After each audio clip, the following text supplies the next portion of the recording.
Good evening, and welcome to the Quiet Nightmare. This is a space where silence speaks, and shadows tell stories. Every story you hear is completely uninterrupted, no ads, no distractions. If you enjoy this experience, you're always welcome to stay. Before we begin, tell me where you're listening from, and what time it is. Now, get comfortable. The quiet isn't as empty as it seems. I have lived in the same town, on the same block, for my entire life. For 25 years, everything important in my world stayed within that same familiar area. I grew up there, knew the neighbors, knew the streets, knew which houses belonged to which families, and knew all the little stories that seem to live in a neighborhood when people have been around each other for a long time. I lived with my parents until I was 19 years old, and then when the time came for me to have my own place, I did not go far at all. In fact, I bought a house directly across the street from my parents. A lot of people thought that was funny, but for me it made sense. I wanted my son to grow up close to his grandparents and his great-grandparents. I liked the idea of family being right there, close enough to help, close enough to be part of everyday life, close enough that my son could walk across the street and always know he belonged somewhere. The house I bought had been sitting empty for nearly 5 years before I got it. That meant it was not exactly in move-in condition when I took it over. The place needed a lot of work, and when I say a lot, I mean serious renovations. It had that dead, tired feeling that empty houses get after years of no one living in them properly. Dust, old smells, worn out everything, things broken or neglected, little problems in one room and bigger problems in another. It was not the kind of place where you put your furniture down and begin living the next day. It had to be brought back to life. At the time, I was working third shift, which already made my life feel upside down compared to everyone else's. I would work those overnight hours and then try to use my free time to fix up the house. That went on for about 5 months. It was exhausting, but I kept at it because I wanted the place done right. I was putting a lot into that house. Not just money and labor, but hope too. By the time all the work was finished, it looked almost brand new. It was clean, updated, and really nice.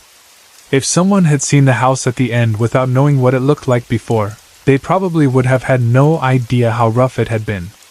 I was proud of what we had done there. During those months of renovation, I was still living with my parents across the street. So every day or every night, depending on my schedule, I was going back and forth between the two houses.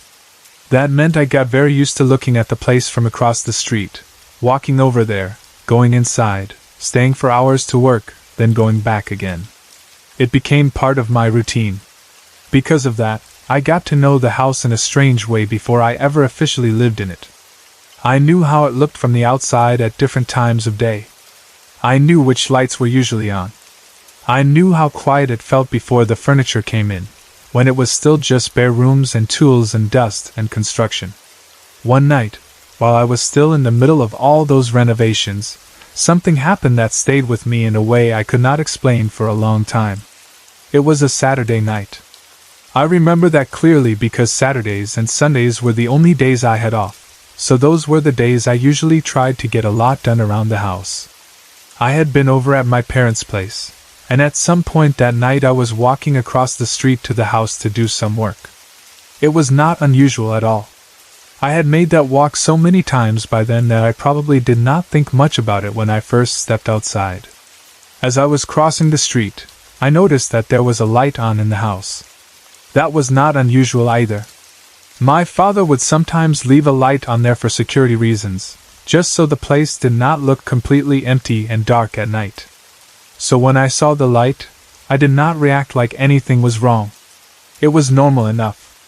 I kept walking, went up the front step, and was heading toward the front door. Then, just as I reached the front of the house, I caught something out of the corner of my eye. When I turned and looked, there was a man standing in my living room. It happened fast, but it happened clearly enough that I never forgot it. He looked about 6 feet tall, maybe somewhere around there, and he was standing right there inside the front room of my house. I did not stand there looking at him for a long time. It was one of those moments that hits all at once. You see something. Your mind does not fully process it, but your body reacts instantly. And almost as soon as I saw him, he disappeared. Now at that moment, I was not standing there calmly thinking, maybe I just saw a ghost. No. My first thought was much more practical. I thought someone was inside my house who had no business being there. So I grabbed the front door, unlocked it right away, and rushed inside to find out who it was. I checked the whole house. I looked everywhere. But there was no one there. The back door was still deadbolt from the inside. All the windows were shut and locked from the inside too. There was no sign of anyone having gotten in or out. No movement. No sounds. No person hiding in one of the rooms. Just the house, quiet and empty the way it was supposed to be. That was the first thing that really bothered me. If I had seen a real man, then where had he gone? There should have been some answer, but there was none. I did not get a perfect look at the figure because it happened so quickly, but even then, standing there in that empty house after seeing someone who could not possibly have walked out of it, I had a strong feeling that I knew who I had just seen. The family who had lived there before had their own history in that house, and I knew it well because I had been around when tragedy struck them. There had been a mother, a father, and twins, a boy and a girl. They lived there years before I bought the place, and I remembered them clearly. The father had been a tall man. One day, years earlier, he had a heart attack in the front room of that house. He collapsed there and suffered head trauma too when he fell. I remember it because my father and I had been outside doing yard work that day when the daughter came running over to us in a panic, telling us that her dad had fallen in the front room and was bleeding from hitting the coffee table. My father and I went over there immediately. He died right there in front of us while we did CPR and waited for the medics to arrive. That is not the kind of thing you forget. I can still remember the urgency of it, the girl running to get us, the panic in her voice, the feeling that maybe if we moved fast enough something could still be done. Then the reality of it settling in as we worked on him and waited for help, knowing how serious it was. After that day, the family went downhill in a lot of ways. Losing him broke something in the home, the way sudden death often does.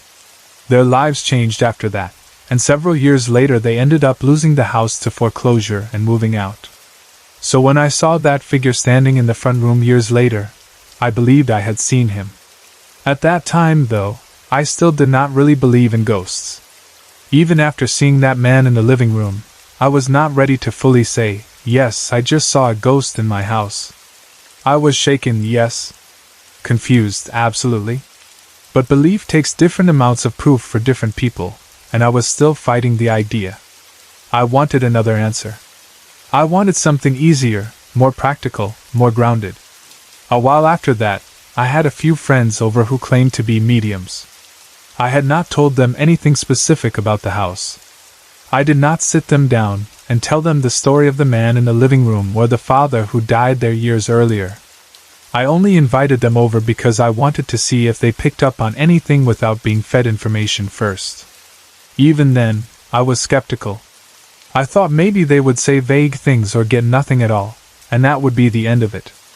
Instead, within minutes of coming in, they told me almost word for word what had happened in that house years before.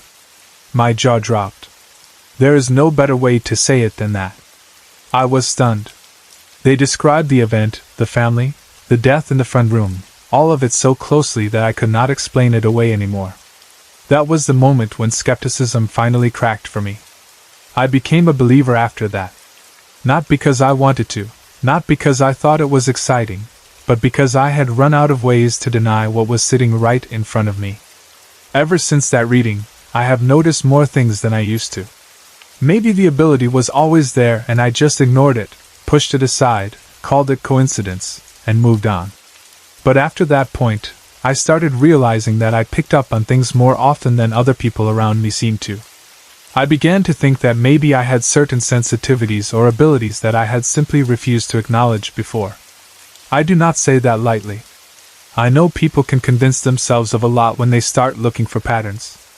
But I also know that after that reading, things around me that once felt random started feeling much more connected. Not long after I moved in, something else happened in that house that I still cannot explain. At that time, my son's mother still lived there with me. She has since moved out and left my son and me, but back then we were sitting in the living room one day watching television. It was just a normal day. Nothing strange was going on. Then all of a sudden we heard a very odd sound coming from the attic.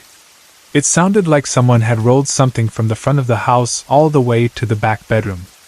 That is the only way I can describe it. It was not a small little noise. It was clear enough to follow in your mind. You could hear it move across the length of the house, like something rolling from the living room area in the front, straight back toward the back bedroom. That is roughly 45 feet in a straight line if you are up in the attic. Now, this is where it gets strange in a practical way too. My father and I had been up there earlier during the renovation, and I knew exactly what that attic was like. We had taken everything out of it. I mean everything. I knew that because we had crawled all over that attic to run new wiring through the house. The place had barely any outlets before we started, so we had been all through that space doing electrical work. I knew what was and was not up there. There was not supposed to be anything left that could roll. On top of that, the entire attic was covered in about 6 inches of blown-in insulation. We needed that because winters get cold there, and the insulation helped keep the house warm. But that is exactly what makes the rolling noise so impossible. Even if there had been something up there, how would it have rolled cleanly across a floor buried under 6 inches of insulation? It should have dragged, snagged, or barely moved at all. Yet what we heard sounded exactly like something rolling from one end of the attic to the other. That day, when we heard it, my ex wanted me to go up there and look. I did not. At that time, I was too scared to go up. That is something I admit honestly. I had already had the sighting in the living room. I had already begun to believe that the house was not empty in the way most people mean empty. So hearing that strange rolling sound above our heads did not feel like a simple household mystery I was eager to solve. I stayed right where I was. A few months later, though, my father and I had to go back up into the attic again to run some more wiring. By then I had mostly forgotten about the rolling noise. Life had gone on. Work had to be done. The attic was once again just a place we needed to access for practical reasons. We were working above the master bedroom and the back bedroom when it happened. As we crawled toward the rear part of the attic, I shined my flashlight ahead to see where the electric drop was. And there, in the insulation, was a coffee can. I stopped when I saw it. I knew there was not supposed to be a coffee can up there. I knew that. We had emptied that attic. We had been all over it. There should not have been anything left like that in the back. And yet there it was, sitting there as though it had always belonged. That immediately brought back the memory of the sound we had heard months earlier. A coffee can. Something round enough to roll. Something light enough to move. But that still left the biggest question unanswered. How did it roll across an attic buried under insulation? How did it make that much noise? And how did it get there in the first place if I knew we had cleared everything out? The day we heard that sound, the weather had been a clear winter day. No storm. No major wind event. Nothing going on outside that would explain strange shifting noises in the attic. It had rolled from the front room area all the way to the back bedroom in one clear line. Then months later, we found that coffee can sitting back there like an answer that only created more questions. That is the thing about living in a house where something has happened before you ever move in. Sometimes it does not feel like you are alone there, even if what stays behind is not always trying to scare you. I do not think the man I saw in the living room wanted to hurt me. I do not think the house was evil. But I do believe there was something there. Something tied to that front room, to that family, to the death that happened right there in front of my father and me years before. And once I allowed myself to accept that possibility, other events in the house started falling into a different kind of pattern. I still think about that first night often. Walking across the street from my parents' house. Seeing the light on. Going up the front step like it was any ordinary evening. Then turning and seeing a man standing in the front room. Just standing there. Then gone. And then all those locked doors and windows, the silent rooms, the empty house that somehow did not feel empty anymore. I think part of what made it so hard to accept at first was how normal the house looked after we finished it. We had worked hard to make it feel new again. Fresh paint, repairs, rewiring, all of it. From the outside it looked like a nice family home. Inside it looked updated and clean. There was nothing dramatic about it, nothing that would make a stranger think, this place must be haunted. But ghosts, if that is what they are, do not always stay only in old, crumbling places. Sometimes they stay where something important happened, even if the wallpaper changes and the floors get redone and the wires are all replaced. And I think about the previous family too. The daughter running to us. The panic. Doing CPR in that front room. Watching a man die in the same space where I later saw someone standing who could not have been there. That kind of event leaves a mark on a house whether people want to believe that or not. Houses hold more than furniture. They hold emotion, memory, fear, and final moments. I do not know exactly how that works, and I am not going to pretend I do. But I know enough now to stop dismissing it. The reading from the mediums changed me in a big way too. Before that, I could always argue with myself. Maybe I saw wrong. Maybe the light created a reflection. Maybe stress, fatigue, or memory played tricks on me. But when those friends came into my house and described what happened there without me telling them, the whole thing shifted from private weirdness to something I could no longer hold at arm's length. That was the moment I started looking back over my own life and rethinking all the things I had once called coincidence. Maybe some people would still not believe it. That is fine. I would not expect everyone to. But I know what I saw. I know what I heard. I know what that reading was like. I know what the attic sounded like when something rolled through it that had no business rolling through 6 inches of insulation. I know what it felt like to find that coffee can where nothing should have been. And I know what changed in me after that. Belief does not always arrive in one dramatic flash. Sometimes it comes in stages. First a sighting. Then a story you already know connected to it. Then someone else confirming what you hoped they could not. Then the sounds, the objects, the little impossible details that keep adding themselves up until disbelief feels more unnatural than belief. That is how it happened for me. Now when I think of that house, I do not only think of the renovations and the hard work and the pride of making it into a good home for my son. I think of the layers beneath that too. The family who lived there before. The father who died in the front room. The years the house sat empty. The figure in the living room. The reading that changed my mind. The rolling noise in the attic. The coffee can in the insulation. And I think of how close the house was to my parents' place. Just across the street. So near, and yet once I was inside, it often felt like I had stepped into a place carrying its own separate history. A place where the past had not really left at all. When I was pregnant, I had an experience that scared me so badly that even now, after everything else that has happened since, I still remember every little detail of that night.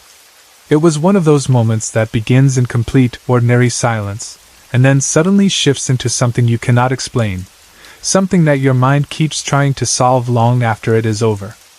At the time, I was already more sensitive than usual because of the pregnancy. Everything felt stronger then. Fear felt stronger. Worry felt stronger. Even my awareness of sounds in the house felt stronger. So when that first thing happened, it did not just startle me. It went straight through me. That night I was sleeping in the spare bedroom. I do not even remember why I was in there instead of my usual room, but I woke up suddenly to the sound of a door slamming. It was not a soft sound, not one of those little shifts old houses sometimes make in the middle of the night. It was a real slam, the kind of sound that instantly tells your body to wake all the way up. I sat up in bed, trying to clear my head enough to understand what I had heard. For a few seconds I stayed still, listening. That is when I heard the next sound. It was the sound of dog nails scraping across linoleum. Not little nails, not a tiny tapping like a small dog might make. It sounded heavy. It sounded like a large dog, something around the size of a Labrador. It was that unmistakable click-clack sound, only louder because the dog sounded big enough to carry weight behind each step. If you have ever heard a large dog walking across a hard floor, you know the sound exactly. There is no confusion about it. Nails striking the surface, a certain rhythm to the steps, a movement that tells you something is alive and walking nearby. That is what I heard. I remember sitting there for a moment trying to understand how a dog could possibly be inside my apartment. Fear does strange things to the mind. On one hand, it makes you think wildly. On the other hand, it makes you focus on practical danger very quickly. My first thought was not ghost, spirit, or anything supernatural. My first thought was that there was an actual animal loose in my place, and that something had to be very wrong for that to happen. For a dog to get up the steps and into that apartment, especially at night, it would have to be confused, desperate, or maybe even sick. I remember thinking it might be rabid or somehow disoriented, and that thought scared me even more because now I was not only listening to an unknown presence. I was imagining a real physical threat inside the apartment with me. So I got up. I grabbed a metal pole that belonged to a shelf we had taken apart. That was the closest thing to a weapon I had, and even though it was awkward, it made me feel a little less helpless. I moved through the apartment carefully, trying to be brave, trying to be practical, and trying not to let my imagination run too far ahead of me. The sound had been so clear that I fully expected to find a dog somewhere in the place. But when I searched, there was nothing there. No dog. No open door. No sign of any animal at all. That was when the fear changed shape. If I had found a real dog, no matter how frightening, the problem would at least have belonged to the normal world. It would have been something I could explain, something I could respond to. But there was nothing. Just me, my apartment, and the memory of those heavy nails moving across the floor as clearly as if a real dog had been there. Later on, I found out that it could not have been my neighbor's dog either. That was one of the first explanations I tried to hang on to. Maybe somehow her dog had gotten loose. But that theory fell apart quickly. Her dog was small, kennel-trained, and not at all the kind of dog that would have made that deep click-clack sound. On top of that, she had actually taken her dog to a boarding facility and gone out of town that Friday.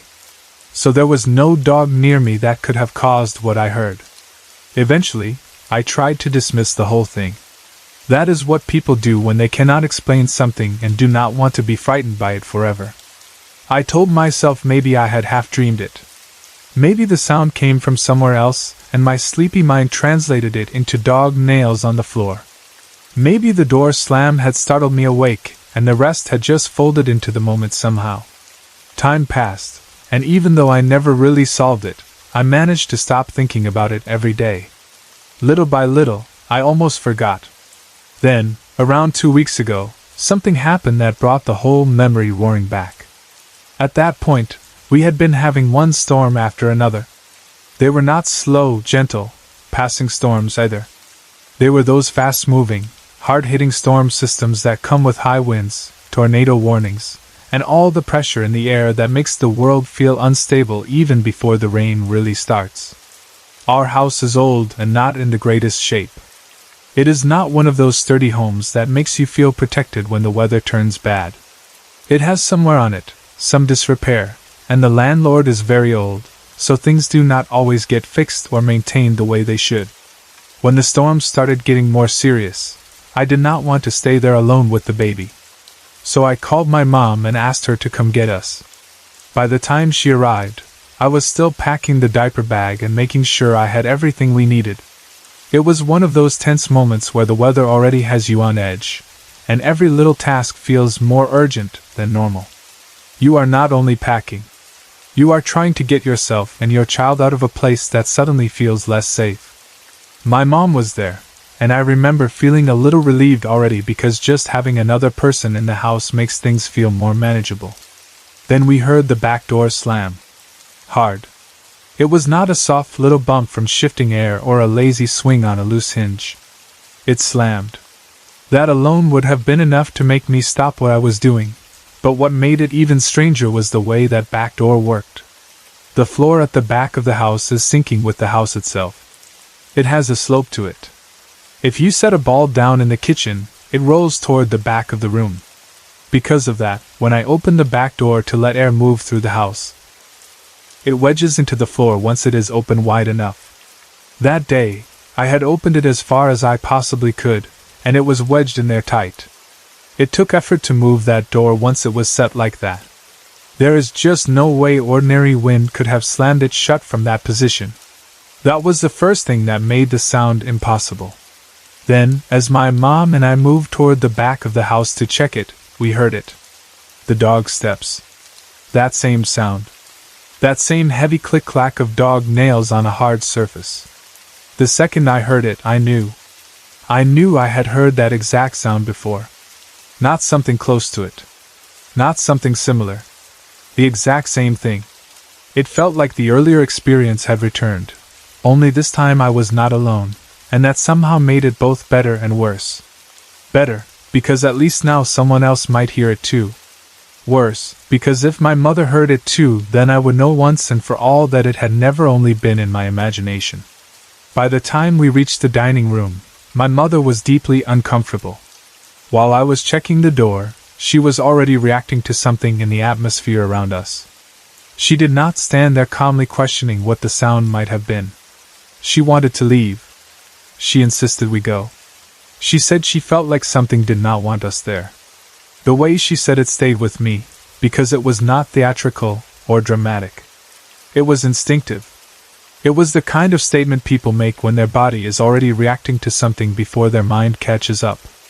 Later, she said she thought maybe whatever was there might even have been protective. That idea sounds strange, but given the weather and the timing, I understand why she said it. There was a storm brewing. The house was not strong. We had already decided to get out of there. Then the door slammed, the sound happened, and she felt a force in the house that did not want us staying. If something was there, maybe it was warning us. Maybe it was trying to push us out because danger was coming. Or maybe it was not protective at all and only felt that way because it wanted the place to itself. I still do not know. But the thought has stayed with me ever since, because fear and protection can sometimes feel surprisingly similar in the moment. That was not the only thing, though. Other strange things have been happening too, and they are harder to dismiss because they come in pieces. Little ordinary-looking events that become deeply unsettling only after you realize there is no normal explanation for them. One of the things that has started happening at least once a week involves the front door and my boyfriend Jeff. I will be in bed or somewhere else in the house and I will hear the front door close. That sound is very distinct because I have sleigh bells hanging on it, so whenever that door opens or closes, the bells make their own unmistakable little noise. After that, I hear Jeff's computer chair move, the way it does when he pushes back from the desk after sitting there. Then I hear footsteps moving down the hallway. And it sounds exactly like Jeff. His way of walking is not light or graceful. He kind of tromps through the house, and when he has keys or change in his pockets, there is a little jingle to it that is easy to recognize. So when I hear the front door, the bells, the chair, the footsteps, and the jingling, I naturally think Jeff has come home. More than once, I have called out to him, and there is no answer. That is the moment when the whole thing turns wrong. Because at first, every single sound fits a normal explanation. Jeff came home. He came in. He moved through the house. Of course, that is what my mind thinks. But then I get up, or lean out, or go looking, and there is no one there. The living room is empty. The back of the house is empty. The chair is where it was. No one has come in. No one is walking down the hallway. No one is answering because no one is there. One time, after that happened, I called Jeff on his cell phone and asked if he had just been home. He said no. He had not been there at all. He was in Henderson. That kind of thing starts to wear on you after a while. A single strange incident can be explained, dismissed, or locked away as weird. But when it starts happening again and again, once a week or so, the house begins to feel like it has its own version of ordinary life happening inside it. A front door no one opened. Footsteps from someone not there. familiar sounds belonging to a person who is miles away. It starts to feel like the house itself is imitating life, as if something in it has learned the rhythms of the people living there and is replaying them. And then there is the nursery. That room scares me in a very different way than the rest of the house does. The dog sounds, the doors, the footsteps, those things are frightening because they are unexplained. But the nursery frightens me on a much more personal level because that is where I am with my baby when I am most vulnerable. There are times when I am in there feeding him, especially when breastfeeding, and I feel very strongly that something not good is watching us. I have asked myself over and over whether that feeling comes from my own vulnerability. Breastfeeding is such an exposed, protective, emotional thing. You are focused completely on your baby. You are physically still. You are tuned into his smallest movements and needs. Maybe that makes every shadow in the room feel heavier. Maybe it makes every instinct sharper. I have tried to reason that way because I want the answer to be something in me, something emotional and understandable, rather than something in the room itself. But there was one moment that still makes it very hard for me to dismiss. He was very little then, maybe about a month and a half old. I had that bad feeling again while I was feeding him, that same sense that something was there, and that it was not good. Suddenly, his eyes got very wide. He stared at something. Really stared, in that fixed baby way that feels so much more intense because they cannot tell you what they are seeing. Then he started whimpering. That froze me. I was already afraid, and seeing that reaction in him made it worse instantly. It was as if some part of me had been waiting for him to confirm what I was already feeling. In that moment, I could not just tell myself I was being overprotective or nervous. He was looking at something, or at least it felt that way. His face changed. The room changed. My fear changed too. I was so scared that I could barely move. But I also knew I had to move. So in my mind I tried to create a protective shield around both of us. I know that sounds strange, but in that moment it was the only thing I could think to do.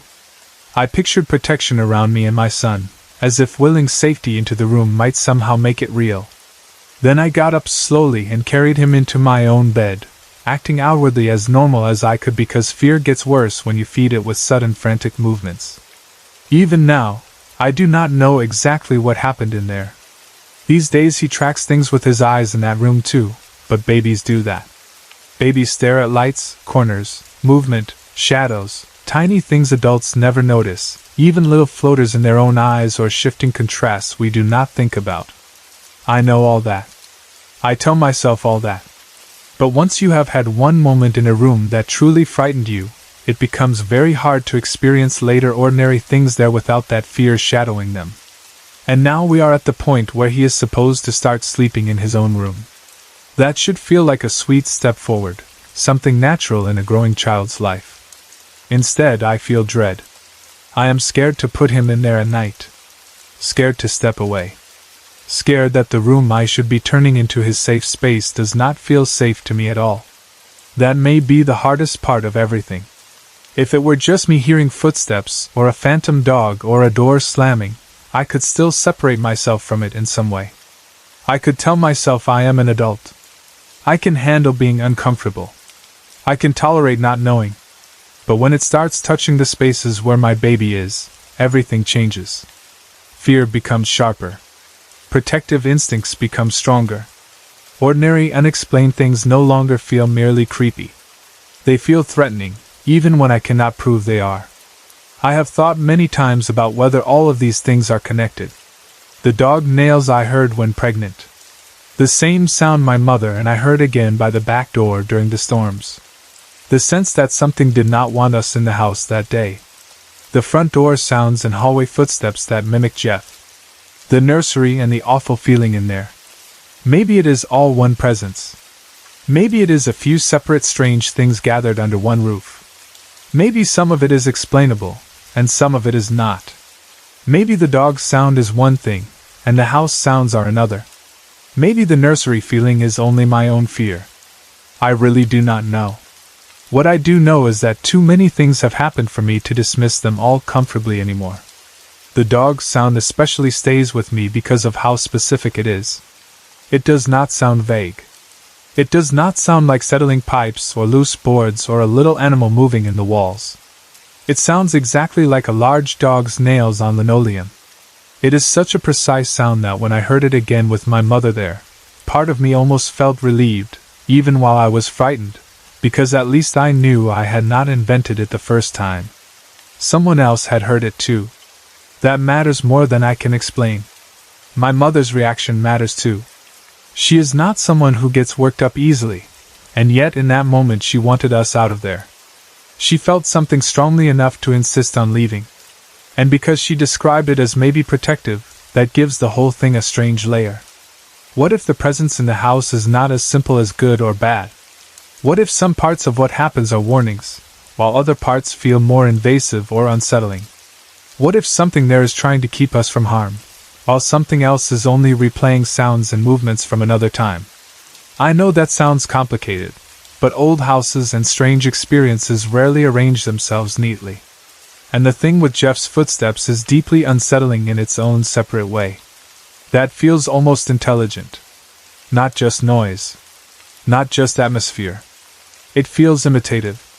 It uses familiar sounds, familiar patterns, familiar assumptions. It lets me think someone I know is home and moving through the house. That is a very different kind of haunting than one where cabinets slam or shadows move. It is subtler, but in some ways much more disturbing because it plays with trust. It borrows the ordinary and uses it to confuse. Then the nursery has its own darkness altogether. I do not know how else to say it. There are rooms in a house that feel different from each other, even when no one can explain why. The nursery is supposed to feel warm, safe, and gentle. But some nights it feels watched. And when you are alone with a baby, that feeling becomes unbearable fast. Every instinct in you wants to protect, to shield, to remove the child from whatever might be wrong. That is why I took him out of there that night and brought him to my bed. Maybe it was all in my head. Maybe it was not. But a mother does not sit still and test those theories when her whole body is telling her something is wrong. I still pray. I still try to speak peace into the house. I still try to think logically too, because I do not want to become the kind of person who blames every creak, every sound, every mood in a room on spirits or dark forces.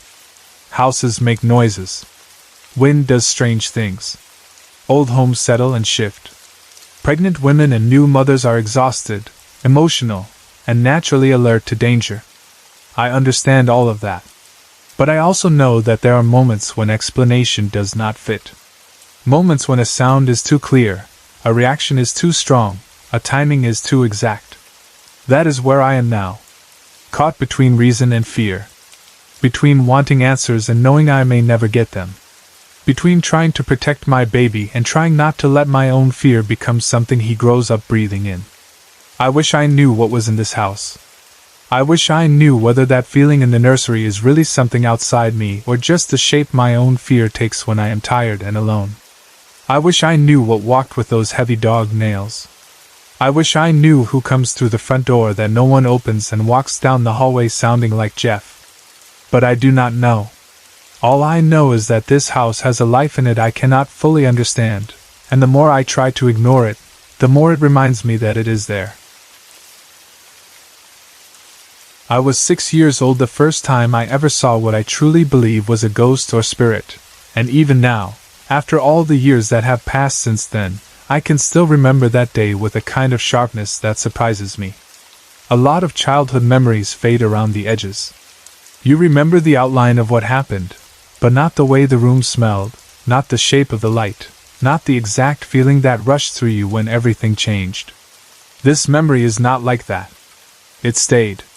It stayed in pieces at first, then in a fuller way as I grew older, and later, after I learned who the man really was, it settled into my life as one of those experiences I know I will carry for as long as I live.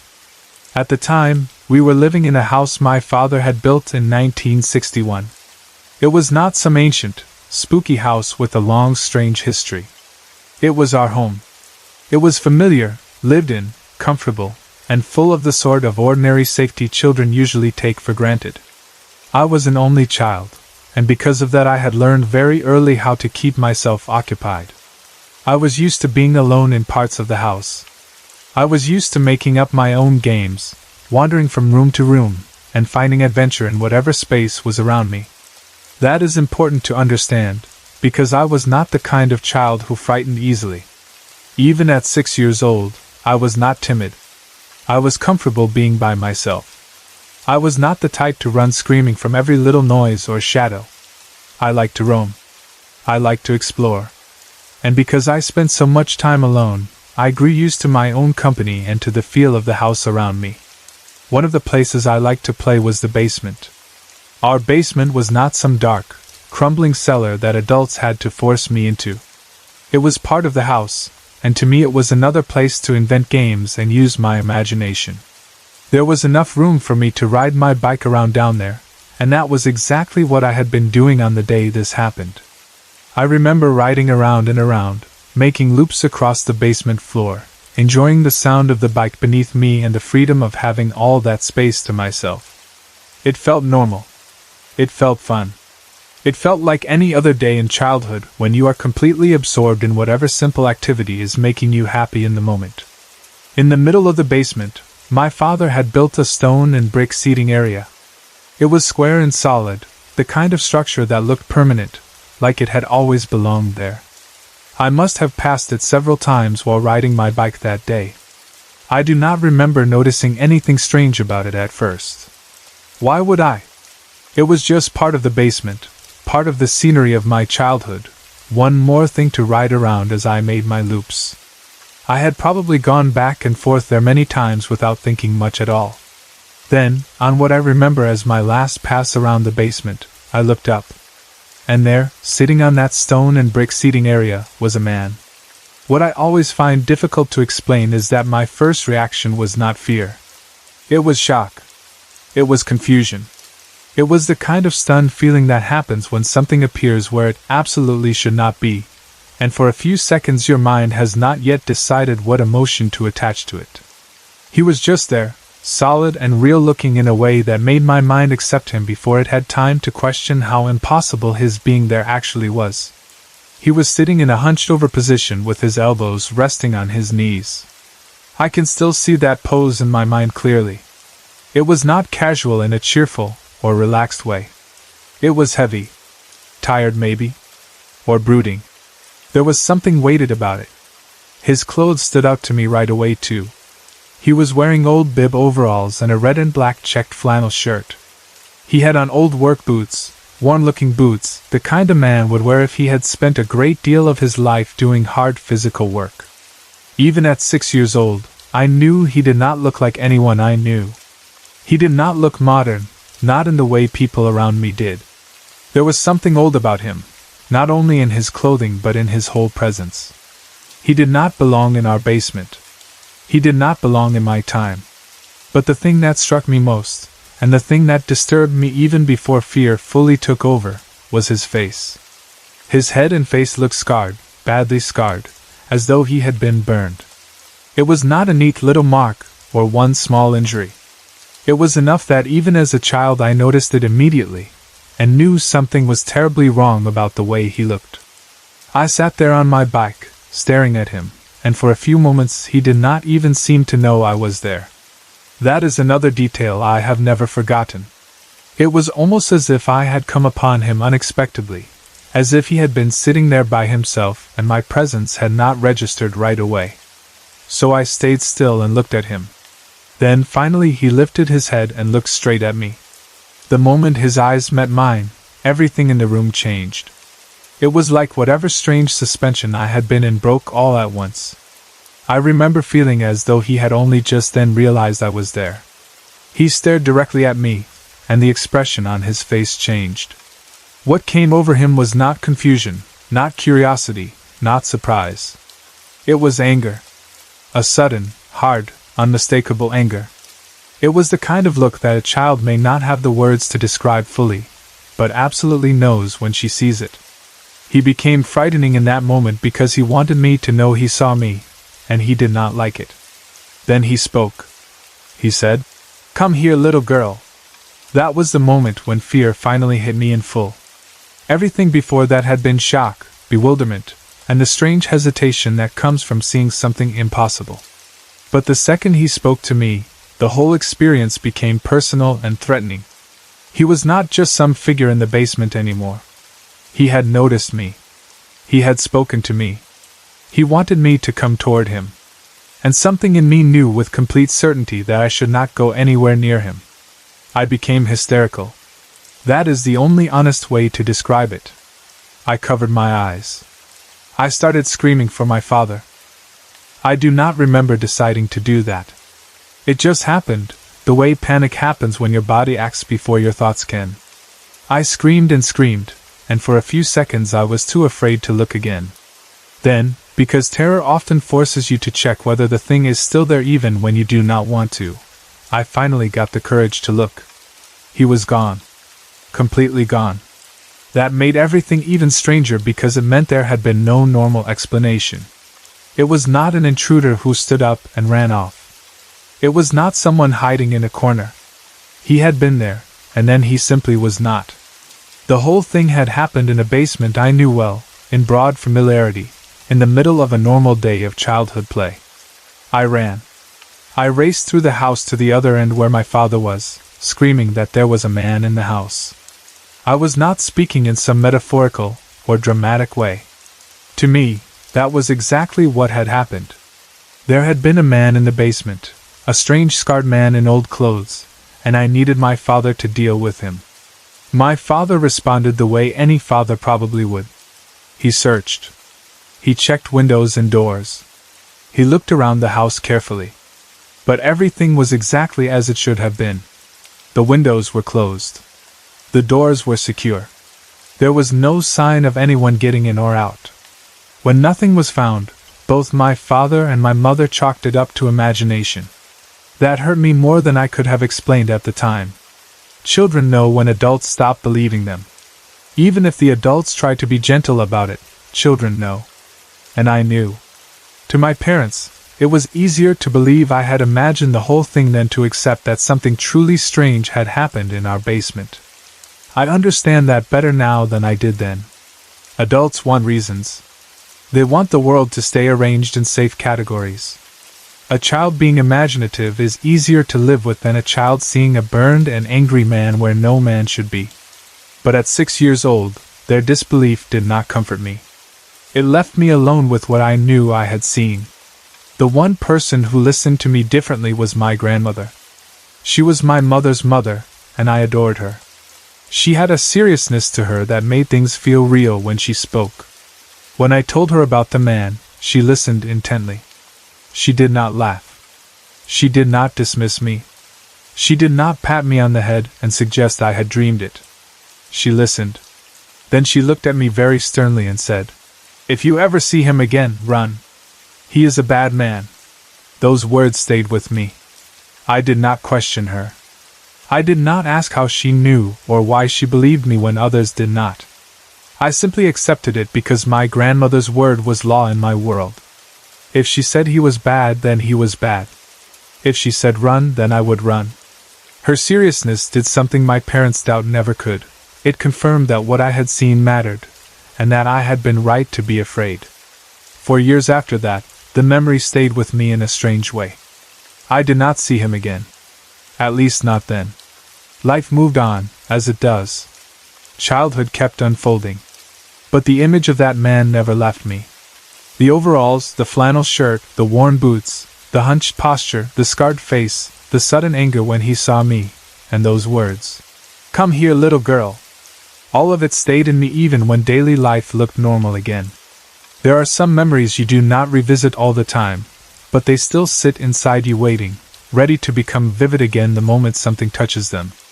Years later, when I was around 17, something happened that brought all of it rushing back with a force I had not expected. My grandmother had died, and my mother and I were going through her house, cleaning things out. Anyone who has done that kind of work after a loved one dies knows how strange it feels. You are sorting through a whole life, touching objects that meant something to the person who owned them, coming across old photographs, papers, and forgotten things that suddenly feel very important because they are all that remain of a person's private world. It is emotional in a quiet, exhausting way. You are not only cleaning, you are uncovering pieces of memory. At some point, while going through the house, I found an old photograph. It showed a man and a woman dressed in farm clothes from what looked like the 1800s. The image had that old-fashioned stiffness to it, the kind older photographs often have, where people seem solemn because pictures were once such serious affairs. The moment I looked at the man in that photograph, something inside me locked into place. I knew him. Instantly. I recognized him as the man I had seen in the basement when I was 6. The shock of that recognition ran through me all at once. There was no slow wondering, no maybe it kind of looks like him feeling. I knew. I knew in the same direct way I had known, as a child, that the man in the basement was real. I ran to my mother with the photograph and told her, "This is him. This is the man I saw when I was 6 and nobody except Grandma believed me." My mother looked at the photo and then told me who he was. He was her grandfather. He was my great-grandmother's husband. And according to my mother, he had not been a nice man at all. In fact, she told me he had been very abusive, and that my grandmother had never liked speaking about him. Hearing that gave my grandmother's warning a whole new meaning. He is a bad man. She had known. Or at least she had known enough about him in life to say it without hesitation. Then my mother told me something else. Both he and my great-grandmother, the woman in the photograph, had died when their house caught fire while the children were at school one day. My grandmother and her brother had then been sent to live with their aunt. That explanation hit me like a cold wave, because suddenly everything connected in the most awful, eerie way. The burned-looking scars on his face and head. The old farm clothes. The anger. My grandmother's instant certainty. All of it fit. The man I had seen had looked as if he had been badly burned, and now I was being told that the real man had died in a house fire. I was creeped out in a way I cannot fully explain. Not just because the experience had been validated, but because it was validated so exactly. It would have been enough just to know I had seen someone from the family's past. But to learn that he had died in a fire, and that his face had looked burned when I saw him, made the whole thing feel too precise to dismiss. It also made me think about the basement encounter in a new way. He had not just been some random spirit crossing my path. He had been angry. He had spoken. He had wanted me to come to him. And according to everyone who knew his story, anger and cruelty had been part of who he was in life. After learning all that, I never saw him again. Not once. That part has always felt like a gift to me. Maybe my grandmother's warning protected me in some way. Maybe simply understanding who he was broke something about the connection. Maybe I was never meant to see him more than that one time. I do not know. I only know that after that basement encounter and the later discovery of his identity, he never returned to me. But that was not the end of my experiences with the paranormal. Far from it. Since then, I have seen and experienced many things I cannot explain. Some of them have fascinated me. Some of them have comforted me. Some of them have frightened me badly. There are times I have enjoyed what I sensed or saw, and times I absolutely did not. I do not always understand why these things happen to me, or why I seem able to notice things other people miss. But over the years I have come to believe that God gave me this sensitivity for a reason. Even if I do not always understand it, even if it sometimes brings fear instead of peace, I still feel that it is a gift. That may sound strange after telling a story about such a dark encounter, but I mean it sincerely. Gifts are not always easy things. Sometimes a gift comes with burden. Sometimes it means seeing what others do not see and carrying knowledge you did not ask for. Sometimes it means feeling things more deeply than you would choose. But a gift can still be a gift even when it is difficult. I have seen enough, felt enough, and lived enough strange moments to believe that whatever this sensitivity is, it is part of me for a reason. And maybe that first experience, terrifying as it was the beginning of that understanding. Sometimes I think back to that little girl riding her bike around the basement without fear, confident in the house, confident in herself, too young to know that the world held things she could not explain. Then I think about the moment she looked up and saw a man sitting there who did not belong to her time, her home, or her life. A man she would only fully understand years later when an old photograph pulled the past into focus. There is something almost symbolic about that. It was as though the world gave me a first glimpse, but waited until I was older to explain what it had shown me. I am grateful for one thing more than I can say, that I listened to my grandmother. I never forgot her warning. I never forgot the seriousness in her voice. Even though I did not fully understand then what she understood, I trusted her.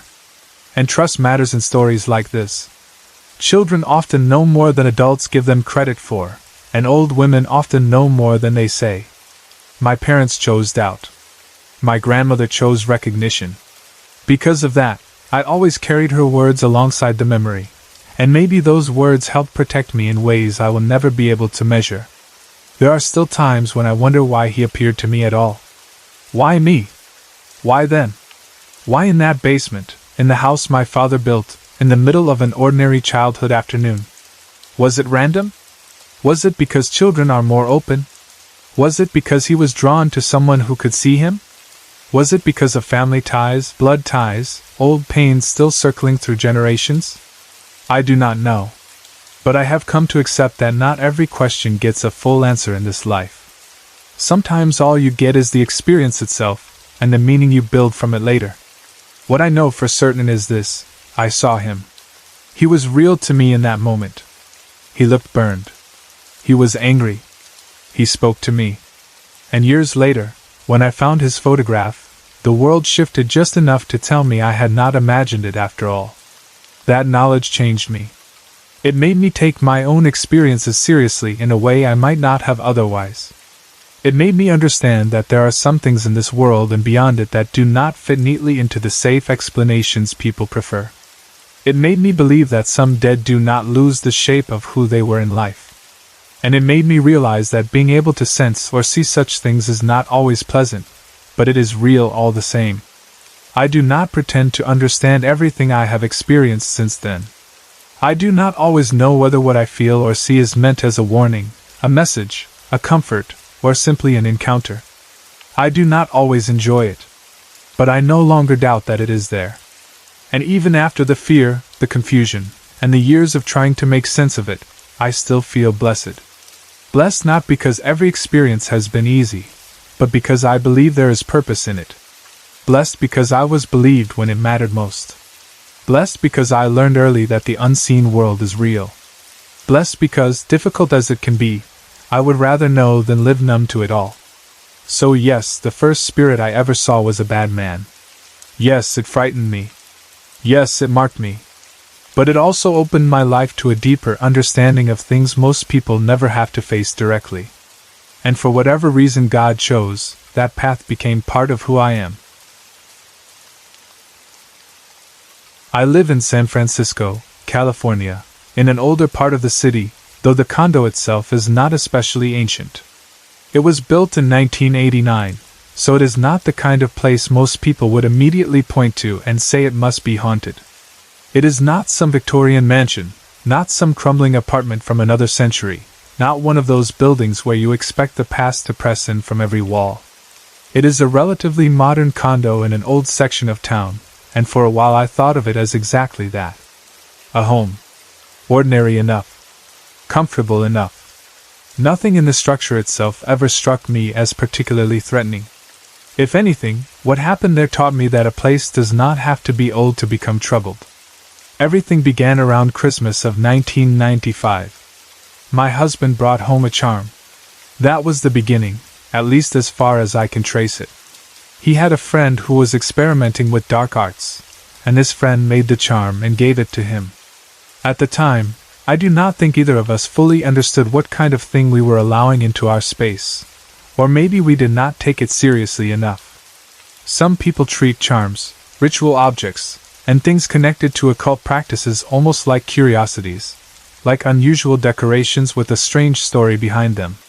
But objects carry intention. They carry what is done over them, what is called into them, what is believed into them, what they are made for. I did not understand the full weight of that at the beginning, but I understand it very well now. My husband brought it into our home and placed it on a glass entry table. It sat there openly, quietly, in plain sight, as if it belonged there. For a little while, nothing happened that I could clearly name. Or maybe the shift was so subtle at first that I did not recognize it. But by February of 1996, something had definitely changed. The energy connected to that charm, whatever it was, had begun to unfold fully inside our home. It is difficult to explain how these things begin, because they often do not start with one huge unmistakable event. They begin with little wrong things. Small disturbances. Moments that make you pause, but not yet panic. One of the first things I remember was with a pair of earrings. One evening I took them off and set them on the armrest of a chair. It was such a simple, ordinary action that I remember it very clearly because that is exactly why it disturbed me later. You do not usually remember where you put something unless something goes wrong with it. But I knew where I had set them. The next morning, they were gone. I looked for them and could not find them. Then, not long afterward, they reappeared on the ottoman beside the chair. Not in another room. Not under the chair. Not somewhere I could reasonably say I forgot placing them. They had simply moved from one spot to another. At the time, I could still have tried to dismiss that. People misplace things. People get distracted. Objects get overlooked. I understand that. But when something disappears from exactly where you know you left it, and then turns up shortly after in another visible place, something in you notices. Even if you do not want to call it paranormal right away, you feel that little inner warning. The room feels different afterward. The object itself feels touched by the event. A pair of earrings is just a pair of earrings until they become part of an unexplained movement inside your home. Unfortunately, the activity did not stay small. The energy became more aggressive. One of the most painful parts of all this was the way it affected my cat. I loved that cat deeply, and animals react to things long before people allow themselves to. One day, my cat and I were in the dining area together when we both heard a very distinct meow. It was not my cat making the sound. We both heard it coming from somewhere else. My cat immediately reacted and began walking toward the sound. That moment still disturbs me, because it was not only me hearing something strange. He heard it too. He responded to it as if another presence was there. After that, my cat began to seem more and more under attack. He became distressed in ways that were hard to ignore. He was aware of something around him, something unseen, and whatever this energy was, it seemed to focus on him in a way that felt cruel. The clearest example of that came when the lid of his litter box was turned upside down and pushed into the litter itself so that he could not use it. That is not a small thing. That is not an odd sound in the night, or something falling off a shelf. That is a targeted act, and when it is directed at a beloved animal, it feels even uglier. He could not understand what was happening. He only knew that his safe routine had been interfered with by something he could not see. He was visibly distressed, and watching that happen to him made everything far more real to me. It was not just the cat. The house itself started responding in disturbing ways. One morning, I found that the oven door had opened during the night. That may sound almost harmless compared to some other things, but it is the kind of domestic disturbance that unsettles you because it crosses into the practical machinery of your home. Ovens do not just open on their own in the middle of the night. Doors do not simply decide to release themselves for no reason. That was the kind of thing that takes an ordinary kitchen and stains it with unease. Then there were the sounds in the living room.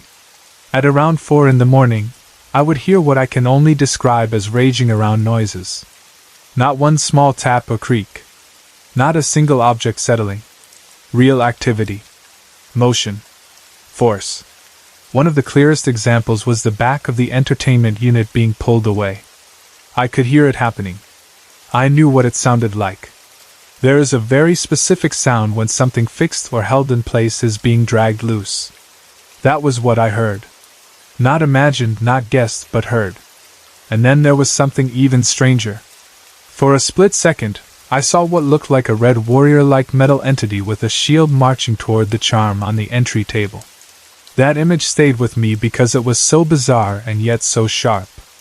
It was not one of those vague peripheral glances where later you are not sure what you saw.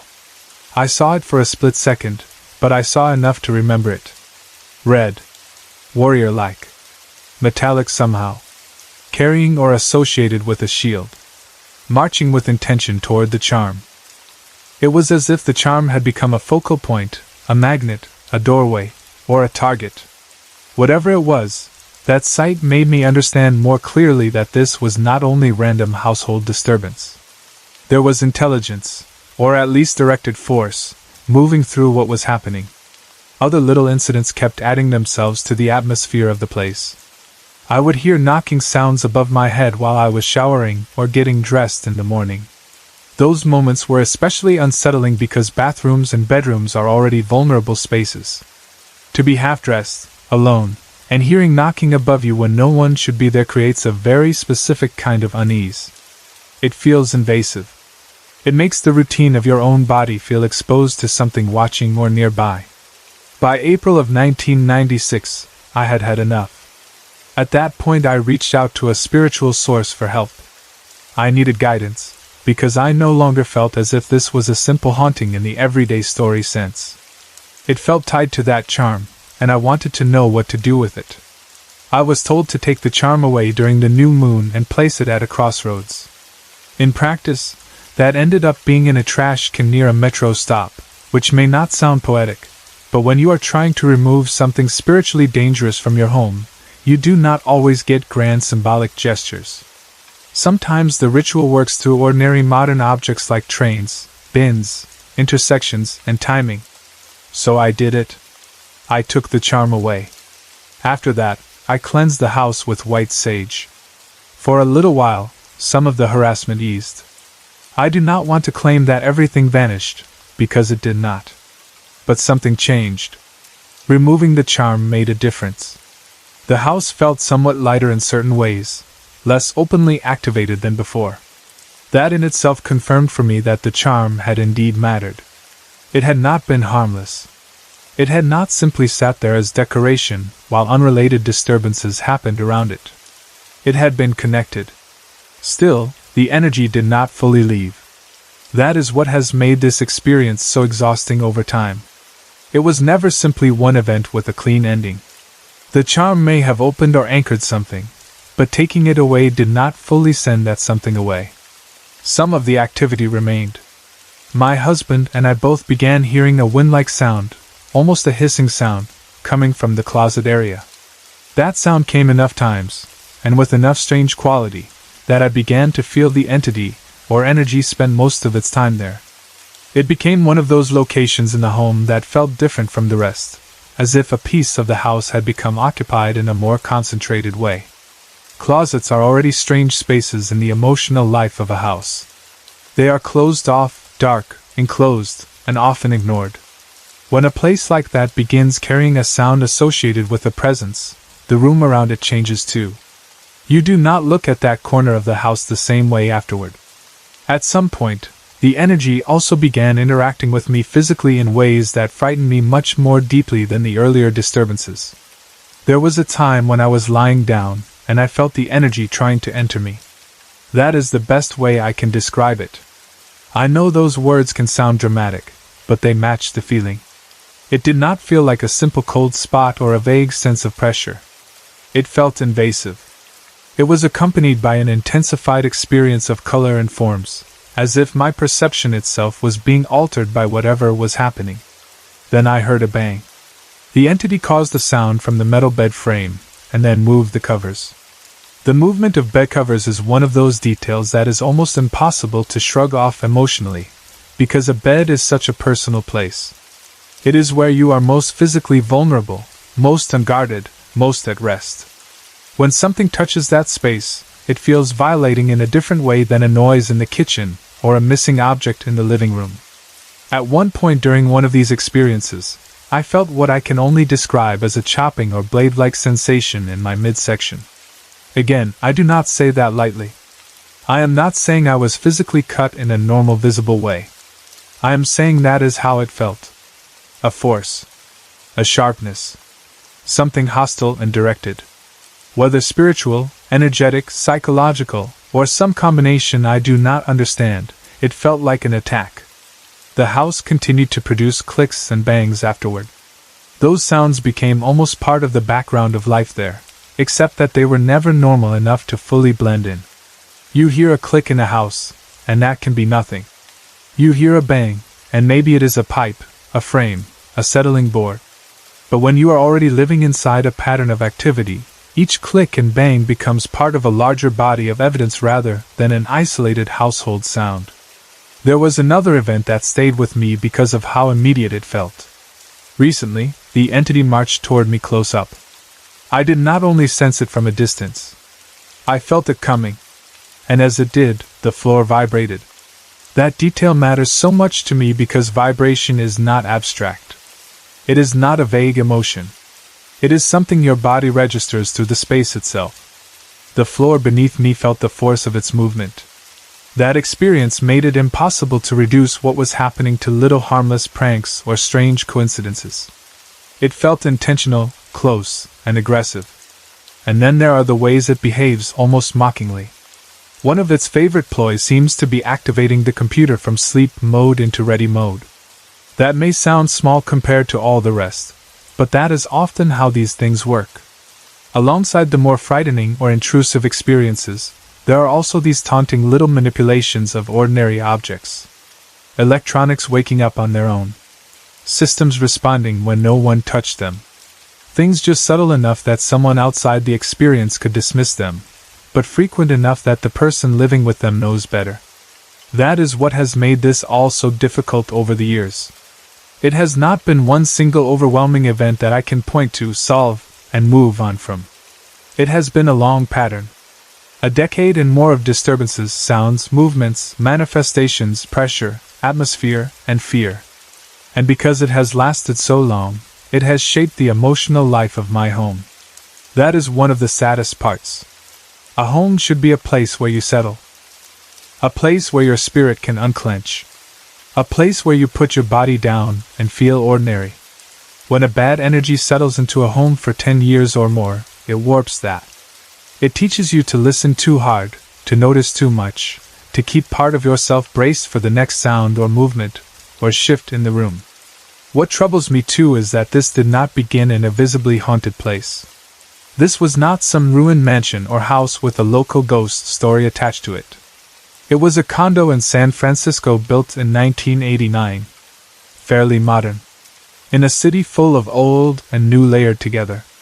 There was no reason, at least from the building itself, for me to expect this kind of long-term spiritual disturbance. That is part of why I became so convinced the charm mattered. It gave shape to the timeline. Christmas 1995, the charm brought in. By February 1996, the energy active. By April, me seeking spiritual help and removing it. The sequence is too sharp to ignore.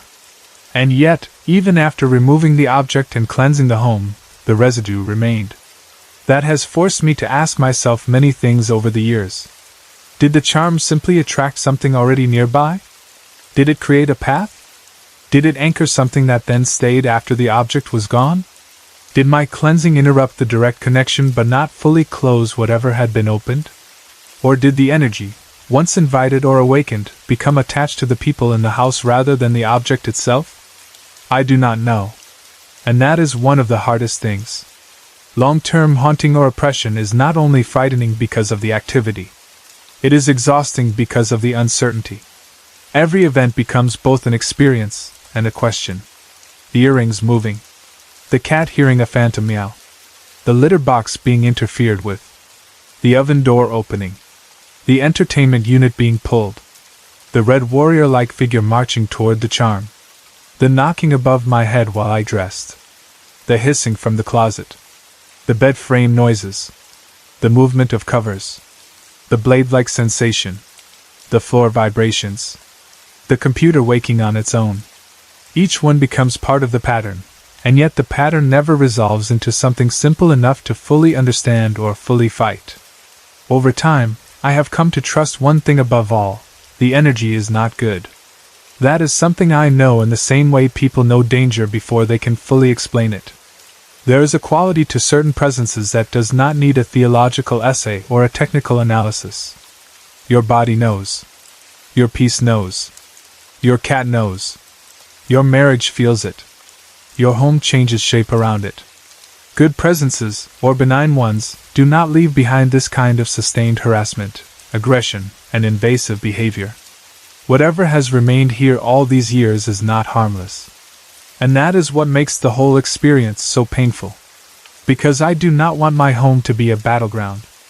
I do not want every strange noise to have a spiritual shadow attached to it. I do not want closets to feel occupied, bed frames to become instruments, or ordinary domestic objects to become tools for pressure and fear. I want home to be home.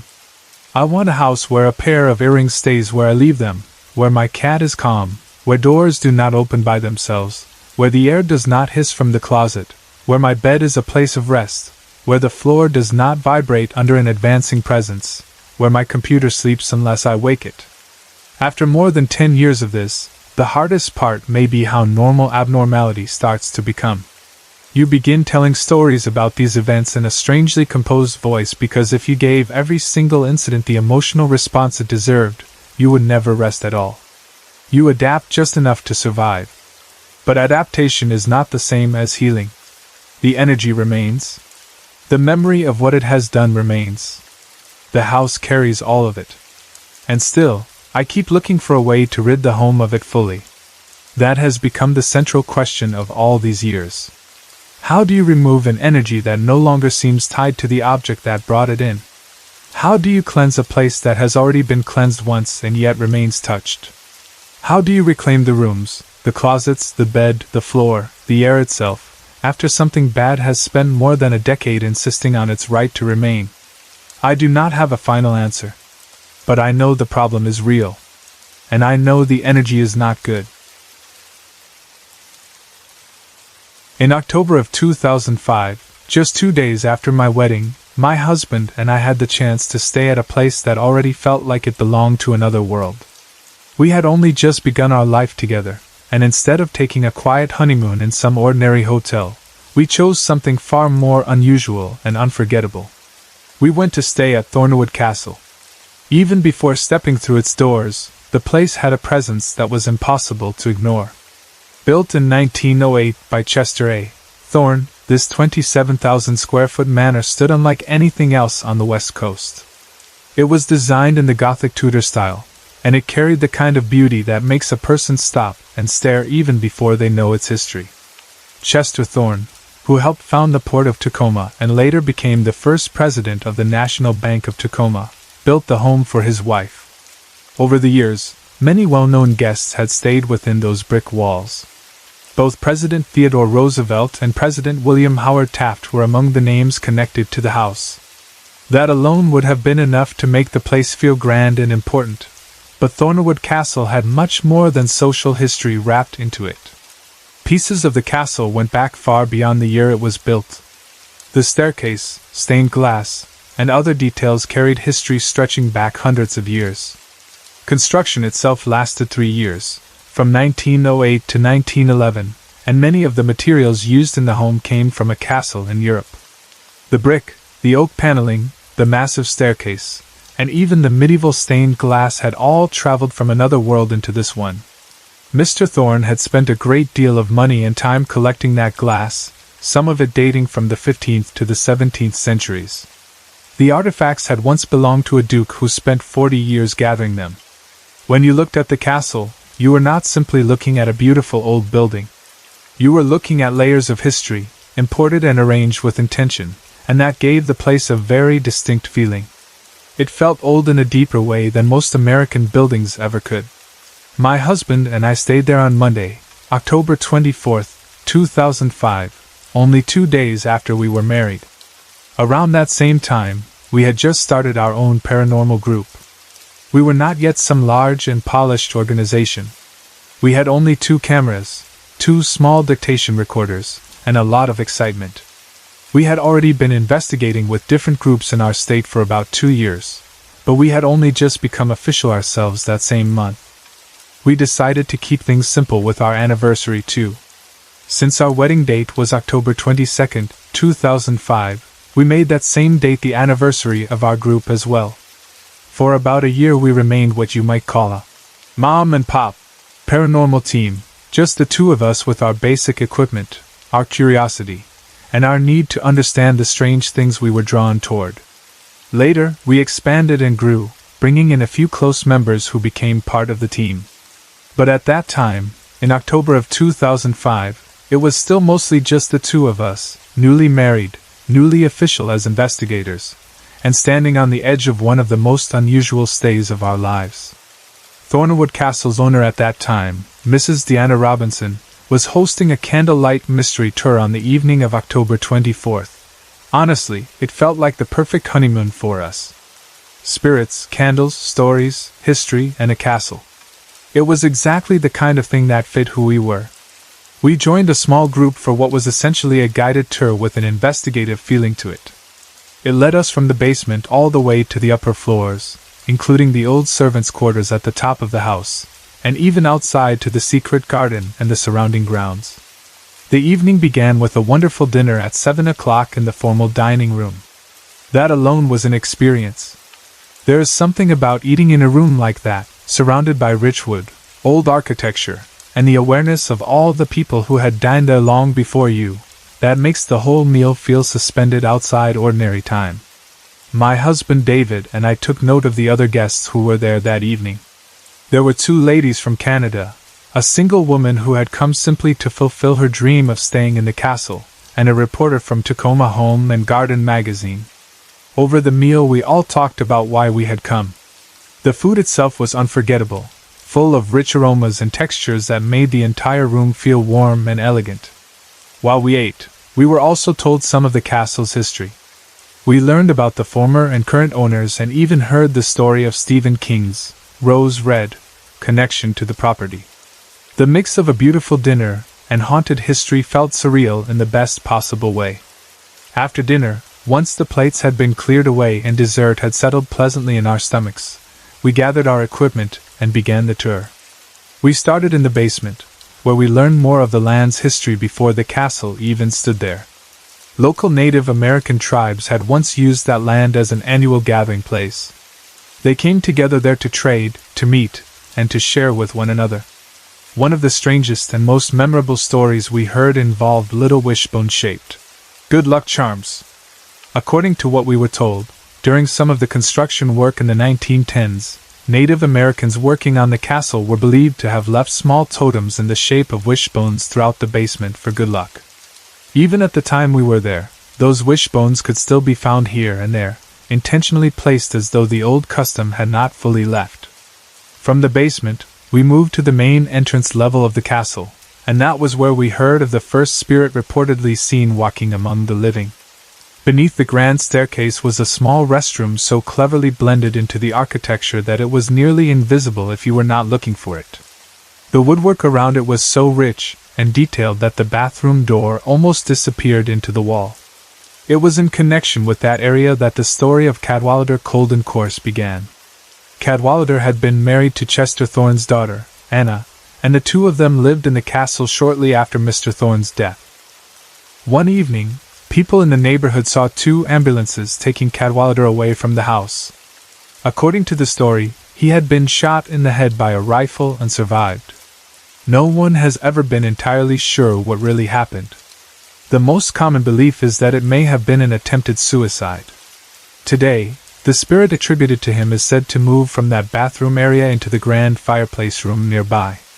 Whether that is truly his spirit or not, no one knows for certain, but the story sits heavily in that part of the house once you hear it. We continued on through the rest of the castle, room by room. In each one, there were stories, books moving, footsteps, distant voices with no clear speaker, and strange smells that appeared out of nowhere. Each room had its own history, its own people who had once slept there, argued there, loved there, or died with memories of it. As we moved through the castle, it became clear that this was not simply a beautiful home with 1 or 2 odd reports. It was a place layered with human life, and in places like that, stories tend to settle into the walls. One room that particularly stayed with me was the bridal suite. Brides who married at the castle often got ready there, and naturally the room had a soft romantic feeling to it. But it also had a fascinating story attached to it. The tale most often told was of a residual haunting. More than once, brides dressing for their wedding had looked into the full-length mirror and seen, standing behind them, a woman in period clothing. When they turned around in surprise, the apparition would vanish. It was one of those stories that felt both beautiful and unsettling, and hearing it while standing in that room made it feel almost easy to imagine. Eventually we made our way to the 3rd floor, which is where the tour ended. That was also where my husband and I would spend the night, in the rose-red suite. The room itself was gorgeous, decorated in a deep rich red mixed with antiques and elegant details that made it feel both intimate and dramatic. Down the hall was the bathroom assigned to us, and even that felt luxurious beyond anything we were used to, with a clawfoot soaking tub, beautifully scented soaps, and thick soft towels that made the whole experience feel indulgent and dreamlike. Further down that same hall were the servants' quarters, and those spaces had their own haunting stories too. One of the more common reports there was that servants were still heard moving around in those rooms, even though no servants had been employed in the castle for many years. Footsteps, shifting sounds, the sense of movement in empty quarters. Those stories clung to the hallway in a way that made even the quiet seem active. Before the real event of the evening happened to me, we also took time to walk through the secret garden and the grounds around the castle. The group stayed fairly close together, and while we wandered through the garden statuary and the outdoor pathways, Mrs. Robinson talked about the feeling of the property. She said she had never felt anything negative from the castle, only a sense of positivity and protection. She even spoke of angels protecting the place. As she was saying that, I was taking photographs around the garden. One of those photographs became what I still consider my best ecto shot ever.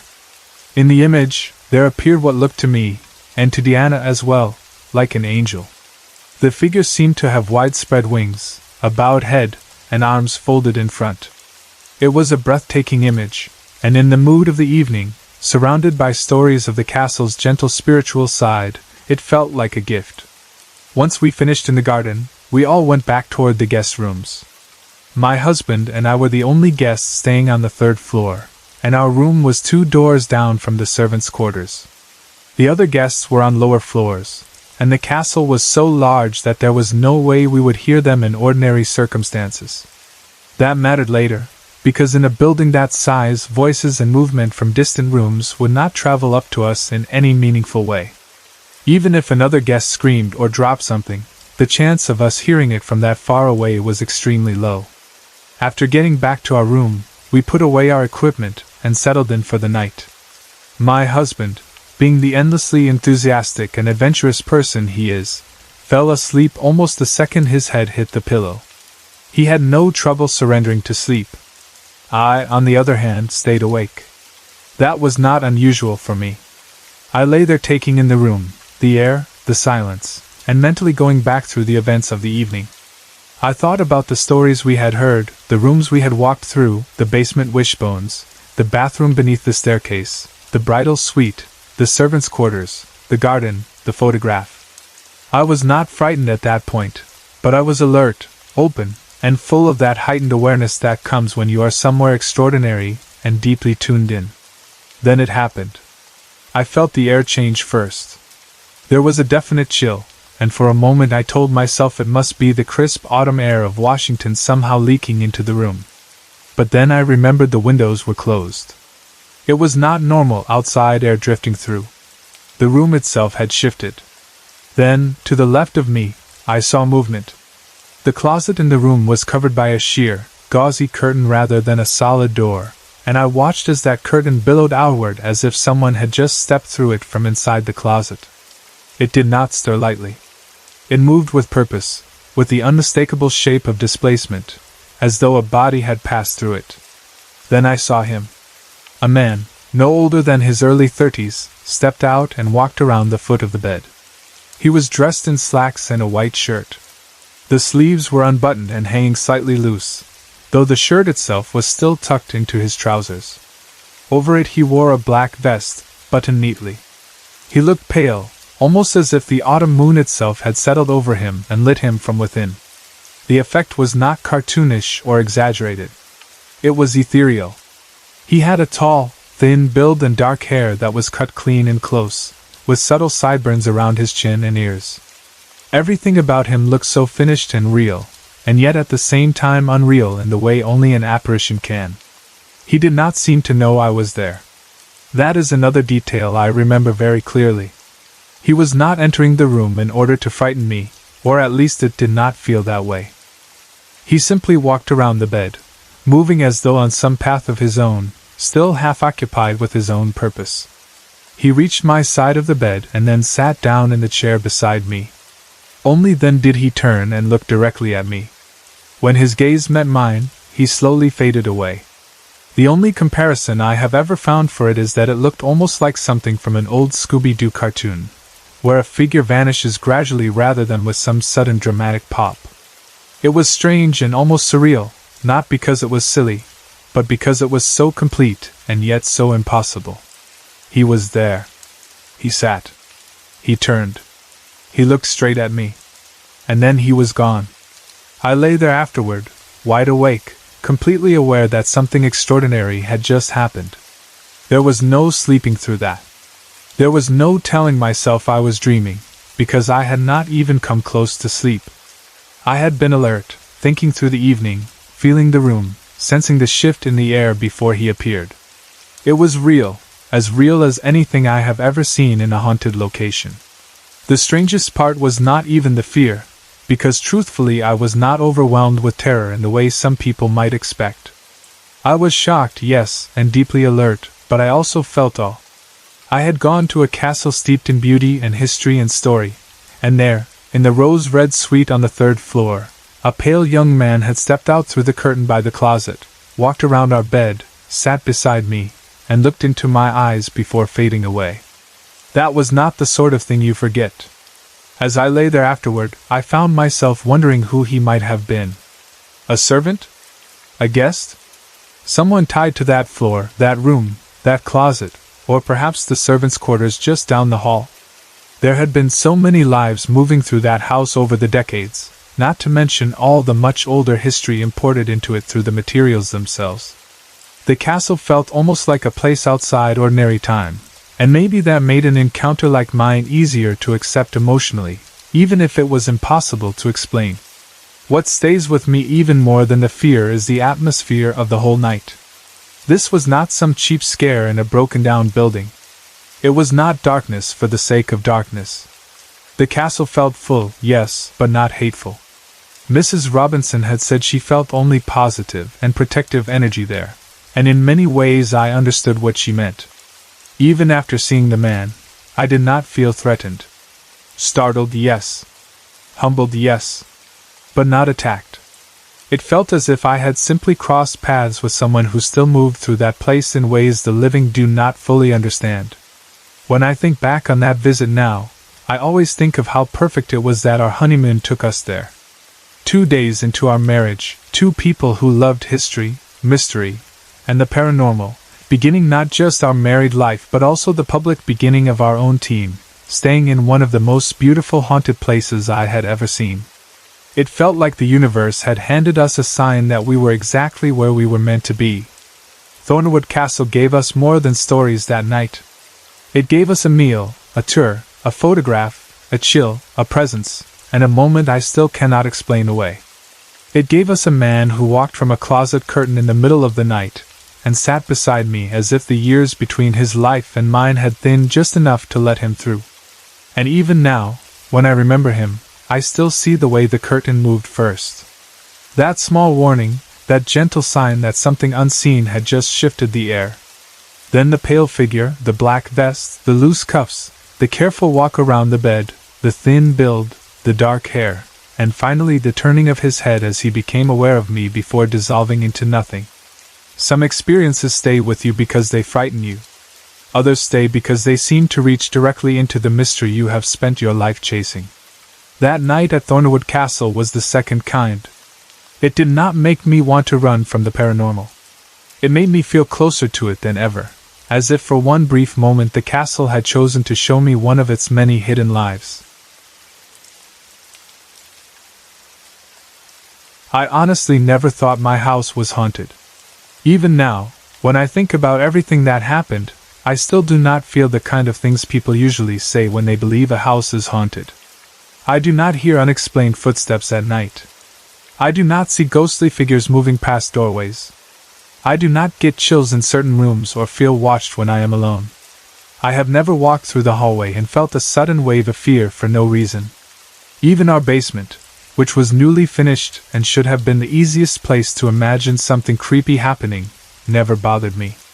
As far as I was concerned, the house was just a house. Comfortable, familiar, safe, and ordinary in all the ways that matter. Apparently Lily did not agree. Before Lily came into my life, I had another little dog named Susie. Susie died suddenly in the backyard one day while I was at school, and I cannot explain how unfair that felt. There is already something cruel about losing a pet, but there is something especially hard about not even being there when it happens. I always hated that part. I hated that while something terrible was happening to her, I was sitting in school, doing normal things, completely unaware that by the time I got home she would be gone. It made the whole thing feel even harder to accept. One part of the day belonged to ordinary life, and then suddenly the whole world tilted and she was just not there anymore. After Susie died, my parents got me another little dog. She was a black and brown Yorkshire Terrier, tiny and full of life, and I named her Lily Sue. The Sue was for Susie. I think naming her that way made me feel like a small piece of Susie could still stay near me somehow. Lily was tiny, only around 5 pounds, and so little that if you cupped both hands together, she could practically fit there. She even had this small white tuft of hair on her belly that made her look even more delicate and silly and lovable. She had the usual Yorkie attitude too. She loved to act much tougher than she really was. She would try to intimidate bigger, older dogs like she was 10 times her size, but the truth was that she was all bark and no real danger at all. She was sweet, tiny, dramatic, and harmless.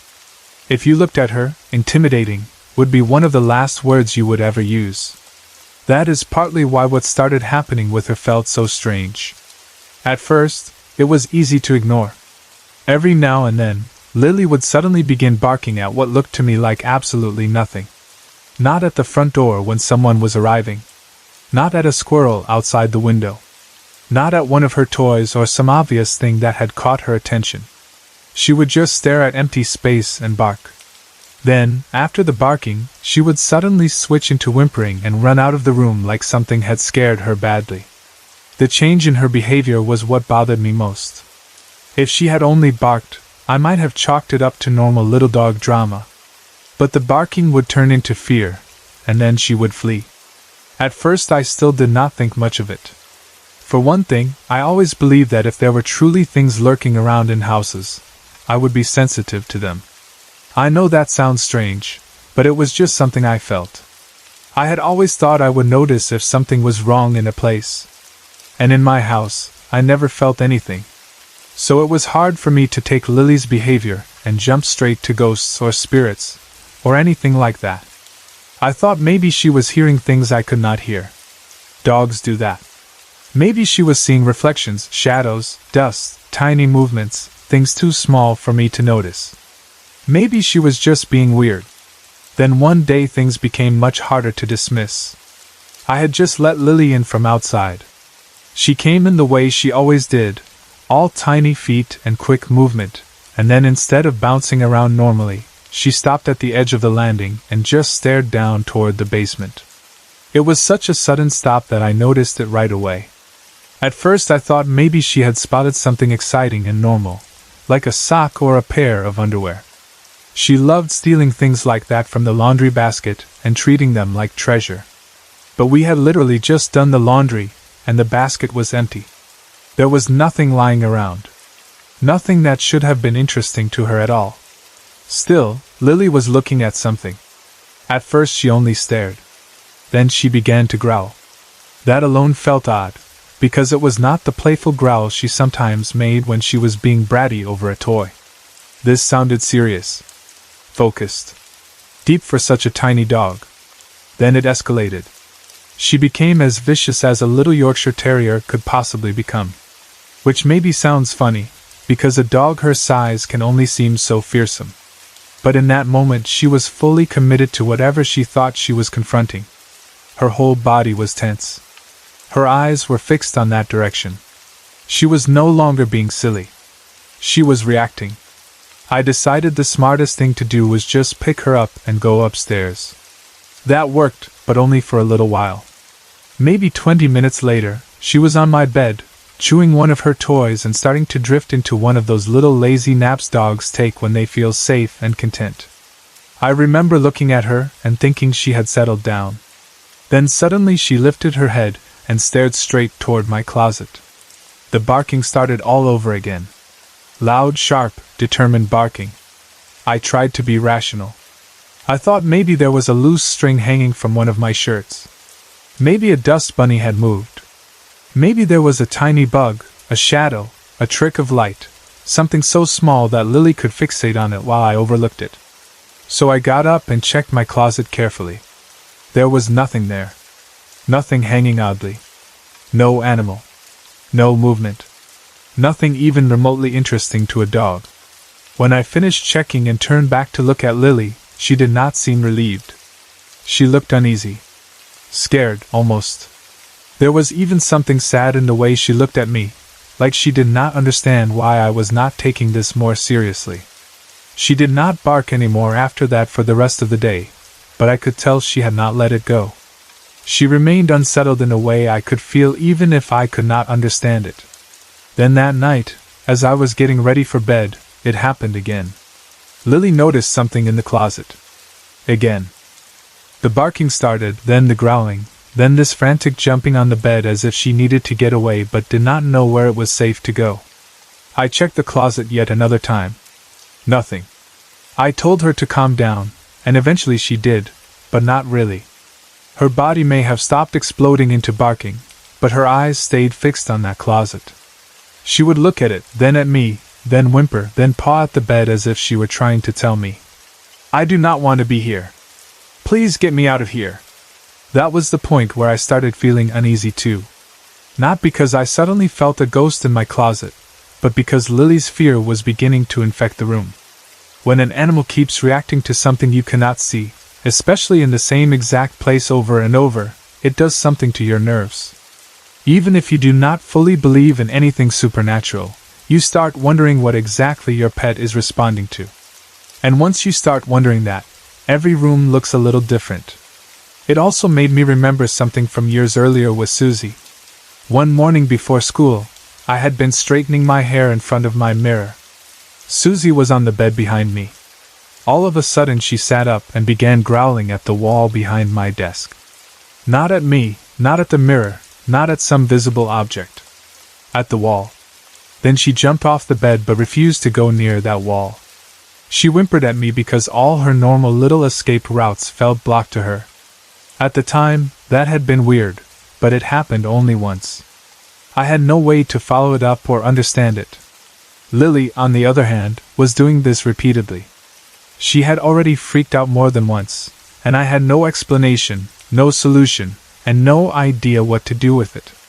Eventually my dad came home from work, and Lily wasted no time going off to sleep in his room that night. That alone struck me. She was clearly making a choice. She did not want to stay in my room, and when another option appeared, she took it gladly. Later that night, I went to my dad's room and picked Lily up. I wanted her with me.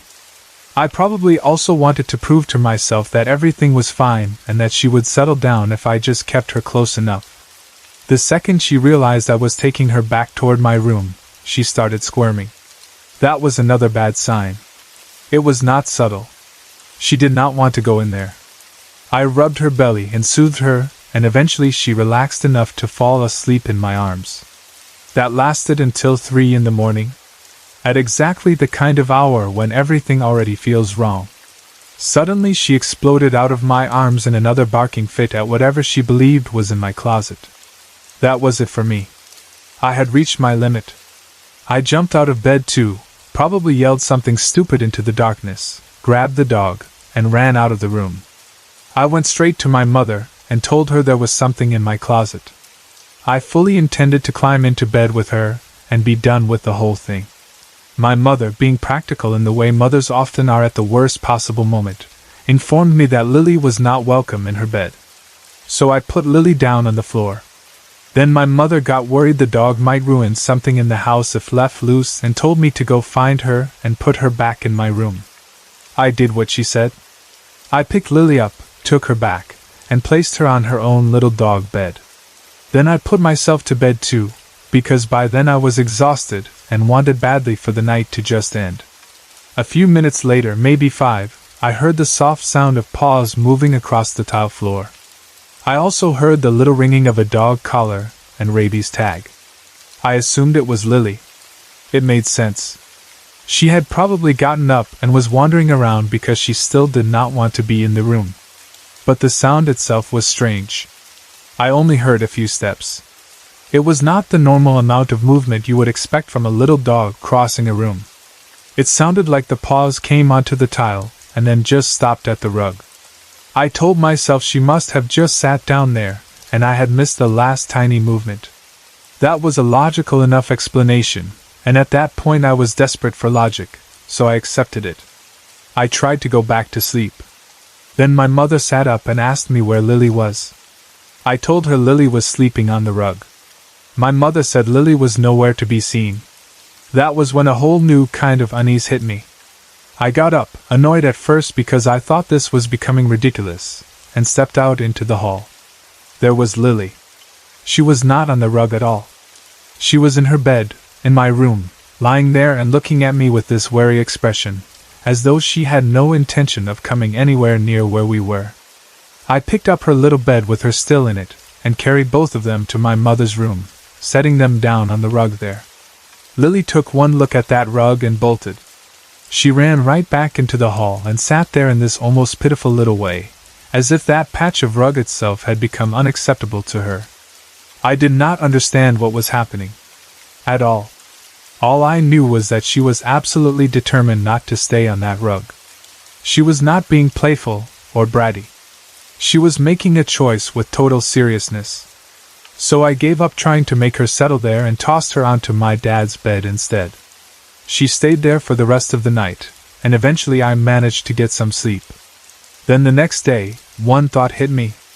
Lily had not been wearing a collar. That stopped me cold. Because the sound I had heard in the night was not only paws on tile. It was paws and the clear little ringing of a collar and rabies tag. I knew that sound. Anyone who lives with a small dog knows that sound. It had been distinct enough that I never questioned it when I first heard it. I just assumed Lily had gotten up and moved. But Lily had not been wearing a collar at all. Which meant whatever I had heard was not Lily. And that is the detail that stayed with me more than almost anything else. I could explain away fear. I could explain away dog barking, even strange dog barking. I could tell myself Lily was sensitive to shadows or mice in the walls or tiny sounds or some smell I could not detect. I could tell myself I was tired, emotional, suggestible, overprotective, or simply letting one weird night grow into a larger story in my head. But the sound of that collar changed the whole thing. Because it was not vague. It was not one little mystery stacked on another. It was a clear, familiar, physical sound, and it belonged to no dog in that room. When I thought about that, I could not help but think back to Susie. She had growled at a wall and refused to go near it. Then Lily came into my life, and she began barking at things I could not see, staring toward the basement, toward the closet, toward spaces that looked perfectly ordinary to me. She was frightened in my room. She did not want to sleep there. She did not like that rug. And then there were those phantom steps and that phantom collar, like a dog moving nearby that did not belong to the living animals in the house. That is the kind of thing that gets under your skin, not because it proves anything in some dramatic final way, but because it leaves you with too many little details that fit together too uncomfortably to ignore. I still do not think of my house as haunted in the usual sense. I still do not walk around hearing voices or seeing figures. I still do not feel permanently uncomfortable. I can still go into the basement. I can still move through the rooms. I can still live there. That is what makes this whole thing so strange. The house itself has never seemed deeply wrong to me. But maybe that was never the point. Maybe whatever was there did not need me to feel it directly. Maybe it preferred Lily. Or maybe animals simply notice what we miss. That thought has stayed with me too, because pets do not react for the sake of telling stories later. They do not create patterns to entertain themselves. When they fix their attention on the same place, the same empty space, over and over with fear in their bodies, it means something to them. Whether that something belongs to the supernatural, or just to senses humans do not share, I cannot say for sure. But it is real to them. And when you love them, that reality becomes yours too. I think about Lily's face when she looked at the closet. I think about the way she looked at me as if asking why I was not understanding. I think about her bolt from my room, her refusal to stay on that rug, and the miserable little way she sat in the hall as if that was the only place she could tolerate. I think about Susie years before, growling at the wall and refusing to move closer. And most of all, I think about that collar sound. Soft paws on tile. The little ring of metal. Just a few steps. Then silence. And a dog that was not wearing a collar at all. That was the moment when the whole thing stopped being only Lily's problem and became mine too.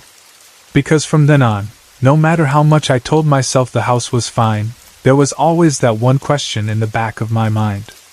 If it was not Lily I heard that night, then what in the world was walking through my house?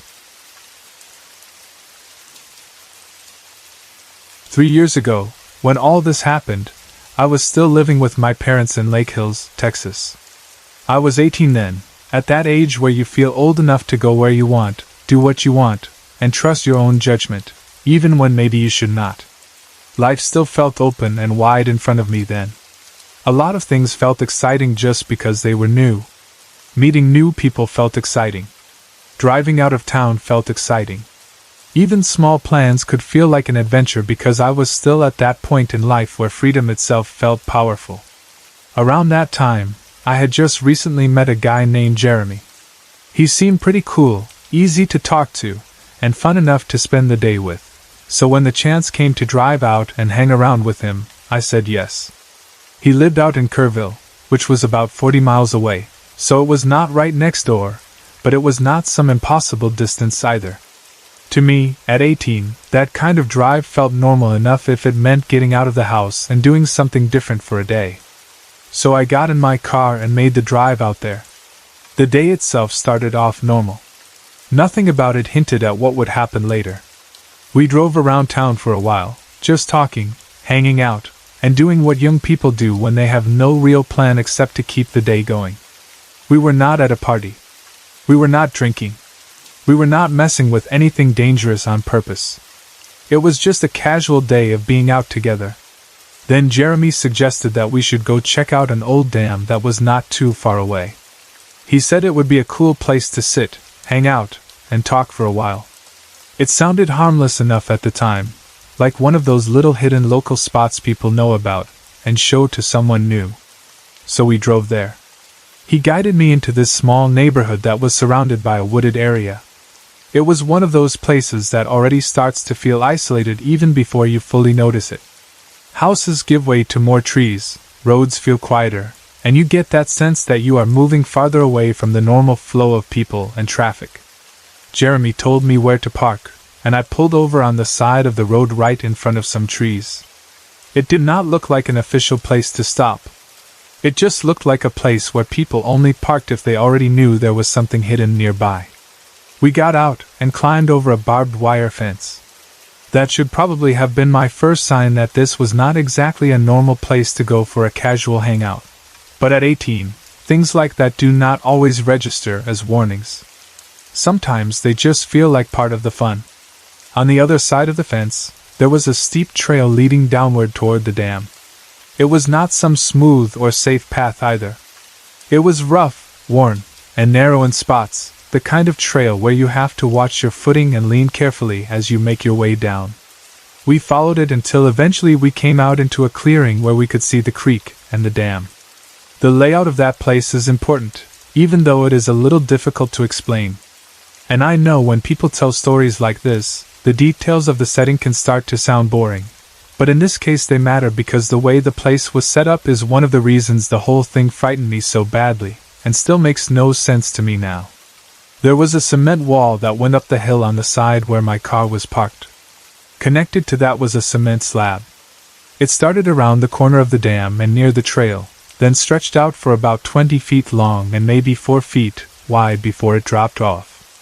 And when I say dropped off, I mean it really dropped off. It was about 15 feet down to the rocky bottom below, and the edge of the creek. The slab itself felt exposed, like it had once had some purpose related to the dam, and then had just been left there. We sat on that slab. The dam itself was perpendicular to it, stretching out maybe 100 yards or so until it reached another cement wall on the far side of the creek. The wall of the dam that faced the water was slanted, maybe at about a 45-degree angle. Below the dam, the creek was still and shallow, and because the area was so open there, you could see straight across it to the other side. To the left of where we were sitting, there was a thick wooded area running parallel to the dam. The creek cut between us and those woods. So if I describe it as simply as I can, we were sitting on that narrow cement slab with the dam on our right and the woods on our left, looking out over the shallow creek below. At first, it was actually kind of peaceful. It was late in the afternoon, and the sun was going down. The light had started to soften, and that part of the evening was settling in where the world does not feel fully dark yet, but no longer feels clearly daytime either. It was the sort of setting that, under normal circumstances, might have felt beautiful in a lonely kind of way. We sat there and talked, just looking out over the creek and the dam, and for a little while it was exactly what Jeremy had said it would be. A place to sit and hang out. Then we heard the drums. At first the sound was faint. So faint, in fact, that I remember stopping in the middle of our conversation because I was not even sure whether I had heard something real or whether it was just one of those odd tricks of sound that happen outdoors. But it came again. Slow. Steady. Rhythmic. It was definitely drumming, coming from somewhere beyond the woods. Both of us stopped talking and listened. When something strange first begins, there is often that moment where you are not yet afraid, only curious. That is where we were then. We did not leap up in fear or start imagining ghosts right away. We joked. We laughed a little. I think one of us said maybe it was some hobos having a party in the woods. It sounded so far away at first that it was easy to make fun of it. It seemed more odd than threatening. A little weird, yes, but not enough yet to make me truly nervous. But the drumming did not stop. That was the first thing that changed the mood. It just kept going. Slow and regular at first, then gradually louder. As the sky got darker, the sound grew closer. Or at least it seemed to. That was one of the strangest parts. It was not staying in one place. It felt like it was moving toward the visible section of the creek. And through all of this, we did not hear anything else. No voices. No laughter. No footsteps in the brush. No shouting. No signs of a group of people. Just the drumming. And it was good drumming too. That is another detail that stayed with me. It was not random pounding nor somebody banging around in a clumsy way. It had rhythm. It sounded deliberate, practiced even. There was something almost hypnotic about it because it was steady and musical in a dark, unsettling way. If you had heard it somewhere safer, maybe you could have called it beautiful. But there, as the light drained out of the sky and the sound moved closer through a place where no one should have been, it began to work on my nerves. By that point I was getting uneasy. The farther into dusk we moved, the harder it was to tell where exactly the sound was coming from. It no longer seemed deep in the woods. It seemed to be nearing the clearing itself, like whatever was making it had stepped out from between the trees and into the open area along the creek. That was when I really started paying close attention, staring out at the water and the darkening edge of the woods. Then I saw it. Or at least I saw enough of something to know that I had not imagined the whole situation. Out on the water, or along the edge of it where the last weak light still made shapes visible, I saw the shadow of a figure moving across the creek toward the dam. I froze. Truly froze. Not because it was fully clear and obvious, but because it was just visible enough to be wrong. The drumming was getting louder and faster now, and the movement I saw matched the approach of the sound in the most terrifying way. I pointed it out to Jeremy right away and told him I saw something out there. At first, he tried to play it cool. He said he did not see anything. He told me not to worry. He suggested maybe it was just some old guy messing with us. That kind of response is very typical when one person in a scary situation wants to calm the other one down, but I could tell he was starting to feel it too. Even if he had not seen what I saw yet, he could hear the drumming getting closer. There was no denying that. Then it moved up the wall of the dam. That is the part one still cannot shake. The figure, whatever it was, did not climb the dam in any normal human way. It did not scramble. It did not struggle. It did not stop drumming. It moved up the slanted wall almost like it glided. Smooth. Easy. Fast. And the drumming never broke. That is what makes it so impossible for me even now. If this had been a real person trying to scare us, how could they have moved up that wall so easily in the growing dark while still keeping up that same steady rhythm? It was like watching something obey a different set of physical rules than the rest of us. Once it reached the top of the dam, it began coming toward us. And the sound got louder and faster. That was the moment the whole thing shifted from strange to truly terrifying. Up until then, maybe there had still been room for explanation. Maybe some weird local guy, maybe someone screwing around, maybe somebody trying to spook kids. But once it came over the top of the dam and started toward us with that drumming increasing in speed and volume, all I felt was fear. Deep, urgent fear. Jeremy finally gave up pretending it was no big deal and admitted he could hear it too, hear it getting closer, and he started suggesting that maybe we should leave. I was already there mentally.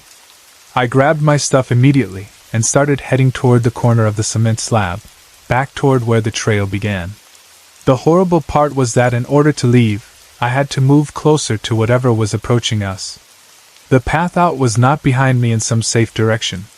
It was toward the corner of the slab near the beginning of the dam, and the trail leading back up to my car. That meant every instinct in me was screaming to run away, but the only way to do that was to pass nearer to the thing that was coming. I did not look at it again. I could have. Maybe if I had forced myself, I might have gotten a better look and had more answers now. But I was far too scared.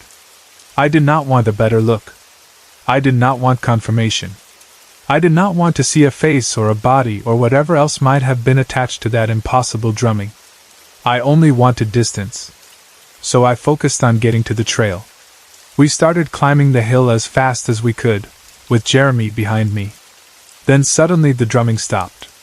Out of everything that happened, that might have scared me most. Because once the drumming stopped, the sound no longer gave us the comfort of distance or direction. Before, at least I knew where it was because I could hear it. Once it went quiet, all I could think was that whatever it was must have changed what it was doing. Maybe it had reached the place where it did not need the drum anymore. Maybe it was right behind us.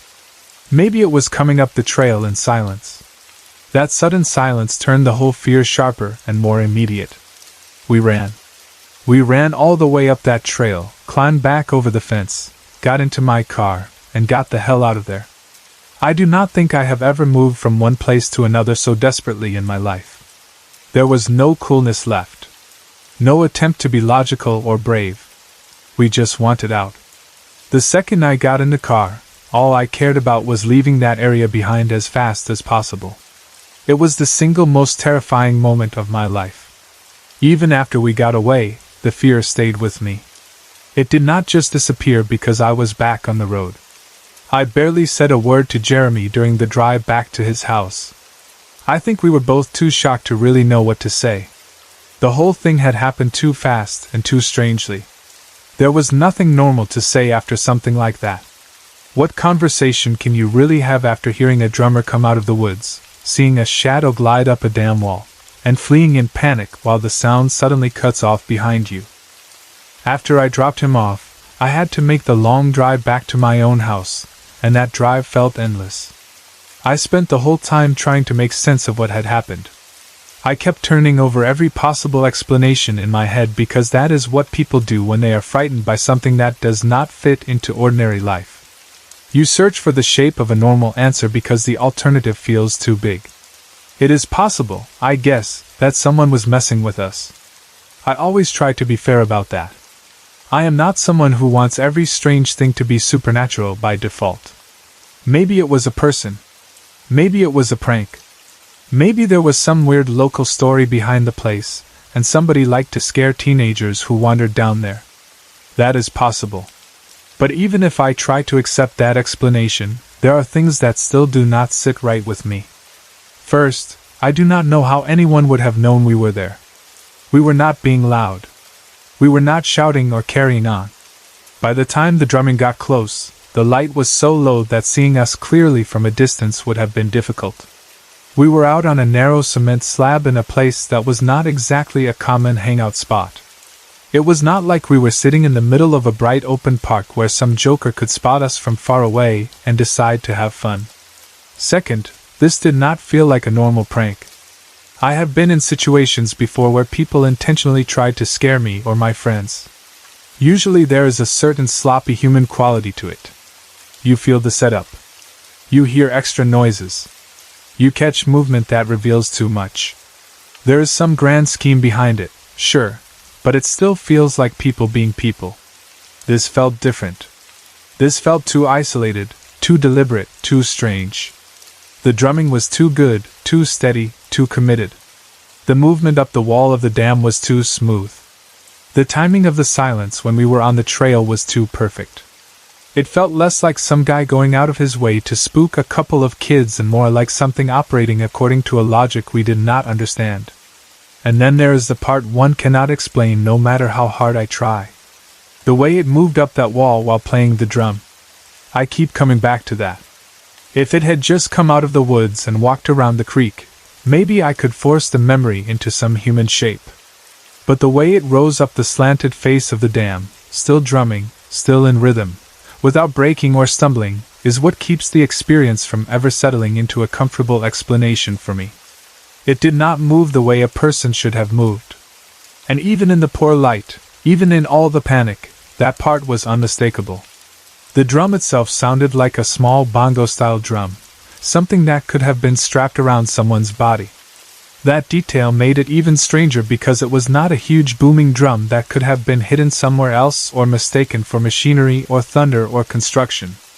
It sounded close, portable, real, deliberate, and directed. Like someone carrying rhythm with them as they moved. I have thought about that evening many times since. I have thought about how ordinary it started, how casual the drive was, how easy it felt to say yes to one more stop before heading home.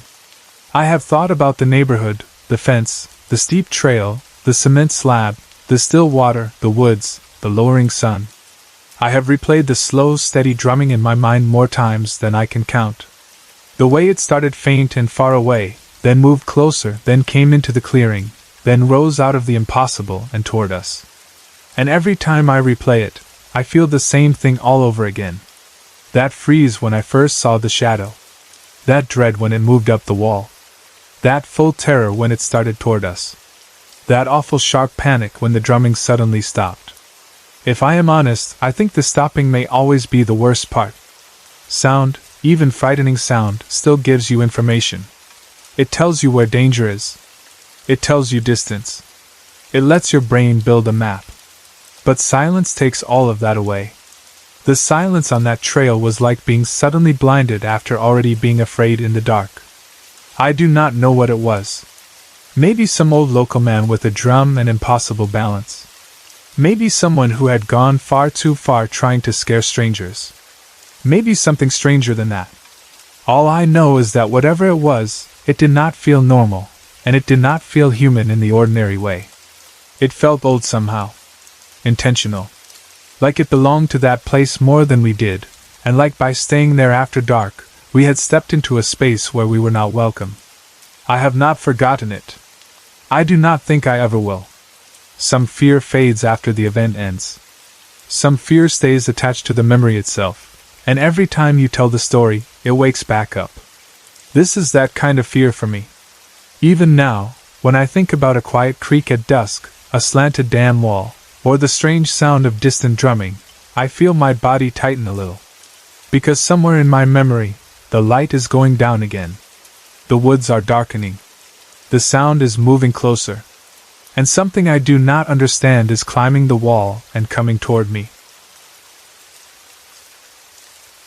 The first weekend of May this year, I and 2 other members of our team were asked to do what most people casually call a ghost hunt inside a man's home. He was not asking because he wanted entertainment, or because he thought it would be fun to have strangers walking through his house in the dark. He asked because something had happened to him there that frightened him enough to want answers. He lived in the house with his 2 young children, and because of that, what he experienced did not just feel strange to him. It felt serious. He wanted to know if there was really something in that home, and if there was, he wanted proof that he was not imagining it. When he first told us his story, he did not sound dramatic. He sounded unsettled, like a man who had replayed the same moment in his head over and still could not make sense of it. He said he had been walking through the hallway one day, heading toward his son's room, when a black shadow appeared directly in front of him. It did not stand there like a still figure or wait in some doorway. It moved. He said it came right toward him and passed through him. The second it did, he became weak. Not just startled, but physically weak enough that he had to sit down in the chair next to him. He told us he could hardly move for almost 10 minutes afterward. When he finally stood up again, he felt dizzy and lightheaded. It was not the kind of story you hear and immediately dismiss, especially when the person telling it clearly remembers every part of the physical after effect. He wanted us to investigate and see if we could feel or capture whatever had crossed through him. So I gathered the equipment and headed over to his house. By then, going into places where people had reported strange experiences had already become familiar to me, but every house still felt different. Every family told their story in their own way, and every home carried its own atmosphere. Some places felt open and light even when people believed something odd was going on there. Other places felt heavy before you even unpacked a single piece of equipment. This house was somewhere in between at first.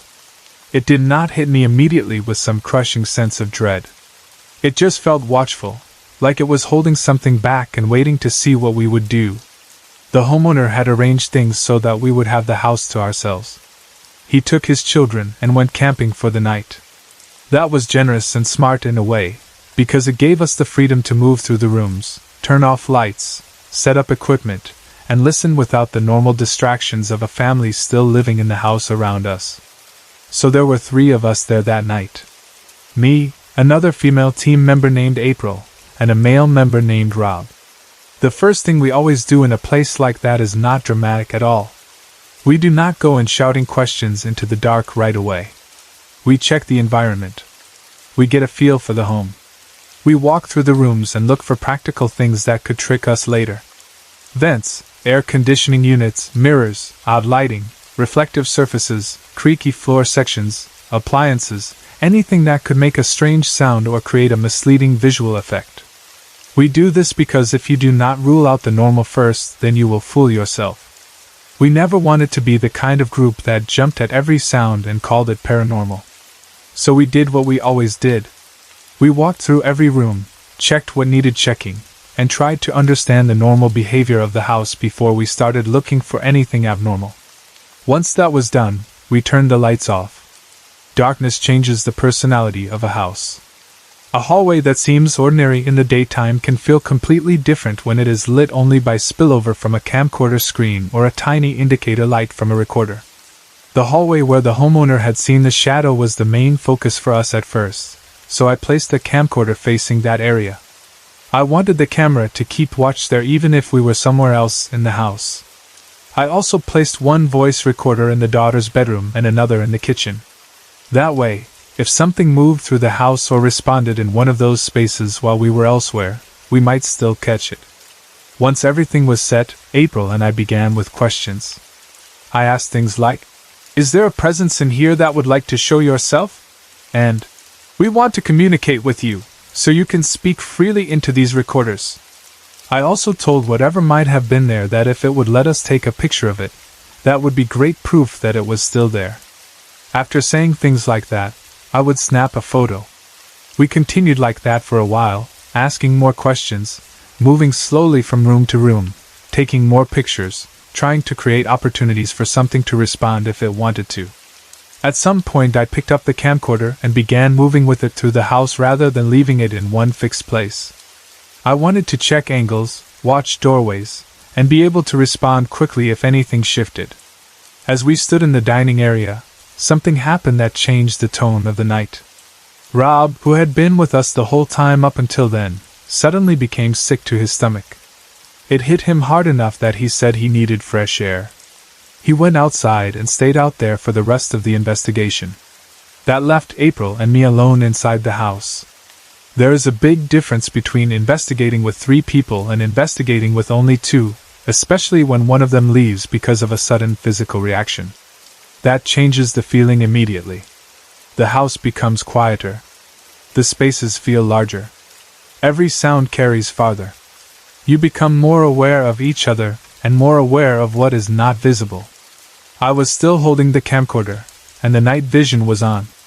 At one point, while filming, I started noticing white and green orbs moving across the camera's view. Now, anyone who has used a camcorder with night vision knows that dust and moisture can create strange-looking orbs, so I am very careful when I talk about them. But these did not look like normal dust. They were not just floating in a random straight drift across the frame. They were moving in odd ways, almost dancing against the wall, and then stopping still in midair. That was what caught my attention. Dust usually does not appear to move with intention, and these seemed to have a rhythm or awareness to them that felt unusual. Then I felt something on my right shoulder. Not a touch exactly, but a cold spot. A strong coldness, localized and sudden. It made me turn the camcorder to the right almost automatically. And there, on the screen, over my shoulder, I saw a mist. The strange thing was that I could not see it with my own eyes at all. It only appeared in the camera view. That is the kind of moment that instantly charges the whole room with adrenaline, because when your body feels something and the camera shows something at the same time, your mind stops treating the experience as vague. It becomes real enough to react to. I remember saying, "All right. We are getting something." And almost right after that, I heard footsteps. Not from down the hall. Not faint and distant. Right next to me, on my left side. April heard them too. She immediately asked, "Did you hear that?" The footsteps continued. They sounded as if they were circling around us, not rushing, not stomping, but moving in a deliberate pattern around me and April. That was one of the strangest parts of the night, because when footsteps move in circles around you in an otherwise quiet house, you feel them in a very physical way. Even if you cannot see anyone, your body knows the sound is too close to ignore. You start turning without meaning to. Your ears strain. Your shoulders tighten. The room seems smaller even if you are in the same amount of space as before. I told April to start taking pictures while I tried to catch whatever was there on video. I swung the camcorder slowly, following where I thought the steps were moving, but no luck. Nothing clear showed itself in that moment beyond the sound and the tension of it. Still, that did not mean the house had gone quiet. It felt active now, like something had noticed that we had noticed it. I moved back through the hallway with the camcorder and into the son's room.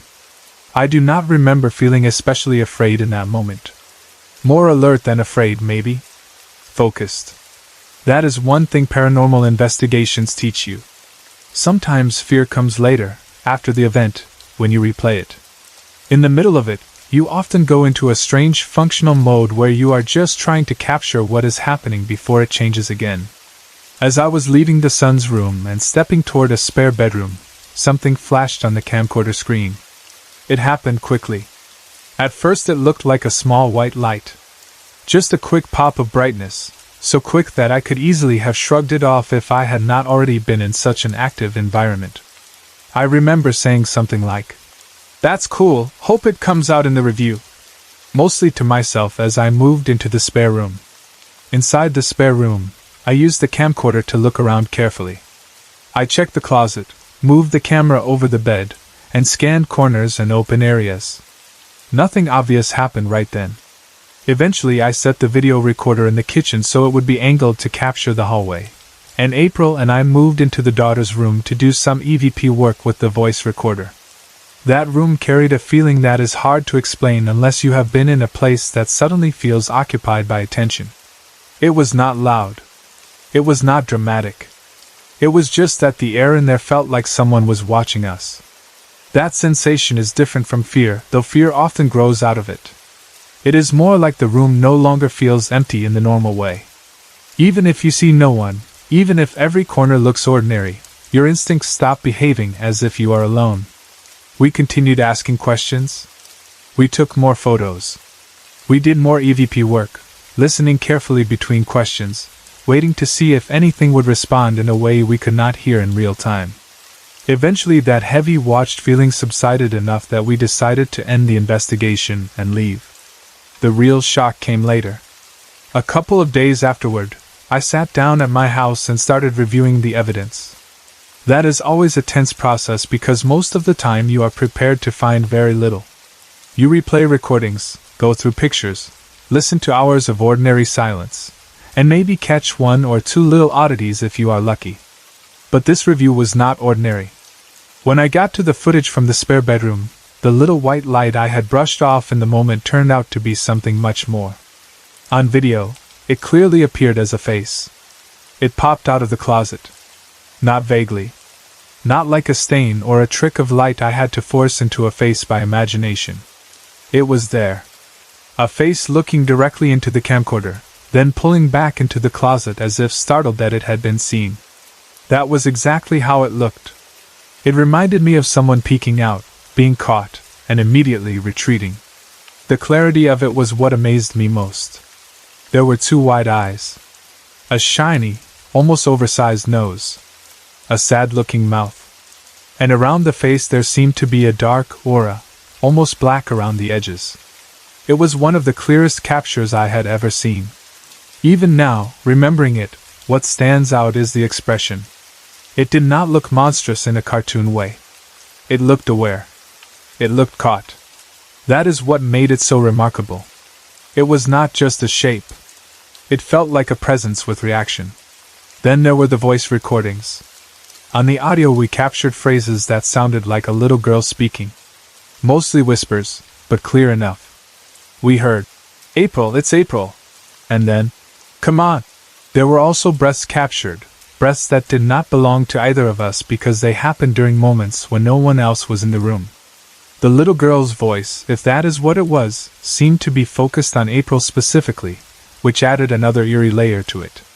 Names on recordings always feel more personal. It is one thing to catch a vague whisper. It is another to hear a voice use the name of one of the investigators in the room. 2 days after that investigation, we learned something that made the whole thing even more unsettling. The house had been built over the graves of 3 children. When we found that out, all the pieces of the night took on a different shape in my mind. The small voice. The whispers. The sense of being watched in the daughter's room. The face in the closet. The footsteps circling us. Even Rob getting physically sick began to feel part of a pattern rather than isolated events. It is impossible not to wonder whether the house carried those children in some way, or whether whatever was there had attached itself to that history. I know people hear stories like this and immediately try to decide what must be true and what must be coincidence. I understand that impulse. I have it too. It is why we checked vents, mirrors, wiring, sound sources, and layout before we even really started. It is why we always tried to know the normal house before calling anything paranormal. But the reason this case stayed with me is because the evidence came from different directions at once. Physical reaction from Rob. Orbs and mist on camera. Footsteps heard by more than one person. A face captured in video. A childlike voice on audio. And then the later discovery about the 3 child graves beneath the home. That kind of layering makes a case hard to dismiss. What I remember most clearly from the night itself, before even seeing the evidence later, is the feeling in the daughter's room and the way the footsteps seem to move around us. There is something deeply disorienting about hearing movement where you cannot place a body. Your whole mind keeps trying to build a shape for the sound, and when it cannot, the sound begins to feel unnatural in a way that gets under your skin. I can still hear April's voice asking, "Did you hear that?" Because that moment confirmed I was not imagining it. Shared experience always changes fear. It makes it heavier in some ways and easier in others. Easier because you know you are not alone. Heavier because now you know something really is happening. The face in the closet changed everything for me afterward. If the footsteps and cold spots and watched feeling had been all we left with, maybe the case would still have bothered me, but it could have remained one more strange house with good atmosphere and unconfirmed oddities. But the face gave the case a center. It gave it shape. It turned the whole thing from a story about weird stuff in a house into an experience with a direct visual that I could not explain away. The way it leaned out, looked, and withdrew remains one of the most astonishing things I have ever reviewed on tape.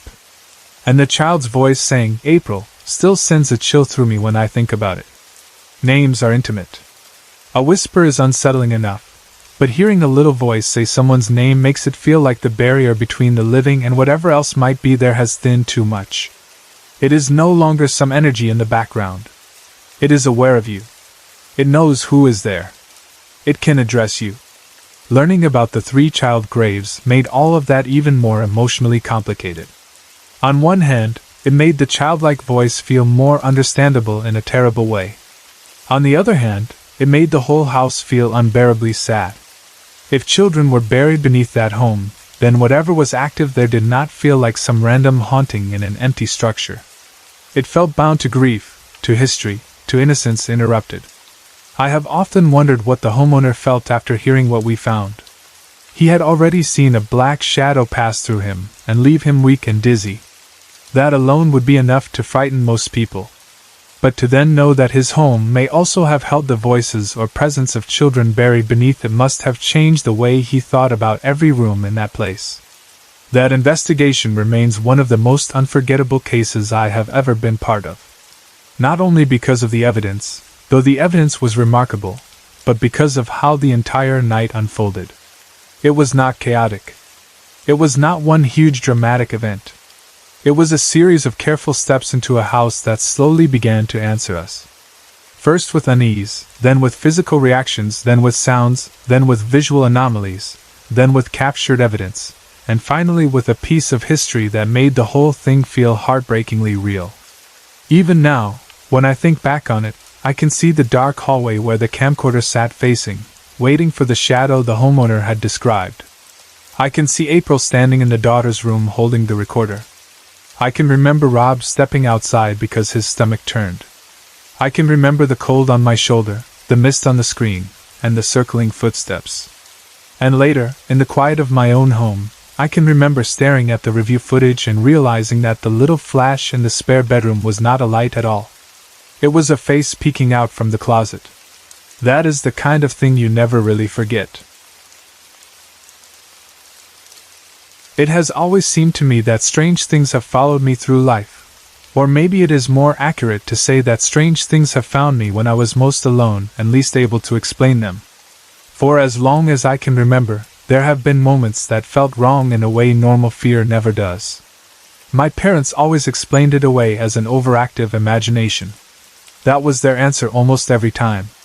If I was frightened by something, if I described something that did not fit into everyday life, if I woke up crying or shaking or trying to find the right words for what had happened, they would usually tell me it was just my mind playing tricks on me.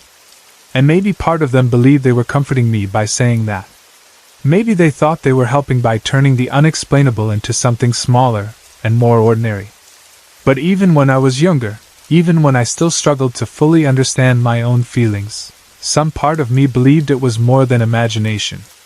I am 14 now, and even though I am still young, I have carried these memories long enough to know how real they felt.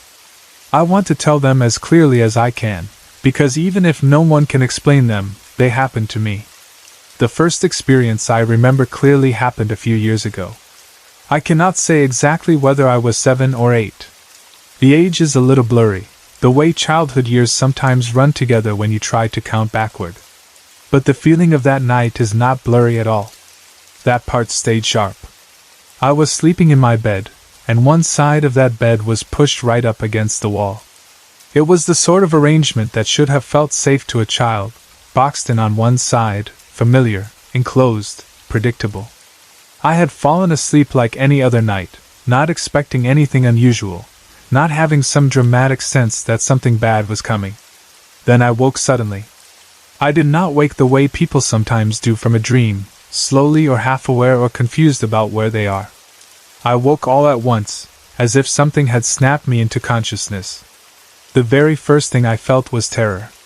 Not mild fear, not uneasiness, not the kind of nervousness a child might feel after hearing a strange sound in the dark. It was dread, sharp and instant, the kind that rushes into you before you even know why you are afraid. That alone would have been bad enough, but then I realized I could not move. I tried. I remember that clearly. I tried to move my arms, my legs, to sit up, to do anything at all, but my body did not answer me. It was like being awake inside something that was no longer fully mine. My mind was alert, terrified, and completely aware of my bed, my room, the darkness, the wall beside me, but my limbs would not respond. The helplessness of that is hard to describe even now. There is a special kind of fear in being trapped inside your own body while something is wrong around you. Then I heard laughter. It did not sound far away. It did not sound like neighbors or television or something outside the house. It sounded present, close in the room with me, though I could not see where it came from. It was the laughter of two presences. That is how it felt to me then, and that is still the best way I can describe it now. Not simply two voices with no bodies, but two beings, two presences, each distinct from the other. Both sounded male. One sounded older and darker somehow, heavier in tone, more dangerous. The other sounded younger. Even then I could feel the difference between them. The younger voice carried a kind of cruel excitement. The older one felt more settled, colder, and more in control. They laughed. That laughter did not feel random or friendly or even playful. It felt like I was being observed, and whatever they were, they found something about me interesting enough to mock. Then the laughter stopped, and the older voice spoke. It hissed one word. Interesting. I still remember exactly how that voice sounded. That may be one of the strangest things about the whole memory. Years have passed, but I still know the feeling of that voice as if it pressed itself into my mind in some permanent way. It was not just a sound. It carried something with it, something dark and deliberate, the way a threat can carry more than words even when it only says one thing. Right after that, I felt sharp pressure on my thighs. It was as if something were pressing down on me, pinning me harder into the bed. It did not feel like ordinary numbness, or the weight of blankets, or some strange dream sensation. It felt active, intentional, like force. Even though I still could not properly move, I fought against it. I tried to kick, tried to jerk my arms, tried to wrench myself out from under whatever invisible control had hold of me. I cannot say exactly how long that struggle lasted because time feels very different inside moments of terror. It might have been seconds. It might have been longer. All I know is that suddenly the two presences pulled back. That is the best way I can explain it. They receded. The pressure was gone. The atmosphere changed. Whatever had been there withdrew just as suddenly as it had come. And I was left lying in my bed, breathing hard, out of breath, shaken all through my body. I told my parents about it afterward. I do not remember every word of that conversation, but I remember the result. They dismissed it. They said it was a dream. That answer upset me, not because I expected them to have some perfect explanation, but because I knew it had not felt like a dream. Dreams blur when you wake. They lose edges. This did not. It stayed solid. I remembered the laughter, the word, the pressure, the paralysis, all of it. But because I was a child, and because adults so often need the strange things children say to fit into a smaller box, the experience was folded away under that word, dream. I tried to accept that for a while. Children often do that. They take the explanations adults give them and try to live inside them even when some part of them still knows the explanation is wrong. So for a while I told myself maybe that was all it had been. Maybe I had woken from some nightmare and carried part of it with me. Maybe my fear had made it feel more vivid than it was. Maybe my imagination had done the rest. I told myself that because I wanted the world to make sense again. Then about a year later, something else happened. This second experience was worse, not only because it frightened me more, but because it felt like a continuation, as if the first event had not been random at all. It happened in the same room. In the same bed, in the same kind of night silence. Once again, I was asleep. Once again, I woke suddenly. And once again, the first thing that came rushing into me was that terrible fear. It is strange how the body remembers danger. Even before I fully knew what was happening, some part of me recognized the feeling. It was as if my body itself knew this again. The room was dark. The house should have been quiet. But I was already filled with that sense of wrongness before I saw anything at all. Then I noticed the shadow in the doorway. At first it was just a shape stretching into the room, the way darkness can extend when something blocks a little of the dim light from outside the room. But then the shape grew clearer. Slowly, the figure of a man began crawling into my room. That image still unsettles me deeply, because it was not simply a shadow on the wall that my mind interpreted as human. It moved with purpose. It entered the room. It came in low to the ground, crawling.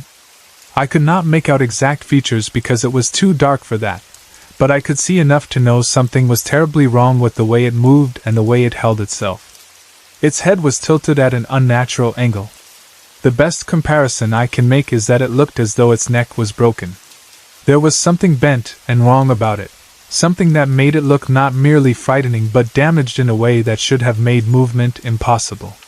And yet it kept crawling closer to me. That was one of the most horrifying parts of it. If something looks broken in a fatal way and is still moving toward you, every instinct in you knows you are seeing something that should not exist in ordinary life.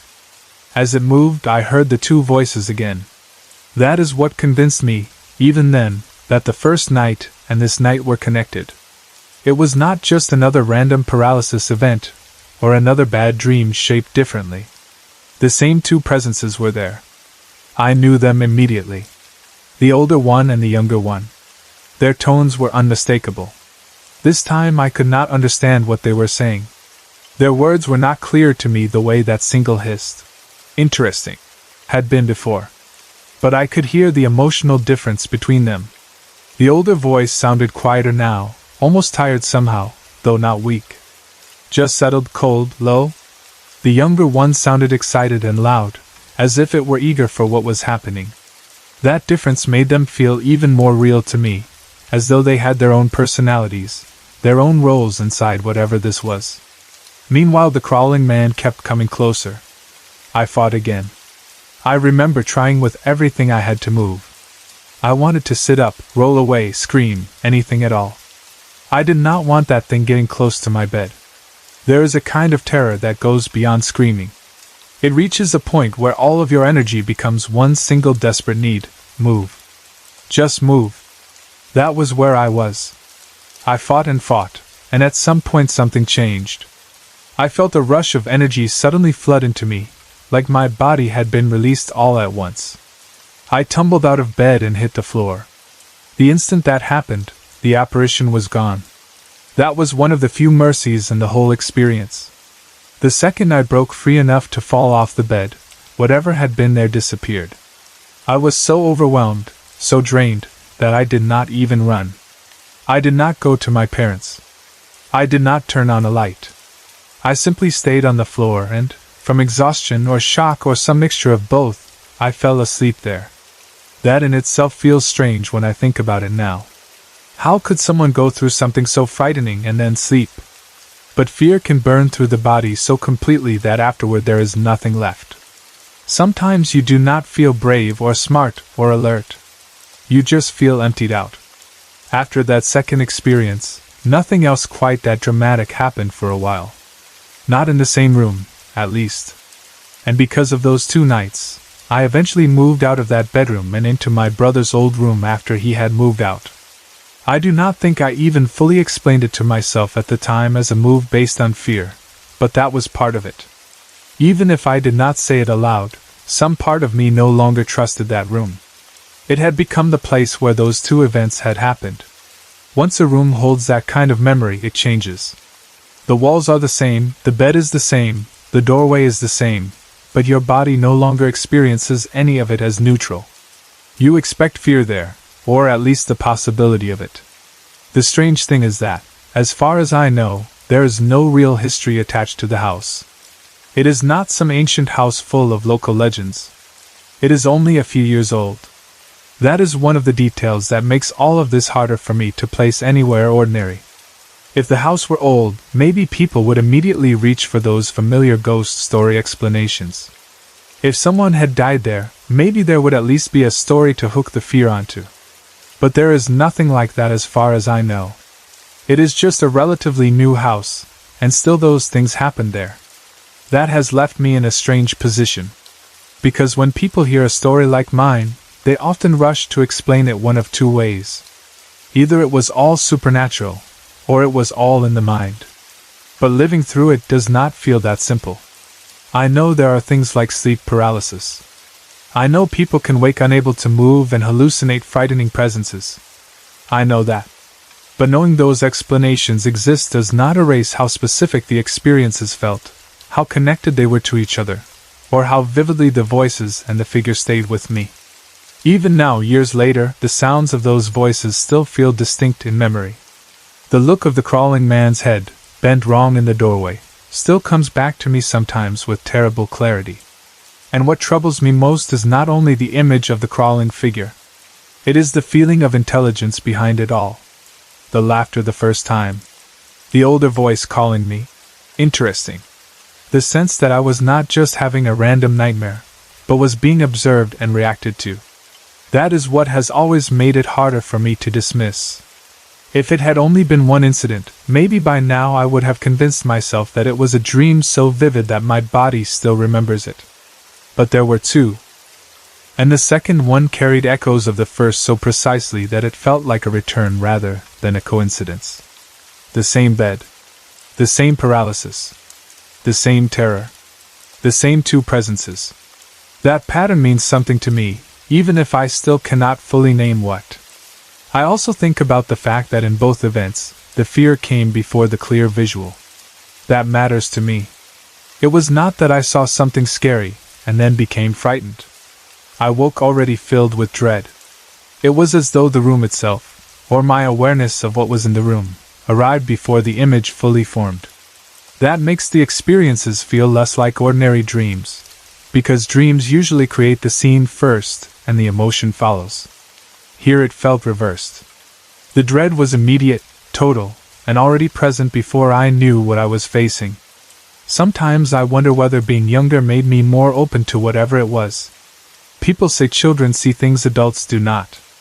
I do not know how true that is, but I do know that when you are a child, the line between what you feel and what you believe is thinner. You do not yet have all the adult machinery for denying the strange. When something feels wrong, you simply feel it. You do not immediately cover it with logic. Maybe that is why these things happened when I was younger. Or maybe they happened then for reasons I still do not understand and would not have understood even if I had been older. Nothing else significant has happened in the last few years, at least nothing on the same level. That should comfort me more than it does. In some ways it does. I am grateful that I have not had those same night episodes again, especially not in the new room. But another part of me stays unsettled because the absence of further events does not erase the reality of the earlier ones. Silence is not always peace. Sometimes it is only silence. I still remember too clearly to just relax into the idea that it is all over and meaningless. The fact that I moved rooms may have mattered too. Maybe those things were tied to that old bedroom. Maybe moving out of it broke whatever pattern had formed there. Or maybe it is coincidence, and I simply grew older and stopped experiencing those states in the same way. I honestly do not know. All I know is that I sleep in my brother's old room now, and I do not want to move back. There is something else I have noticed too. When I tell these experiences to adults, even now, many of them immediately try to take the sharp edges off. They want to help, I think. They want to tell me it was a nightmare, a sleep disorder, stress, or imagination. And maybe part of one of those explanations is true. Maybe there is a natural framework somewhere that fits parts of what I went through. But what I wish people understood is that even if an experience has a natural explanation, that does not make it less real to the person who lived it. Fear is still fear. Helplessness is still helplessness. A voice heard in the darkness does not become harmless just because someone later gives it a medical or psychological label. And what if there is more to it than that? That question is the one I keep coming back to. What if it was not only a dream state event? What if there really were presences? What if that laughter and that voice were not creations of my own mind, but something outside me touching my awareness during a vulnerable moment? I cannot prove that. I know that. But I also cannot completely stop myself from asking it. Because some things in this world, even now, do not fit neatly into what we already know. And some experiences stay too alive inside you to be packed away with easy answers. I still remember the exact feel of that first word. Interesting. I still remember the pressure on my thighs. I still remember fighting to move. I still remember the crawling figure in the doorway, the bent neck, the voices, the rush of energy, the fall to the floor. These are not vague impressions. They are etched into me. And maybe that is why I wanted to tell this story. Not because I claim to understand it completely. Not because I think everyone should instantly believe it was something supernatural. But because I know what happened felt real, and because sometimes the truth of an experience lies not in whether it can be proven, but in whether it continues shaping the person who lived through it. These nights shaped me. They changed how I think about sleep, fear, and what may move at the edges of our understanding. They made me aware, even at a young age, that there are kinds of terror no one can fully help you with after the fact because by the time you explain them, they already sound impossible. They also taught me something sad. When you are young and tell the truth about something strange, many people will decide imagination is easier than listening. But I remember. And whatever it was there. I was about 15 years old when my grandfather passed away, and even now, after all the time that has gone by, I still feel that loss in a deep and very personal way. Some people leave the world quietly, and though they are loved, their absence settles slowly over time. My grandfather was not like that. When he died, it felt as if something warm, steady, and deeply good had been taken out of the world all at once. He was not just my grandfather. He was one of those rare people who seemed to carry a kind of grace with him wherever he went. He had class, not in a stiff or proud way, but in a real and natural way. He treated people with dignity. He made people feel seen and appreciated. He had integrity, humor, and a warmth that never felt forced. He was the kind of man who could make a room feel better just by being in it. What made his passing even harder was how sudden it felt. He had not been sick in any way that we knew of. There had been no long illness, no drawn-out decline, no final chapter that gave us time to prepare ourselves emotionally. One day he was still himself, still moving through life with the same strength and charm he had always had, and then suddenly he was gone. A death like that shocks you differently. It does not only break your heart. It also steals your sense of certainty. It makes you realize how quickly life can change, how someone can be present and then, in what feels like a blink, become a memory. A year before my grandfather died, my grandmother had passed away from cancer. Their marriage had been one of those rare marriages people talk about almost with reverence. They were deeply close. You could see their love in the way they looked at each other, the way they spoke, the way they existed in the same space. They were not simply a husband and wife who had stayed together a long time. They were partners in the deepest sense. Watching them made you understand something about real love, the kind that grows stronger over the years instead of fading into routine. Their bond was the kind that made everyone around them believe that love, true love, was not just something from books or old songs. It was real, and it could last. Because of that, when my grandmother died, I think a part of all of us knew that my grandfather would never really be the same. Even if he kept moving through life, even if he kept his dignity, and his routines and his smile, some central piece of his heart had gone with her. They had loved each other too deeply for one to leave without changing the other forever. Before my grandfather passed away, I was lucky enough to have one very special stretch of time with him that I will treasure for the rest of my life. It came as part of a family tradition my grandparents had kept with all the grandchildren. Whenever one of us passed 8th grade, my grandparents would take us on a special congratulatory trip. It was a rite of passage in our family, a way of being celebrated and welcomed into the next stage of growing up. I was the youngest grandchild and the last one who was supposed to have that experience. But because my grandmother had died during the year of my 8th grade graduation, my trip was postponed. At one point, my parents even told me it might never happen. They were worried that it would be too hard on my grandfather. I understood that, at least as much as a young teenager can understand something like that. He had just lost the great love of his life. The house felt different. Life felt different. Even joyful things had a sadness tucked into them because she was not there to share them anymore. So I prepared myself for the possibility that the trip would simply never happen. But my grandfather was not the kind of man who would let me quietly lose out on something like that without trying to make it right. He may have been grieving deeply, but he still cared about the promises and traditions that mattered to his family. He still cared about not disappointing me. That says so much about who he was. Even in grief, he thought of others. Even while carrying the absence of the person he loved most, he still wanted to make sure I felt valued and included and cherished. So I flew out to spend a week with him. And that week became one of the greatest gifts of my life. I still think of it often, not just as a memory but almost as a sacred little space in time that I was lucky enough to step into. It was not some huge extravagant trip in the way people might imagine. What made it extraordinary was him. It was the chance to spend real time with him, just the two of us, in a way that let me know him not only as my grandfather, but as a full person, graceful and funny and wise and deeply interested in who I was becoming. He taught me to waltz. That detail still makes me smile because it was so like him. It was not enough for him to simply entertain me or take me places. He wanted to give me something elegant, something lasting, something that carried a little bit of old-world charm. I remember the feeling of him teaching me patiently, the kind of care in the lesson, the way he could make something feel refined and light-hearted at the same time.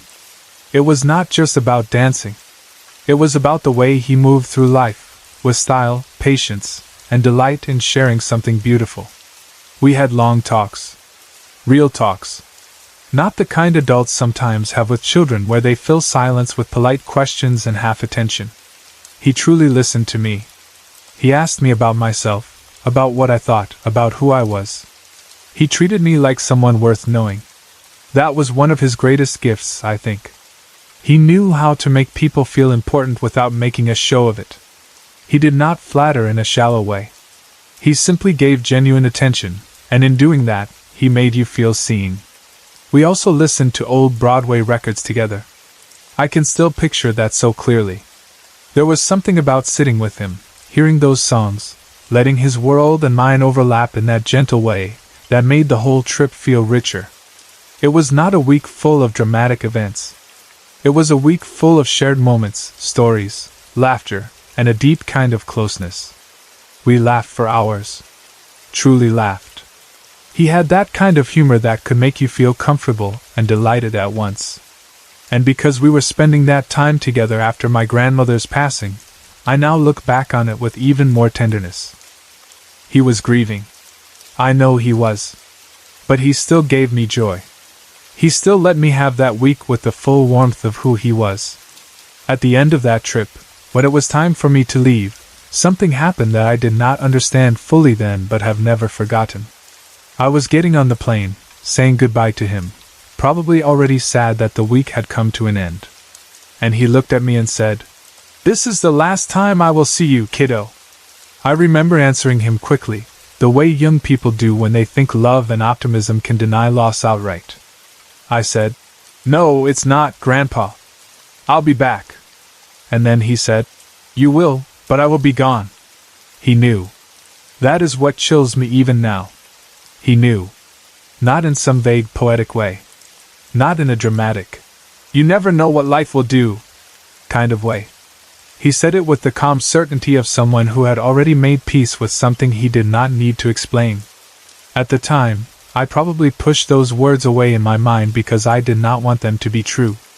But later, after he died, those words came back with a force that made me understand he had known he was nearing the end of his life. Within 3 months, he was gone. His passing happened in a way that was so deeply him that even in grief, I could not help feeling that he had left this world with a kind of grace. He had gone to play tennis with his friends at the club. That alone says something about the man he still was right up until the end. He was active, social, living. After the game, he walked back leisurely to his table, ready to sip his Manhattan and share some laughs. He was not in a hospital bed. He was not diminished in a way that stripped him of himself. He was exactly where you would imagine him, among friends, after doing something he enjoyed. Then he sighed out loud about the loss on the court that day, folded his arms, and was gone. When I think about that now, it still hurts, but there is also something strangely beautiful in it. He went quickly, yes, and that made it painful for us. But there is a mercy in a death that comes without prolonged suffering, a mercy in not being dragged through fear and illness for months or years. It was sudden, and it was devastating, but it was also dignified in a way that fit who he had been. The whole family came together for his services. It felt as if half the town came too. That did not surprise me. He was the kind of person whose life touched many people. Everywhere I looked, there were faces full of grief and affection, people with stories, people who had known his kindness, his class, his humor, his generosity. Everyone had something good to say. There were tears, of course, but there was also so much laughter. Story after story came out, memories of him and of his life with my grandmother, memories that reminded all of us not only that he had been deeply loved, but that he had deeply loved in return. A lot of people said the same thing in different ways, that he and Grandma were together again. At the time, that thought brought a strange kind of comfort. It did not erase the pain, but it softened it a little. Because if anyone in this world belonged together, it was them. The idea that death had not permanently separated them but instead reunited them was one of the few thoughts that felt bearable in the middle of the loss. During the viewing, I asked my father if I could have Grandpa's glasses. People thought that was a little strange, and I understand why. Out of all the things a person might want to keep, glasses can seem like an odd choice. But to me, they felt deeply personal. He wore them every day. They were part of his face, part of how I knew him, part of how he moved through the world. They were one of those intimate, ordinary things that belonged so fully to him that I could not bear the thought of them simply being discarded or forgotten. I wanted them because I wanted something of his that felt truly his, something that had been with him all the time, something that would make it feel like a little part of him could stay with me. That night after the funeral, several of us stayed at my grandparents' house. My father, my stepmother, my sister, cousins, aunt, and uncle were all there. It was one of those family nights that happens after a funeral, when no one really wants to be alone yet no one has enough strength for much conversation either. People drift into rooms, settle into old spaces, and the house itself feels full of memory in a completely different way than usual. My sister and I shared a spare room with a pull-out sofa bed. It was not our usual room, but it was comfortable enough, and maybe being together made it easier. We were both grieving, both tired, both full of the strange mix of sadness and love that follows a funeral. As we lay there talking in the dark, we talked about Grandpa. We talked about how much we missed him already. We probably repeated some stories and laughed a little through our sadness the way families do when remembering someone wonderful. There was a tenderness in that room, a heavy but loving quiet around our words. Eventually we decided it was time to stop talking and try to sleep. I remember turning off the light and settling back down, ready to let the day finally come to an end. Then the door opened. Not all the way. Just enough. just enough for the little hallway night light to spill into the room. It was not some violent or dramatic opening. It was gentle, measured, almost careful. And right after that, we heard a voice.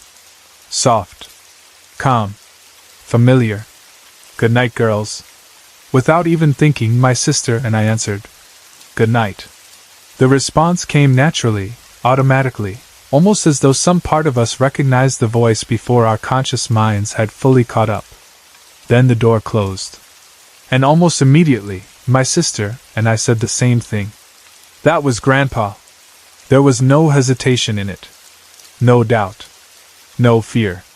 We were not scared in the way people might expect when hearing a ghost story. We were excited. Shocked, yes. Overwhelmed, yes. But not frightened. Because what we had heard did not feel threatening or strange in a dark way. It felt completely like him. The softness of it, the calmness, the familiar way of speaking. It sounded like the kind of thing he would say. It sounded like care, like routine, like a loving little goodnight. And somehow both my sister and I knew at once that it had been him.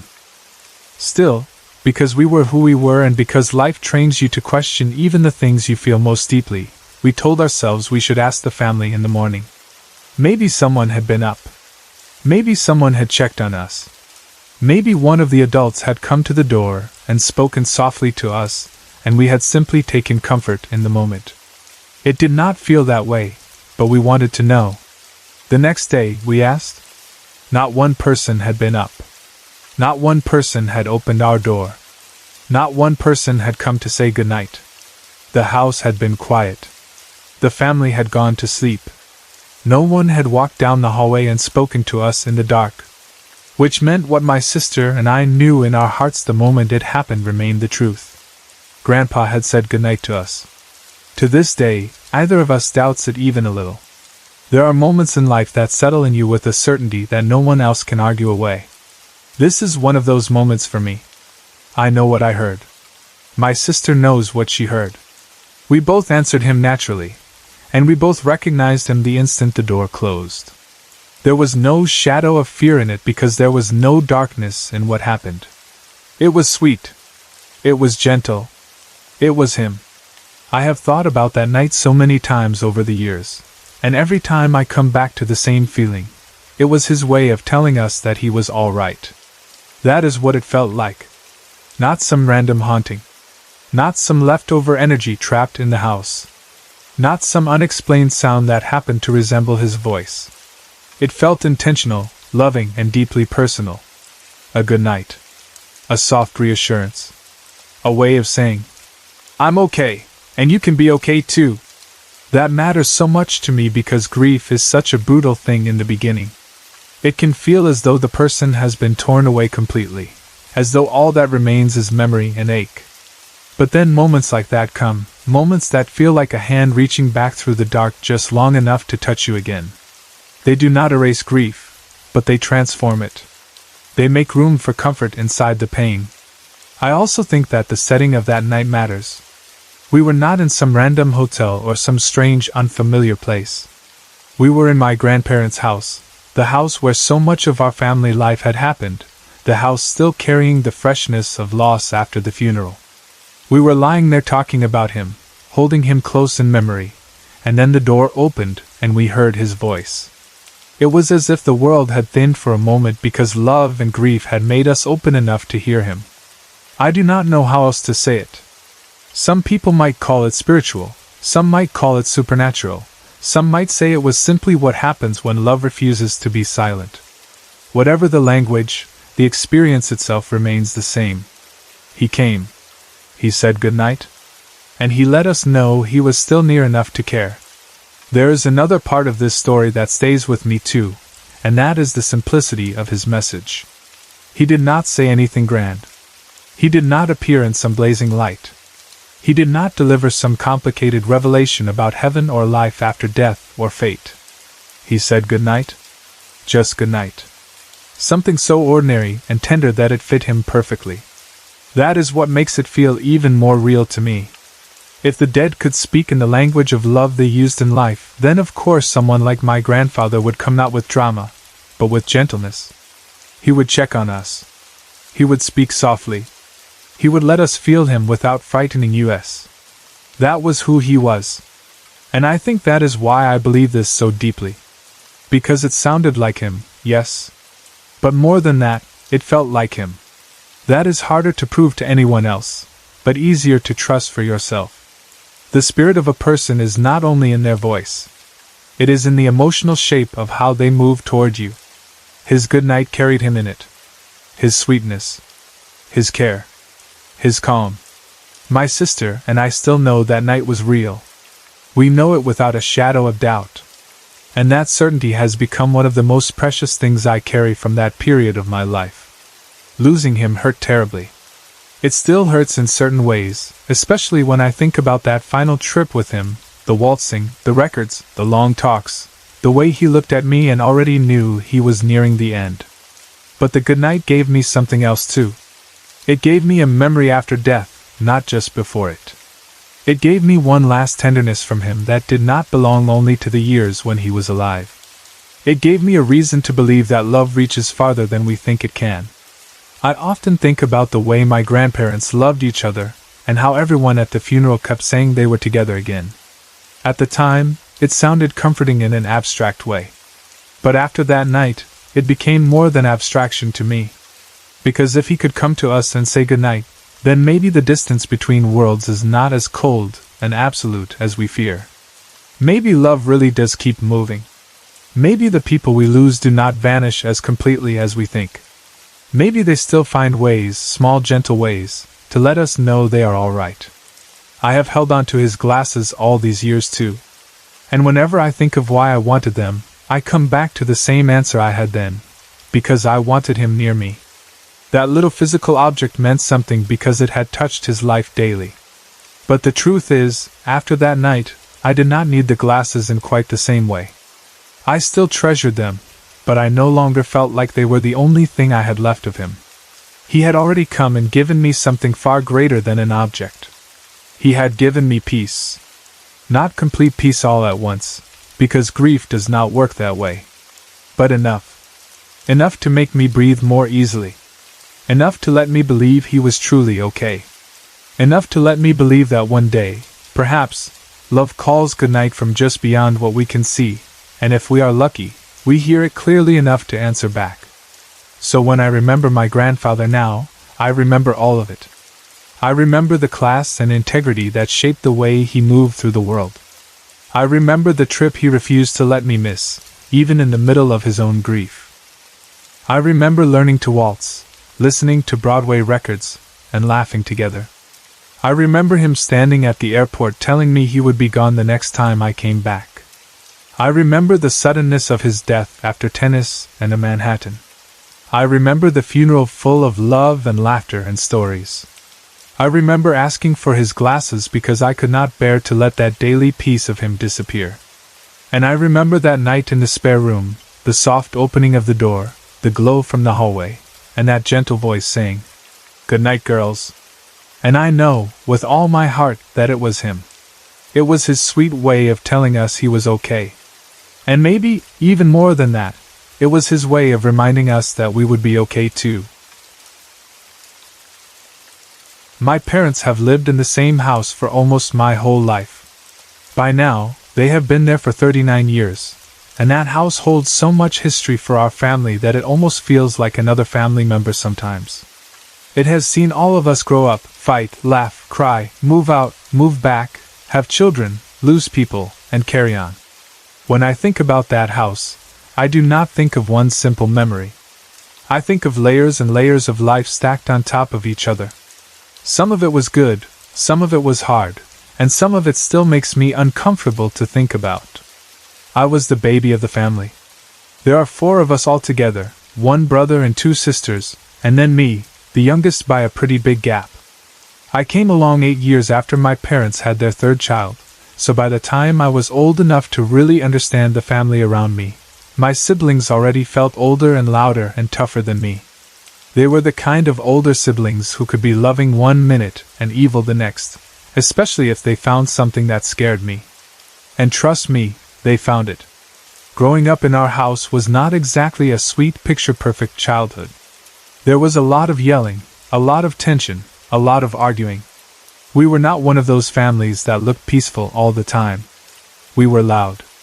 We fought. Feelings got hurt. But then again, I know things could have been worse. A lot worse. So I guess we were just one of those families that loved hard, fought hard, and lived with a lot of emotion in the air all the time. When I was around 8 years old, I remember one little thing happening that seemed harmless at the time but stayed with me because of how strange it was. I was in the den with my 2 sisters, lying around and watching whatever happened to be on TV. I remember saying that I was hot, and my oldest sister said she was hot too. Not even a minute later, the ceiling fan turned on by itself. It was an old fan from the 70s with one of those dial switches, so of course we tried to explain it away. We stood there staring at it in surprise, but then figured maybe the switch had not been fully off and had just kicked on somehow. That is the kind of thing people do. Even as kids, we wanted to put it in a normal box. We did not sit there and declare the house haunted. We just thought it was weird and moved on. Another important thing about my childhood is that my family absolutely loved horror movies. I mean loved them. My siblings and I grew up on them, and I still love them to this day. But when I was little, my brother and sisters were terrible about using that against me. They would make me watch movies that I was way too young to handle. Most of them were cheesy, sure, the kind that seems silly once you get older. But not all of them. The paranormal and demonic ones got to me the worst. The Evil Dead scared me, and The Exorcist absolutely wrecked me. That movie had a hold on me for years. I was honestly terrified of it well into adulthood. I do not think I truly got over that movie until I was around 21.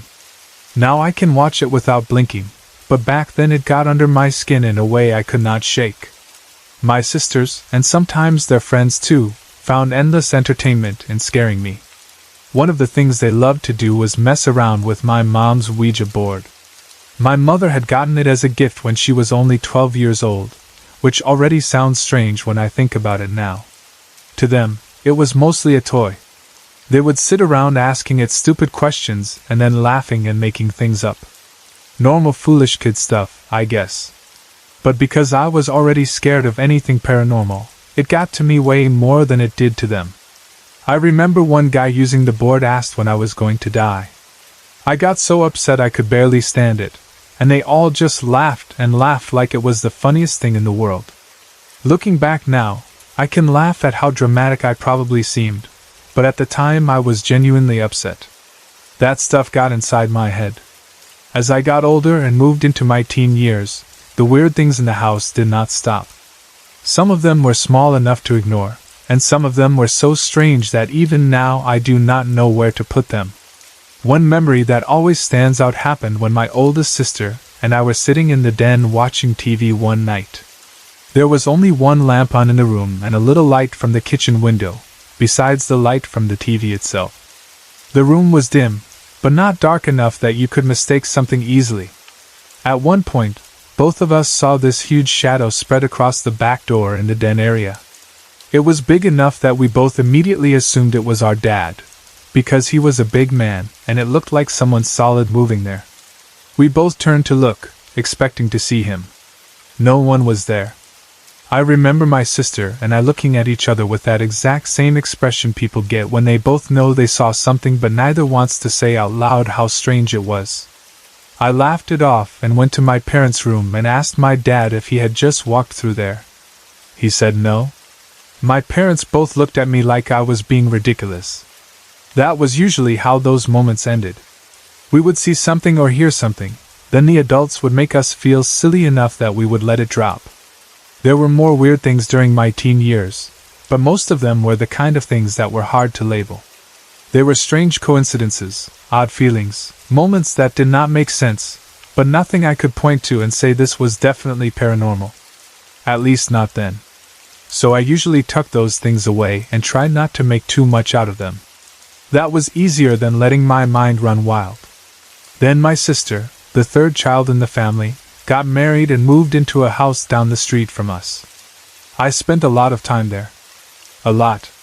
And not long after they moved in, weird things started happening in that house too. I remember the first day I ever walked into it, I felt off. Not terrified. Not panicked. Just wrong somehow. There was one thing in particular that always made me uneasy there, and it sounds ridiculous now when I say it out loud. The previous owners had left this awful, gaudy full-length mirror in the kitchen. It stood in such a way that if your back was turned to it, you could still see straight down the hallway reflected in it. That mirror bothered me from the beginning. It gave me the creeps in a way I could not fully explain. Honestly, I think part of it came from watching Poltergeist 3 too many times, because mirrors in creepy spaces were always a trigger for me after that. Even so, that mirror and that hallway always felt off to me. The funny thing is, that was really the only part of the house that openly scared me at first. But it was not the only strange thing. Whenever you stood in the kitchen cooking or washing dishes, it felt like someone was standing behind you. Not in a threatening way exactly, but close. Too close. Like someone was looking over your shoulder.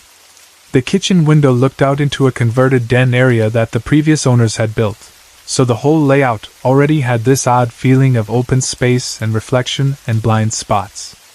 And because I was there so often, I got to know exactly how the house felt when it was quiet and when it was not. I got pregnant at 18, and around that time I babysat for my sister and her husband constantly. I spent hours in that house by myself with their children. A lot of those nights were perfectly normal, and then every so often something would happen that made the whole house feel wrong. Sometimes, when I was there alone at night, I would hear my name being called. Not always in the same kind of voice either. Sometimes it sounded like a whisper. Other times it sounded more like a normal speaking voice. It was never loud enough to sound like someone yelling from another room, but it was clear enough that I knew what I had heard. It was one of those things that made me freeze and listen, trying to decide if someone had actually spoken or if my mind had picked something out of the silence. I also remember hearing the phone ring while I was already on it. That sounds ridiculous, I know. It sounds like the kind of thing that should not even be possible, and yet it happened.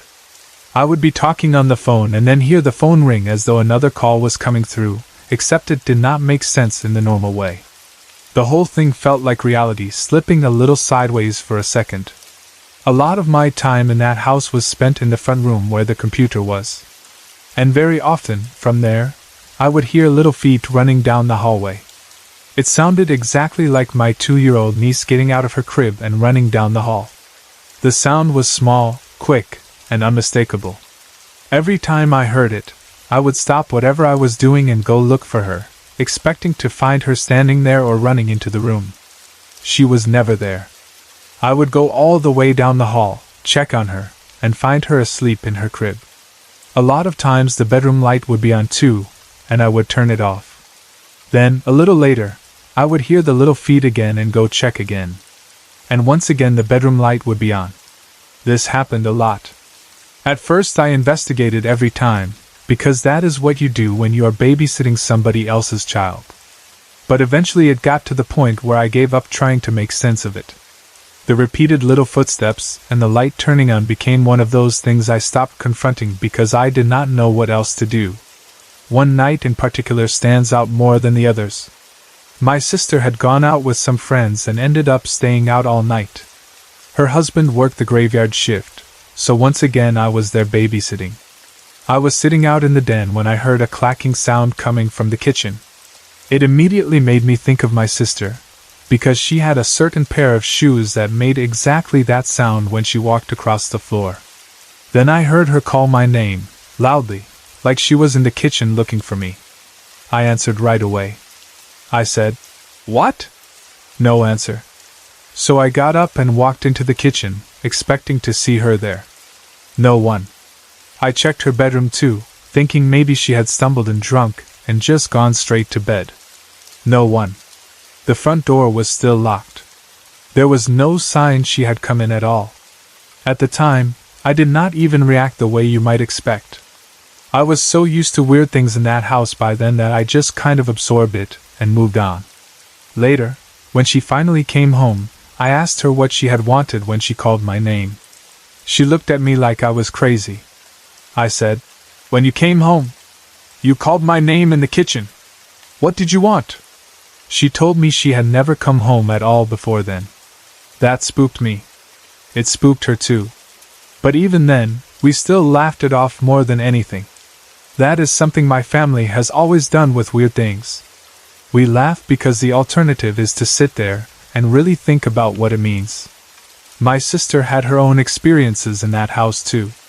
She and I compared notes over time, and a lot of what she went through felt similar to mine. They do not live there anymore, and I still wonder sometimes if the people who live there now notice anything strange. In 1997 I had my daughter, and for the first 2 years of her life, nothing especially unusual happened around her. Then that changed. One day I noticed something about her behavior that made my blood run cold. If a toy rolled or was tossed anywhere near the area around my closet, she would slowly walk toward it, then suddenly turn and run back crying hysterically. It happened enough times that I could not ignore it. At first I thought maybe she had just startled herself, or maybe there was something physically in that corner she did not like. But she was too little then to explain anything to me. All she could do was react, and her reaction was fear. That scared me deeply. I asked my sisters to come over and watch what she did because I wanted someone else to see it. They thought it was weird too. And what made it worse was that I felt helpless. I could not protect her from whatever she might have been seeing or feeling because I had no idea what it was. Then one of my sisters had what she thought was a bright idea. She decided we should use the Ouija board in my room.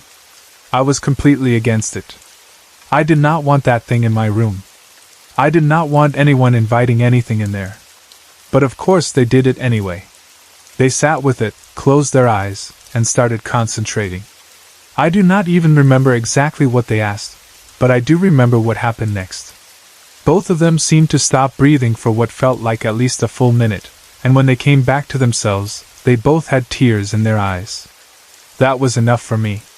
I told them to get the hell out of my room. I wanted none of that there. I did not care what they thought they were doing or contacting or proving. I wanted it gone. After that, things got worse. One of my friends, who was a full skeptic, came over one night and later said she saw a tall dark figure standing in the doorway of my house. I freaked out and accused her of lying because I thought she was messing with me. But she swore over and over that she had seen it. She described it as a dark figure with a top hat on. That detail stayed with me, but I did not tell anyone else about it at the time. Then about a week later, without me saying a single word to anybody about what my friend had seen, my sisters started talking about the shadow man they remembered from when they were kids. They said they had seen him walk across the backyard in broad daylight, and that he had terrified them. When they described him, they said he wore a top hat too. That made me feel sick. I remember telling them to shut up because I was so freaked out. It was too exact. My skeptical friend had seen a shadow figure with a top hat, and then my sisters independently described the same thing from years before.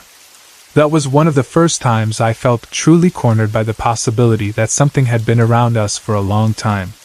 Then came the night with my sister that I still do not know how to explain. This was the sister closest to me in age. She had come to stay at my parents' house for a week because she and her husband were fighting. One night she went out with friends and came home extremely drunk. She was staggering, slurring, the whole thing. I remember laughing at her because she was obviously wasted. Then she asked if I wanted to smoke weed with her. I agreed, and we went out into the garage. I only took 2 hits off the joint. 2. That is important, because whatever happened later, I know I was not out of my mind. I felt relaxed, sure, but not out of control, not hallucinating, not anything like that. We came back inside and joked around for a while. I got hungry and went into the kitchen to heat up leftovers. She went down the hall to use the bathroom. I remember standing there in the kitchen heating the food and thinking of something funny about her husband. I started laughing to myself, then wondered where she was because a lot of time had gone by and I had not heard her come back. When I turned around, she was standing in the doorway. She was facing the wall in front of her with absolutely no expression on her face. At first I laughed because I thought she was just being weird and drunk. Then she slowly walked into the den and sat down on the edge of the couch. She sat with her back perfectly straight, her knees together, and her hands placed on her knees. It was unnatural. Not sloppy drunk weird. Not playful. Not normal. Just strange. I started telling her the funny thing I had thought of, and she gave me no response at all. So I called her name. She slowly turned her head toward me and said, "Yes?" Then turned her head back toward the TV the same slow way. That was when real fear hit me. I asked her to stop whatever she was doing. I begged her to stop messing around. Then she looked at me with this expression that just cut straight through me. I cannot describe it properly even now. It was like she was there and not there at the same time. I dropped whatever I was holding and ran screaming into my oldest sister's room. She had been asleep, and I woke her in hysterics. I was around 20 at the time, old enough to know how crazy I must have looked, but I was completely terrified. My oldest sister dragged me back in there to confront the other one. And my other sister had absolutely no idea what I was talking about. To this day, she denies being involved in any of it. She says she had simply walked from the bathroom into the den and was watching Madonna on MTV. She does not remember standing there the way I saw her. Looking back now, I have mostly blamed that whole incident on the weed because I do not know what else to do with it. I had never hallucinated from smoking before, especially not from just 2 hits, but if I want a logical answer, that is the one I keep reaching for. Even if part of me still is not fully convinced. For a long time, my oldest sister remained skeptical about many of the strange things the rest of us said we experienced. She had seen the huge dark shadow in the den with me. She had seen my daughter react badly to that space near my closet. She knew about the Shadow Man stories. But she herself had not gone through enough to fully stop doubting. Then one morning that changed. I woke up hearing what sounded like furniture moving in another room. I also heard keys jangling. At first I assumed it was my sister rearranging things, because she was known to do that sort of thing. So I did not react strongly. I got myself and my daughter dressed and walked over to my sister's townhome down the street. About 30 minutes later, the phone rang.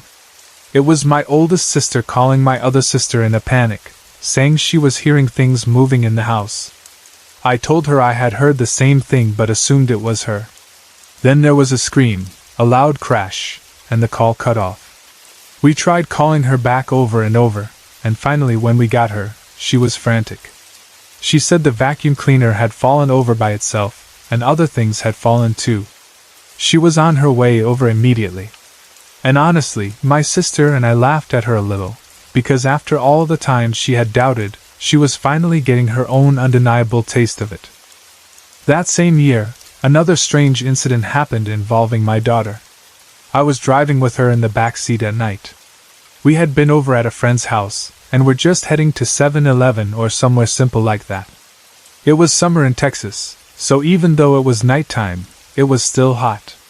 We got to the end of the road and my daughter suddenly started screaming, kicking, trying to get out of her car seat, and covering her eyes. I thought maybe a bug had gotten in the car or something was bothering her physically. My friend leaned back to calm her, and then looked at me and said it was freezing cold back there where my daughter was sitting. I told her to take me home right away. The second I got my daughter out of the car, she was fine. That one has always stayed with me too. Over time, the whispering of names and the feeling of something being around continued both at my sister's townhome and at my parents' house. Eventually I got tired of being scared and simply started telling whatever it was that it was not wanted there and needed to go. After that, things calmed down a lot. Not everything stopped completely, but the really intense, scary feeling eased. There are still odd things now and then, but I ignore them. And after the weed incident, I started wondering if maybe some of this had more to do with me than the houses. That thought takes me back to some of those weird teenage years I mentioned earlier. I used to say things and then they would happen. It freaked my friends out. Maybe I was somehow feeding all of this, or making it stronger, or manifesting it with my own mind. I know how crazy that sounds. But the mind is powerful, and once somebody put the idea into my head that maybe I was making it happen somehow, I could not stop thinking about it. Maybe subconsciously I wanted to experience something paranormal so badly that I opened myself up to it. Maybe all the horror movies, the Ouija board fear, the family stories, and my own emotions turned into something bigger. Or maybe some of it really was there, and I just happened to be more tuned into it. I honestly do not know. What I do know is that I will never forget any of it. Some people believe me when I tell these stories, and some people do not. I expect that. I probably would doubt some of it too if it had happened to someone else and not to me. But I know what I heard, what I saw, what my daughter reacted to, what my sisters described, what my friends saw, and how real those moments felt while I was inside them. So whether it was paranormal, psychological, some strange mixture of both, or something I still do not understand, it happened. And it stayed with me. Ever since I was a little girl, I always had this strange feeling that someone was watching me. It was not the kind of fear that comes and goes quickly, and it was not just one bad night or one creepy moment that faded after a while. It stayed with me. It became a part of how I moved through my own room, my own house, and even my own body. For as long as I can remember, I never felt fully alone when I was by myself. Even as a child, I had this heavy awareness that eyes were on me somehow, even when no one was there. It got so bad that I would not even change clothes in my own bedroom. I know that might sound small to some people, but to me it was a huge thing because it affected my life every single day. Every night, when it was time to get ready for bed, I would go to the bathroom to change into my pajamas instead of changing in my room like any normal girl would. And every morning, I did the same thing. I took my clothes to the bathroom and changed there too. At that age, I was not thinking about spirits or ghosts or anything paranormal.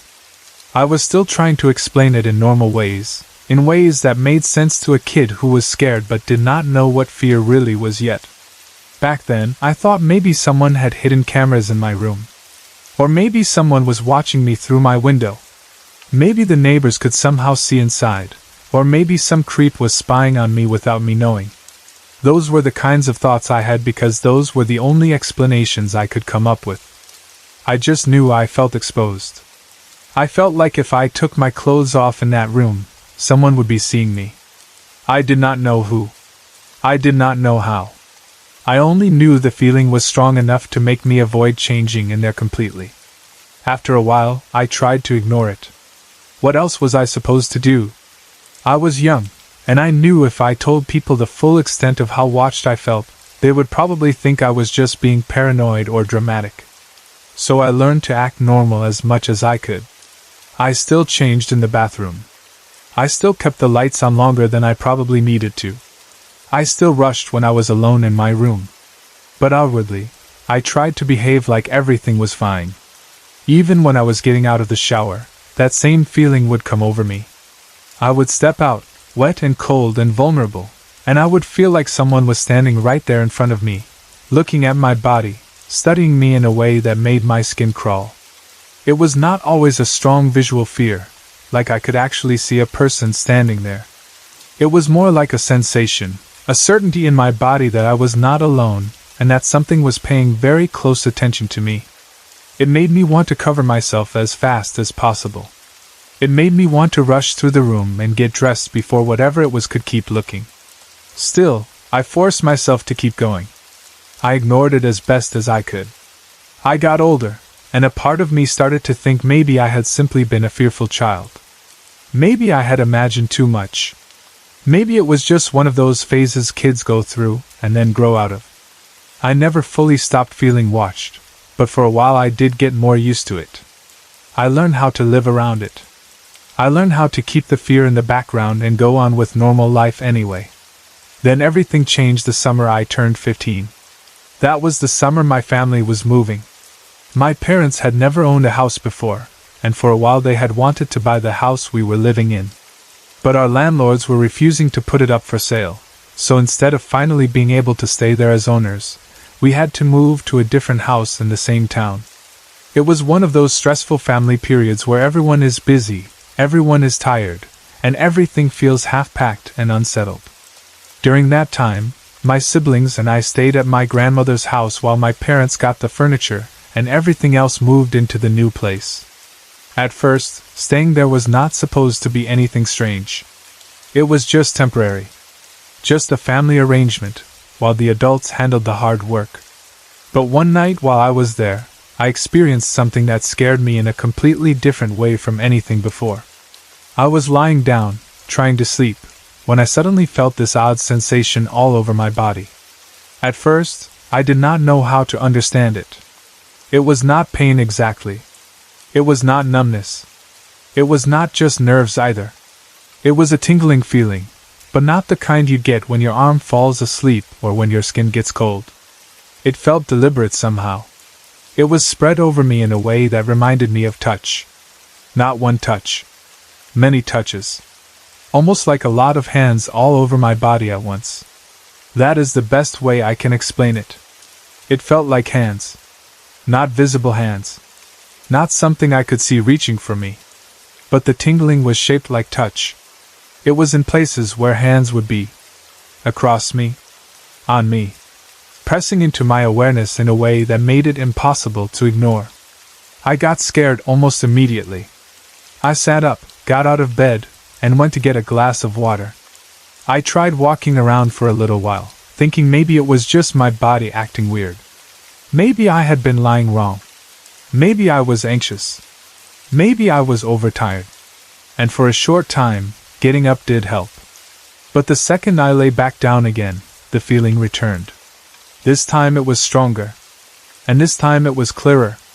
Those hands, or whatever the sensation was, were touching me in sexual ways. On my stomach. On my chest. Between my legs. I remember feeling shock almost as strongly as fear because it was so violating and so impossible at the same time. I did not know what to do. I did not understand how something could feel that real and yet not be visible. I did not know whether I was awake enough, whether I was dreaming, whether something was wrong with me, or whether something unseen was really there. I kept trying to resist it. I moved my legs together tightly because I wanted to block any access to my body. I curled into myself, trying to make myself small, trying to protect the most vulnerable parts of me. I lay there tense and frightened, hoping it would stop, hoping if I stayed still enough or guarded enough it would leave me alone. But it kept happening.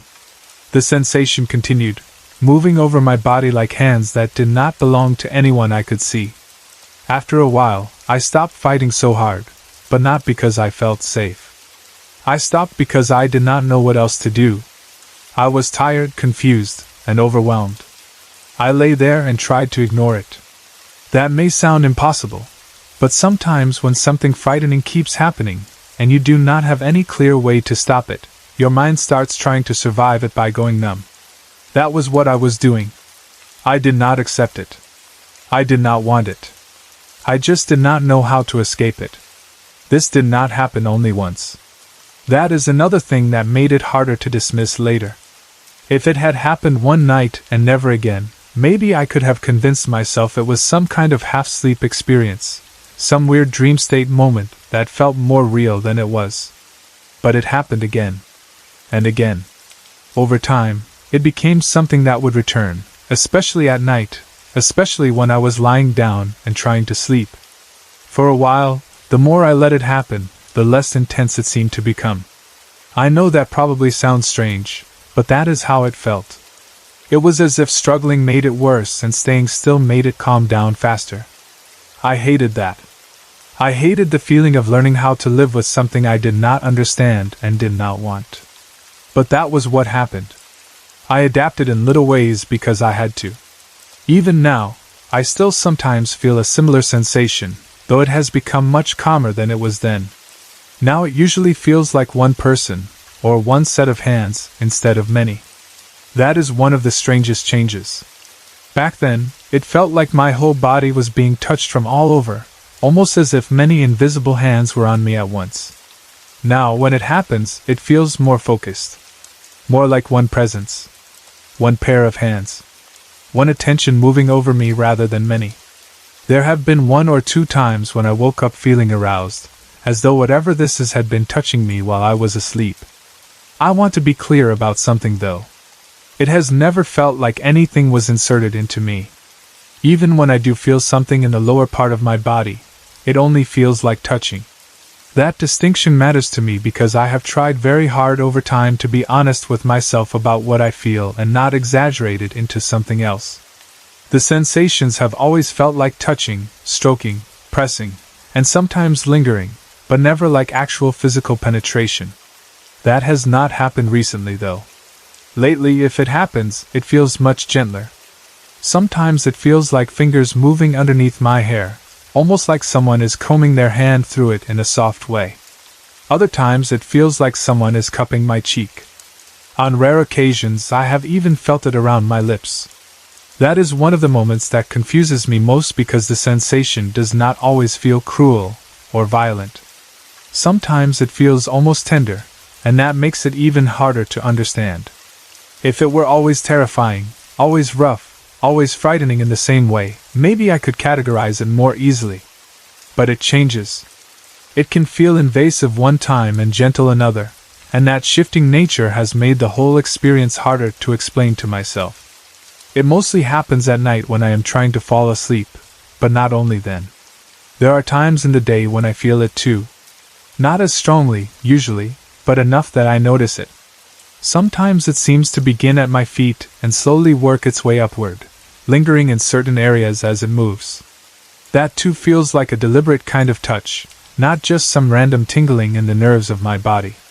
I have spent so much time over the years trying to compare it to ordinary physical sensations, and nothing quite fits. It is not the kind of tingling you get from blood flow, or temperature, or muscle twitches. It feels like contact. Writing all of this out makes me feel a little crazy.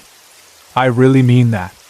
Even as I say these things, there is a part of me that steps back and thinks, this sounds insane. This sounds like the kind of thing people would either laugh at, judge, or immediately turn into something they think they understand better than I do. I am not even fully sure myself whether I should call this paranormal. I honestly do not know what category it belongs in.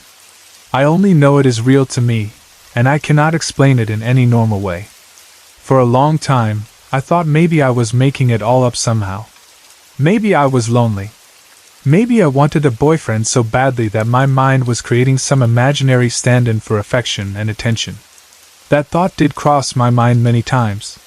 It would have been an easier explanation in some ways, because at least then the whole thing would belong to me and not to some unknown outside force.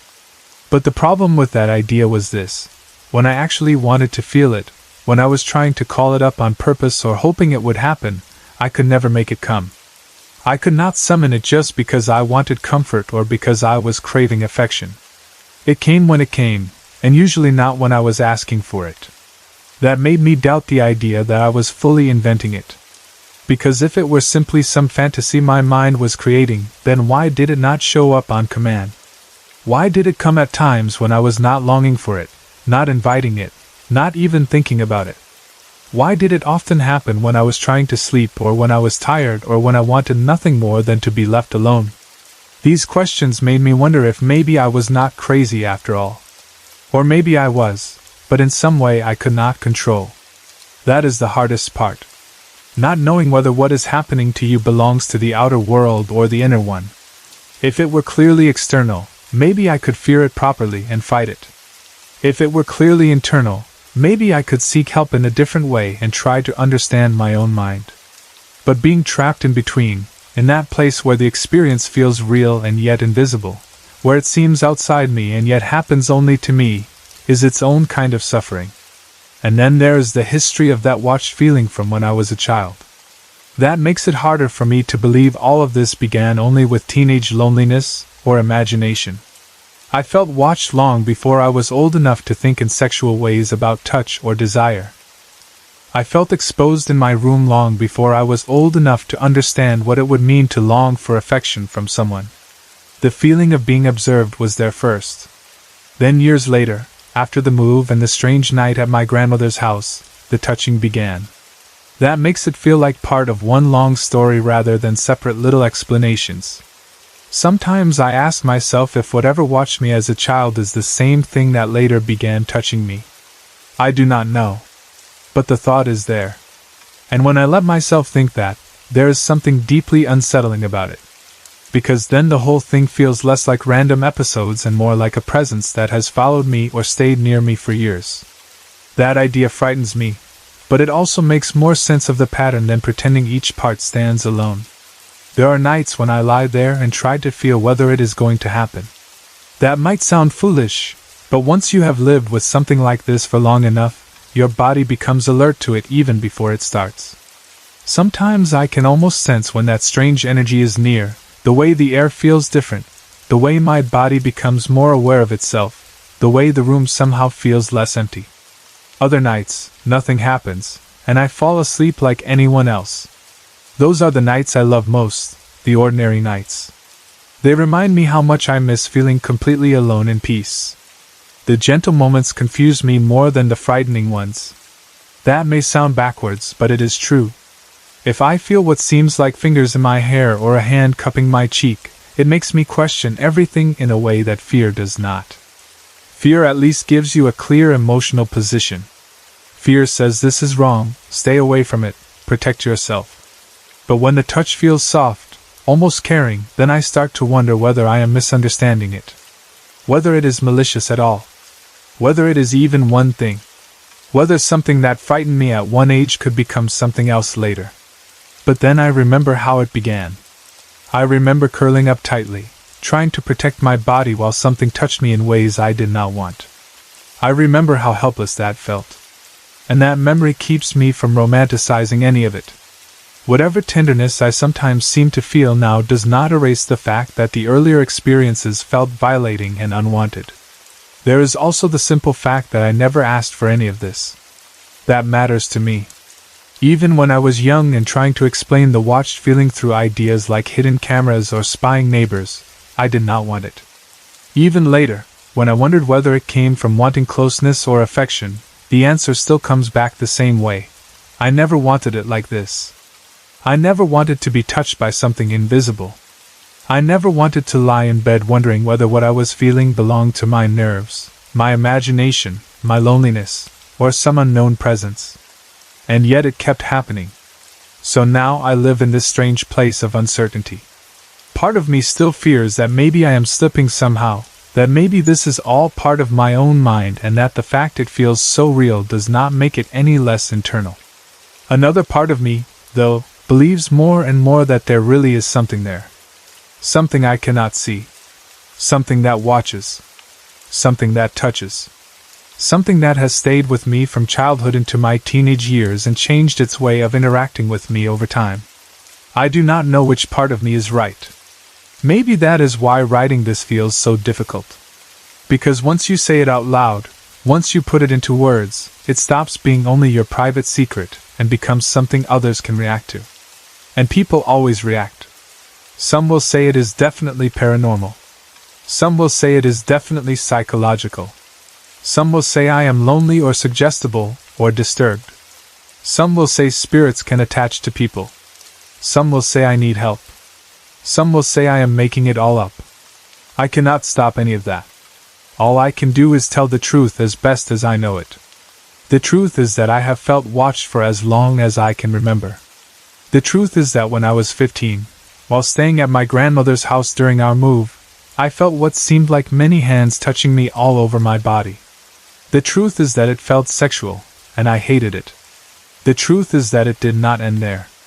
The truth is that now, even though it is calmer, gentler, and less constant, I still sometimes feel one set of hands touching my hair, my cheek, my lips, or moving slowly upward from my feet. The truth is that I cannot call it up whenever I want, so it does not feel like an ordinary fantasy. The truth is that I do not know what it is. And maybe that not knowing is the hardest part of all. If it had a name, maybe I could place it somewhere in my life. If it belonged clearly to one world or the other, maybe I could face it properly. But it does not. It lives in the gray space between. Between fear and comfort. Between violation and gentleness.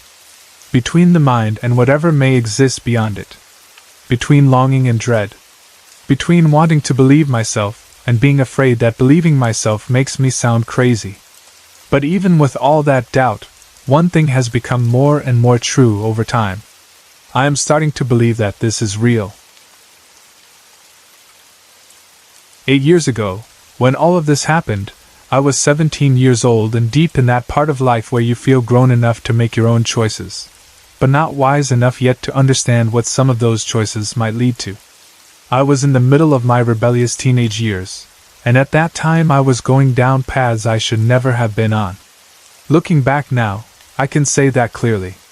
At the time, though, I thought I was just living, just having fun, just doing what everybody around me seemed to be doing. I was hanging with the wrong crowd, making bad decisions, and doing things that I know now I had no business doing. One of those things was drug use. I do not say that proudly. It is just part of the truth of what was happening in my life then, and the truth matters because without it, the rest of this story would not make sense. My best friend at the time was Lola. She and I worked together at a deli shop. She was the manager there, and because of that we spent a huge amount of time together. Even outside of work, it felt like we were always together. We were close in that intense way some friendships get when you are young and reckless and living in the same kind of chaos. She lived with her boyfriend Robbie, who also worked as a manager at the deli. The three of us formed this little world together for a while, and that world was not healthy. It was fun in the way dangerous things can feel fun when you are too young or too lost to understand the cost. We partied all the time. We stayed up late, had people over, blasted music, and pushed ourselves far past any normal limits. There were nights when we would stay awake for 2 days straight. I am not exaggerating. We would go that long without real sleep, just hanging around in the apartment, listening to music, doing drugs, talking nonsense, and acting like it was all normal. Looking back now, it is easy to see how unhealthy and dark that kind of life was, but when you are in it, you do not always feel the danger. Sometimes it just feels like energy, like excitement, like freedom. You convince yourself that you are living intensely, when really you are just wearing yourself down and opening yourself up to all kinds of things you do not understand. One night in particular changed something in me forever. That night it was only Lola, Robbie, and me in the apartment. No extra people. No big crowd. Just the three of us. We were using drugs again and listening to music, and the CD we had on was by Godsmack. I do not know if everybody knows who Godsmack is, but at the time we were really into them, especially in that state of mind we were in. A lot of their lyrics had dark themes, diabolic themes, and songs that connected with drug use and all kinds of heavy, intense stuff. Under normal circumstances, maybe music is just music, but when you are exhausted, high, reckless, and already playing around with darkness in your own life, things do not always stay in the harmless category. Sometimes the atmosphere around something changes. Sometimes what should be just entertainment starts feeding something else. That night we got especially fixated on the song, Voodoo. We kept playing it and letting it pull us deeper into that weird mood we were all in. We were talking crazy, saying dark things, getting really caught up in ourselves and in the feel of the music. The apartment already had that stale, late-night, overused feeling to it. The air was thick. Time felt stretched out. The room felt almost unreal in the way rooms can feel when no one has slept and everyone is full of chemicals and noise and bad energy. The music seemed louder than it really was. The darkness outside felt heavier than normal. We stayed up all night like that, feeding into the mood, going farther and farther into that space where you stop feeling clean inside and start feeling like anything could happen.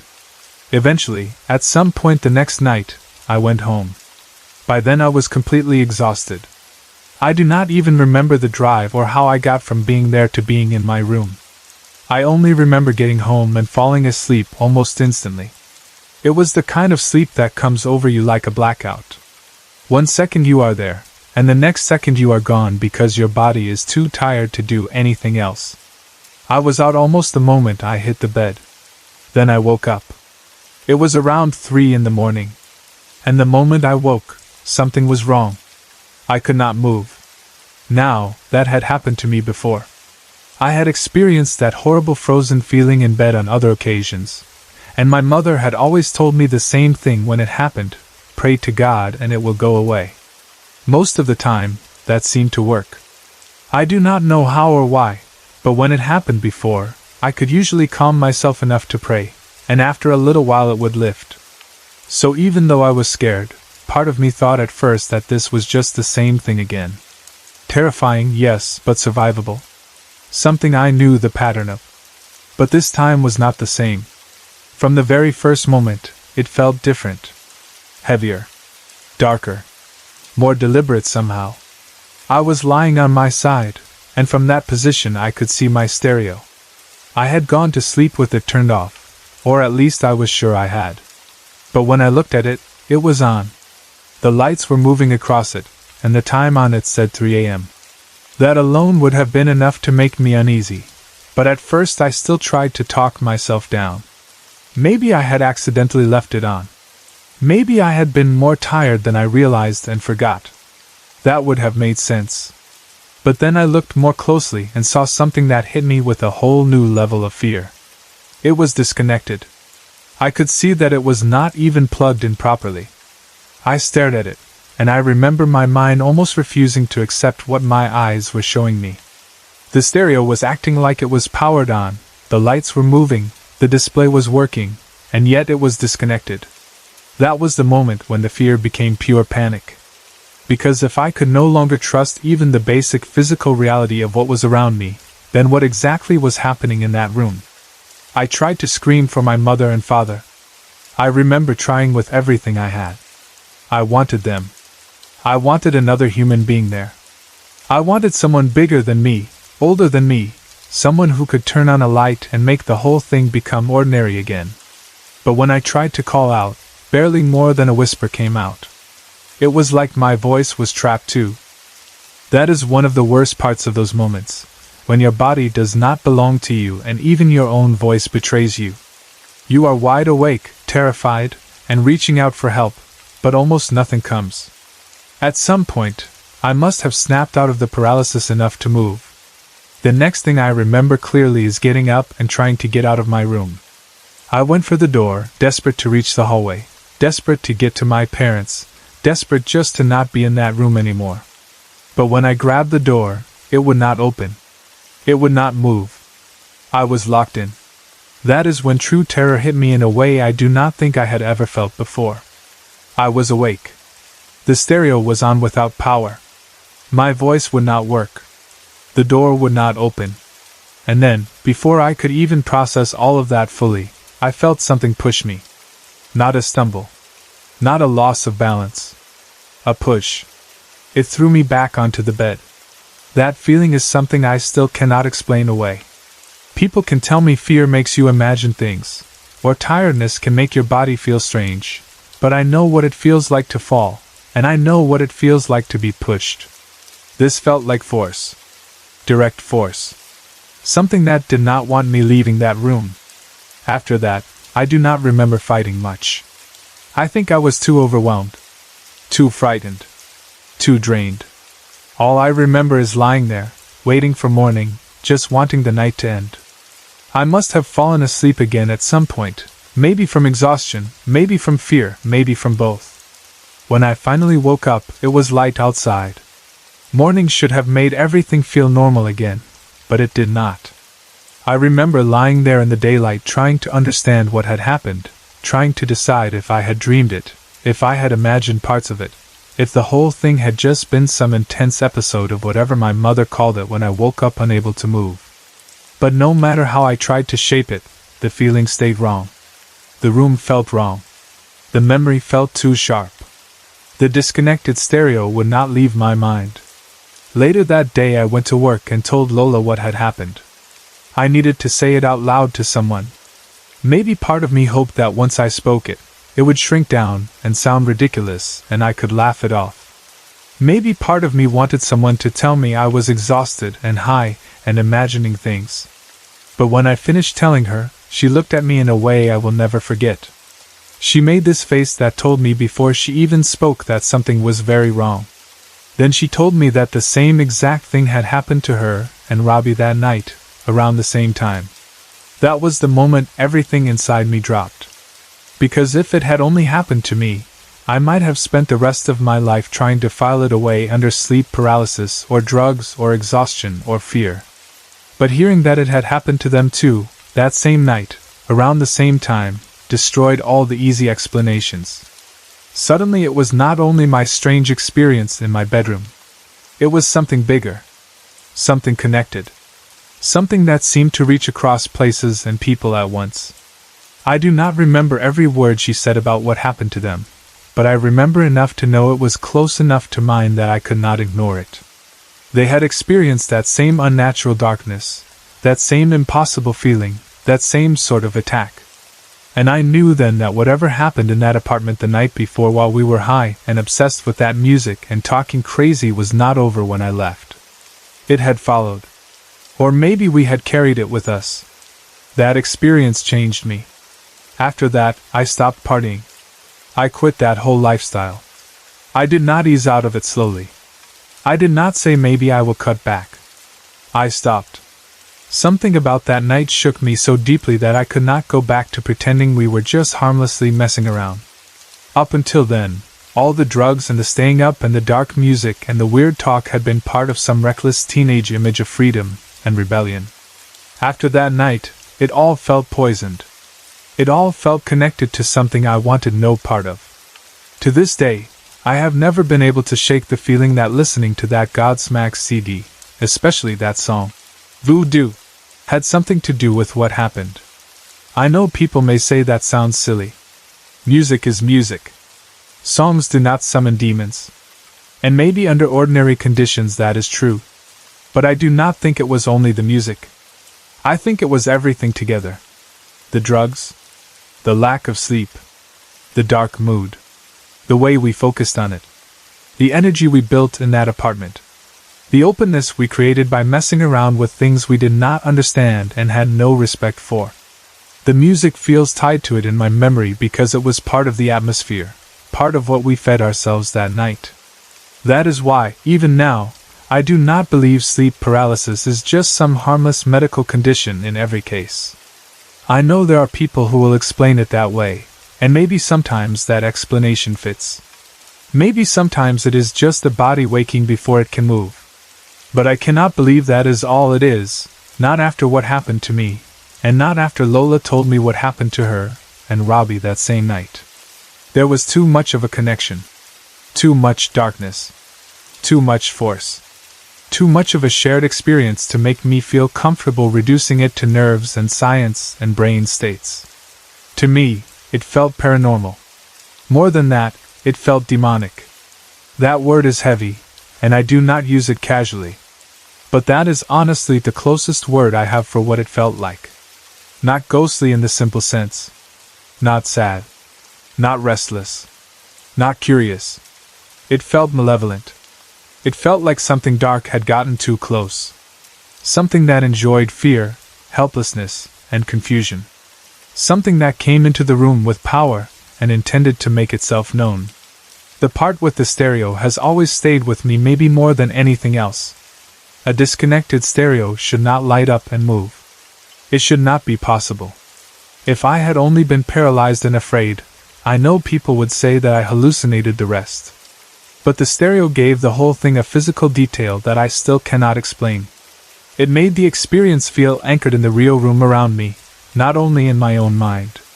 Even now, if I close my eyes and think about that night, I can still see those lights moving and the clock reading 3 a.m. and feel that same cold punch of panic when I realized it was not connected.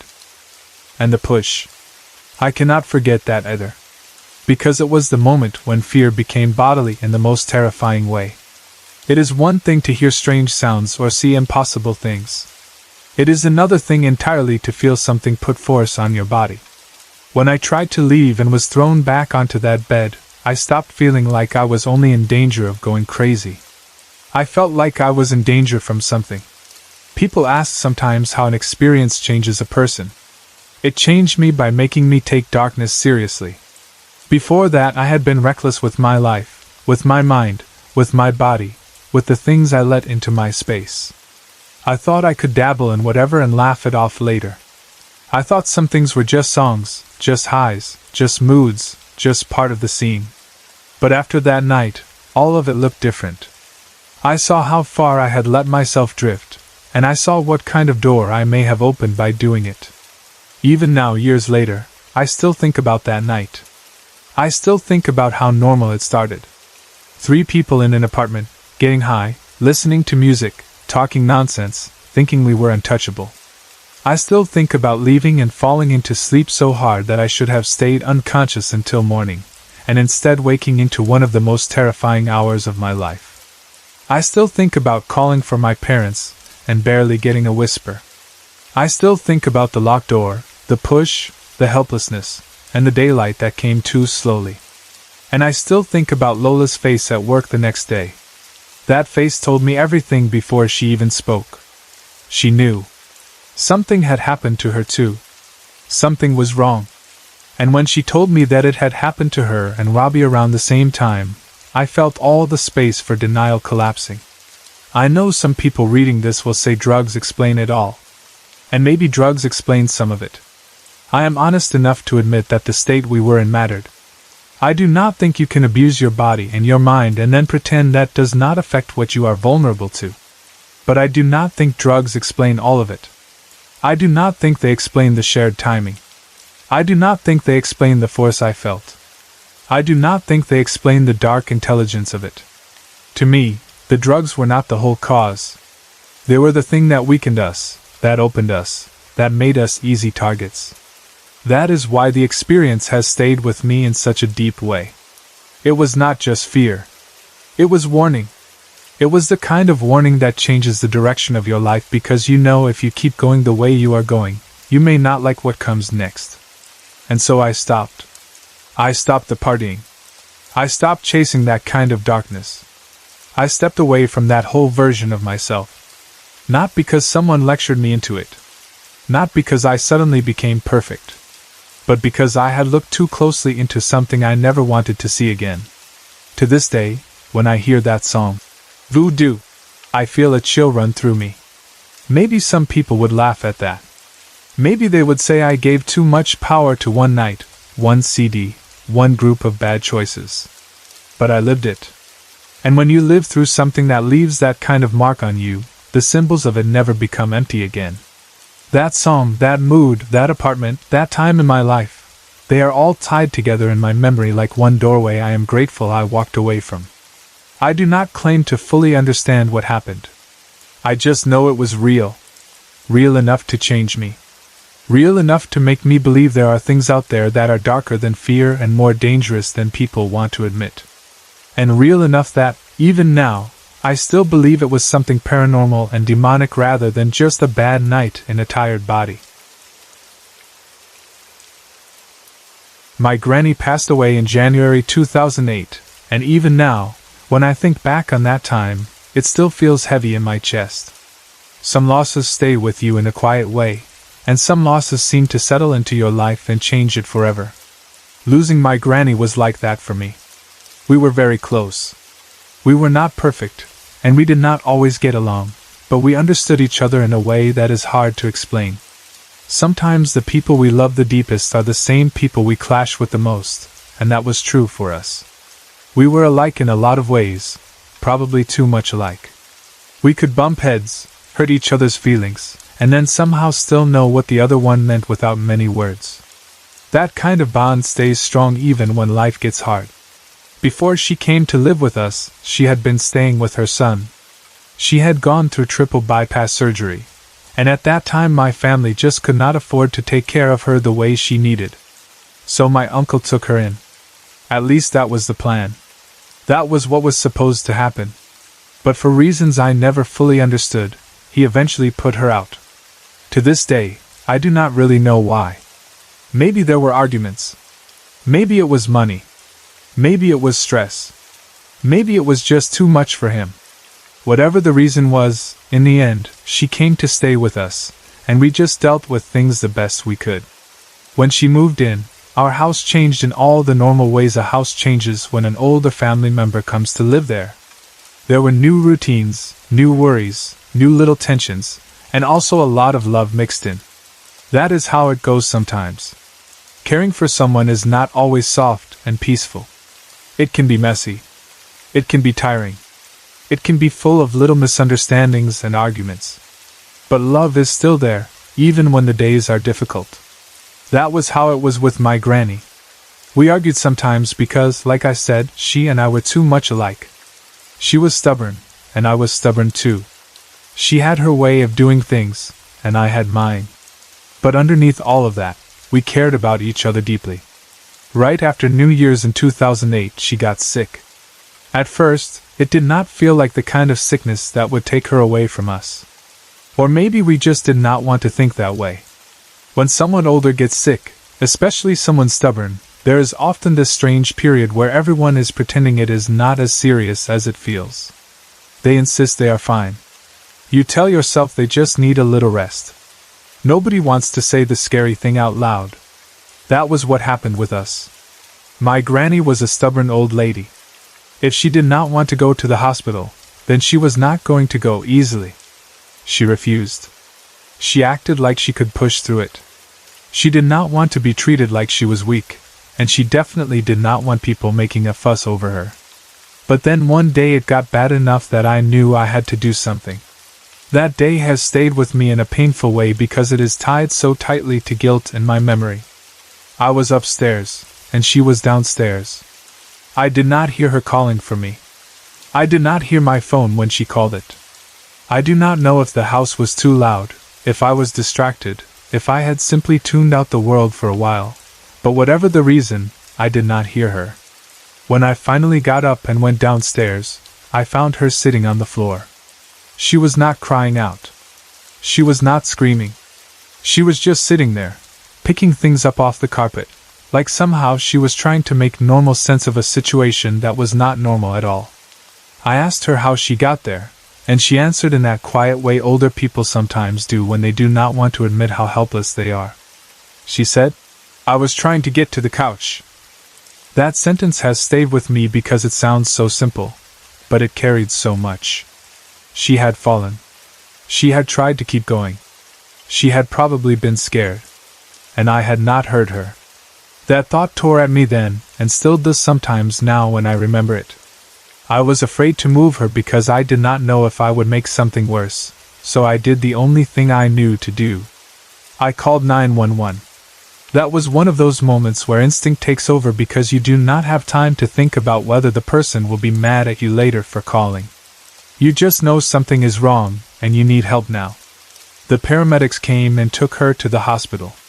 I had to call my mom at work so she could come home, and then we went to the hospital to be with Granny. When we first saw her there, she was talking and laughing. That is one of the things that made what happened later feel even harder to accept. She did not look like someone who was on the edge of death. She seemed present, alive still herself. The hospital staff wanted to keep her there to make sure she was all right, but there was still this feeling around us that maybe she would bounce back. Maybe this would just be one more scare, one more hospital visit, one more thing to get through. Then something happened that deeply unsettled my mother. At one point, they called my mother into the emergency room. While she was back there, she was talking to Granny. I do not know everything that was said before it, but at the end of the conversation my mother told her, "I love you." Granny sat straight up in the bed and said, "I love you too." That sounds sweet on its own, and maybe it would have been, except for what my mother noticed when it happened. My mother said that when Granny answered her, it was like she was not really talking to her at all. She said Granny was looking right past her, like my mother was not even there. That was the part that scared her. It was as though Granny was answering the words, but her attention was fixed somewhere beyond my mother, somewhere my mother could not see. When my mother came back and told me that, I remember a horrible feeling rising in me. I cannot say I knew every detail of what was about to happen, but in that moment I knew something was very wrong. Not long after that, they found out her potassium had risen so high that it had basically turned into poison in her body. They began doing dialysis to try to remove the poison. And for a moment I think we all held on to hope, because at least now there was something clear they were treating. There was a name for the problem. There was a process. There were doctors working on it. You tell yourself that maybe now things will turn around. But she stopped responding after the first day. That is how fast things started to change. One day she had been talking and laughing. Then suddenly she was no longer really responding. The second day was the same. Still no response. The doctors did not know exactly what was happening. They were trying to figure it out, trying to run tests, trying to understand why she was not coming back to us. The third day brought no change either. By the fourth day, they ran more tests and found the truth. She had suffered a stroke. And she was brain dead. Those words feel so final in a way almost nothing else does. Even when someone is sick, even when things look bad, you often hold on to some tiny place inside yourself where hope still breathes. Brain dead is a phrase that closes the door on that hope with terrible force. There is no soft way to hear it. No easy way to accept it. She was only 64 years old. That is what makes it sting even more. 64 is not old enough. It just is not. My mother made the decision that my sister and I should be there when Granny passed. That was not an easy thing for her to decide, and it was not an easy thing for us to do. But she wanted us there, maybe because she did not want to carry that final moment alone, maybe because she believed it mattered for us to be present, maybe because she knew that loving someone means standing with them even at the hardest moment. I stayed. I watched. I told myself I had to be strong for my mother. And I tried to be. There is no good way to describe what it feels like to watch someone you love leave this world. Even when you know it is coming, even when the doctors have explained everything, even when your mind has had hours or days to prepare, your heart still does not know how to accept it. You keep looking at their face and thinking of all the ordinary moments, all the silly little things they said, all the fights, all the laughter, all the everyday life that once felt permanent. And then you realize that all of that is about to become memory. After she died, the whole month afterward passed in a strange blur. At first I thought maybe I was handling it better than I expected. I was sad, of course. Heartbroken even. But the really strange things did not start right away. There was almost a quietness for a while, like grief itself had wrapped me up so tightly that nothing else could get through. Then, after some time passed, I started dreaming about her. Those dreams got to me in a way I cannot fully describe. Some dreams slip away the second you open your eyes, leaving only the mood behind. But the dreams with my granny were different. They stayed with me. I remembered them. I felt them in my body even after waking up. I still do. Out of all the dreams I have ever had, hers are the ones I almost never forget. One dream in particular has stayed with me all this time. In that dream, she was with all her children and grandchildren, and then all the people connected to us after that.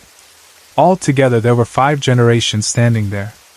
Nobody in our family has ever seen 5 generations gathered together like that in real life, so even inside the dream it felt a little wrong, or at least a little too significant to ignore. It was beautiful in one sense, but also deeply strange. Granny was there, talking to all of us, telling stories the way older people do when they have everyone gathered around them. There was warmth in that part of the dream. Familiarity. The sense of family all around her. Then suddenly the dream would jump. It would go straight from that scene into her funeral. And in the dream, all 5 generations would be lined up in order. Something about it felt symbolic, but I could never say exactly what. It was not a random dream in the way ordinary dreams are random. It felt like it carried meaning, but the meaning was just beyond my reach. Other dreams were different. Some nights I would wake up in cold sweats. Other nights I would wake up crying. Sometimes the dreams were not even especially frightening while I was in them, but they carried this emotional force that broke over me only after waking. It was like they were reaching into me while I slept and pulling things to the surface that I could not hold back in daylight. Grief, fear, longing, confusion, maybe even guilt, all of it mixed together. And always Granny was there in some form. I started wondering why. That was what bothered me more than anything else. I asked my mom about it because I needed some kind of answer, some way to understand why I was the one having these dreams. My mom said Granny was probably just stopping by to say hey. That answer was comforting in a small way, because it made the dreams feel less scary and more loving. But it still did not answer the question fully. My mom was not the one having the dreams. My sister was not having them either. It was me. Why me? That question has stayed with me almost as much as the dreams themselves. Sometimes I wonder if it was because we were close in that messy, real way that leaves something unfinished when a person dies. It was not a simple, soft, perfect bond. We argued. We were alike. We challenged each other. Maybe because of that, there were more threads between us than I understood while she was alive. Maybe that made it easier for her to reach me. Or maybe it made me more open to her somehow. Sometimes I wonder if it was because I was there for the end. My mother made the decision that my sister and I should be there when Granny passed, but maybe standing there and watching her go opened something in me. Maybe it made death less abstract, less distant, and because of that I became more sensitive to the weight of her absence. Maybe the dreams came because I had witnessed the final moment, and my mind, my heart, or maybe even my spirit was still trying to make sense of it. Other times I think about guilt. Not only the guilt of calling 911, though I know now that I had to. I did the right thing. But the guilt of not hearing her when she called me. The guilt of finding her on the floor. The guilt of not somehow making things different. Guilt is strange after someone dies. It finds every weakness and turns it into a question. What if I had heard her sooner? What if I had stayed closer? What if I had done something different?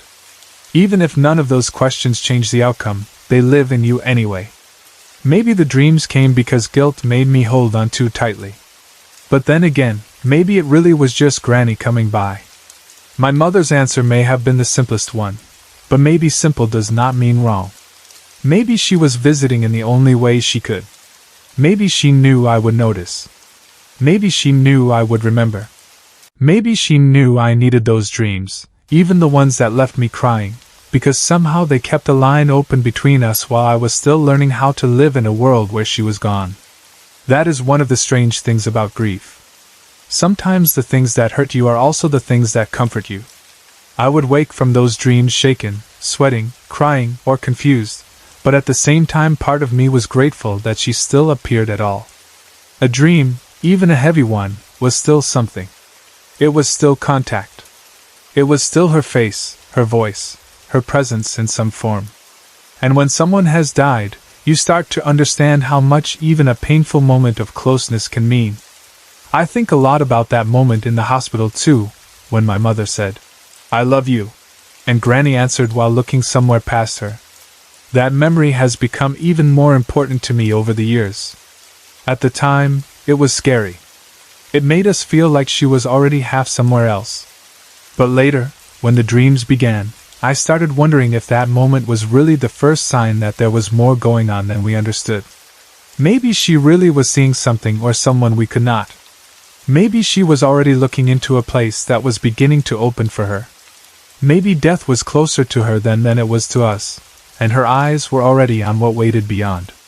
And if that is true, maybe it should not surprise me that she found ways to come back through dreams. Sometimes in the dreams, she feels peaceful. Sometimes she feels like herself in the most ordinary ways, talking, telling stories, being present among all of us. Those are the dreams that leave me with an ache when I wake up, because for a few moments while I am dreaming, she is simply there again. Other dreams feel heavier, more symbolic, almost like they are trying to show me something rather than just let me visit with her. Those are the ones that leave me soaked in sweat or crying before I even fully know what I am feeling. I have often wondered whether the dream with the 5 generations meant something about family itself. Maybe it was her way of showing me continuity, of showing that even if nobody in our real family had ever seen 5 generations gathered together, she still saw us all connected. Maybe it was about life continuing after death in a different kind of family line, one that includes memory, ancestors, and those not yet born. Or maybe I am reaching because I want the dreams to have order and comfort in them. That is possible too. But even if I am, the dreams still felt important. And important dreams are hard to shrug off. There is another thing too. The dreams with Granny are the ones I always remember. That matters to me because I dream about many things, as everyone does, but those dreams fade. Hers do not. They stay clear. Or at least their emotional shape does. That makes me think they are different somehow. Maybe not supernatural in a dramatic way, maybe not messages in some easy-to-read form, but different. They come with weight. They come with feeling. They come with memory attached to them in a stronger way than ordinary dreams ever do. Sometimes I envy my mom and sister for not having them. Not because I want them to be unsettled, but because carrying the dreams can feel lonely. My mom can smile and say Granny is just stopping by, but she is not the one waking up from those visits. My sister can grieve in her own way, but she does not have to carry Granny into sleep over and over. And that brings me right back to the question that still lives in me. Why me? Why am I the one she comes to? Why am I the one who wakes up crying?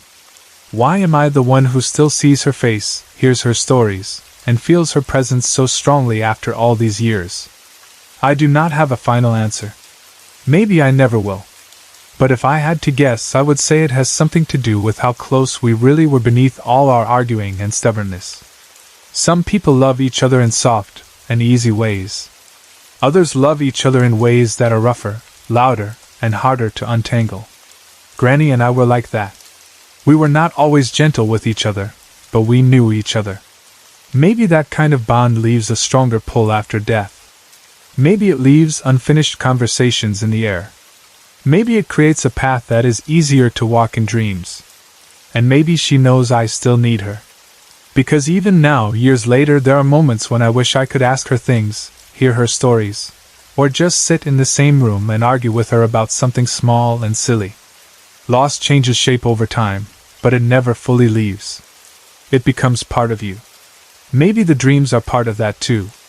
Maybe they are where love and grief meet in the dark. I do know one thing for sure. Even when the dreams scare me, even when they leave me sweating or crying, I would rather have them than not have them at all. Because they mean she still reaches me somehow.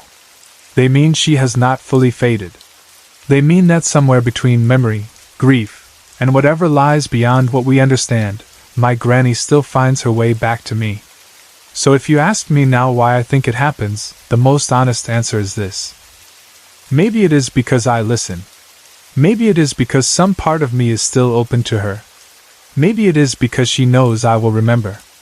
Or maybe, just maybe, out of everyone in the family, I am the one who needed those dreams the most.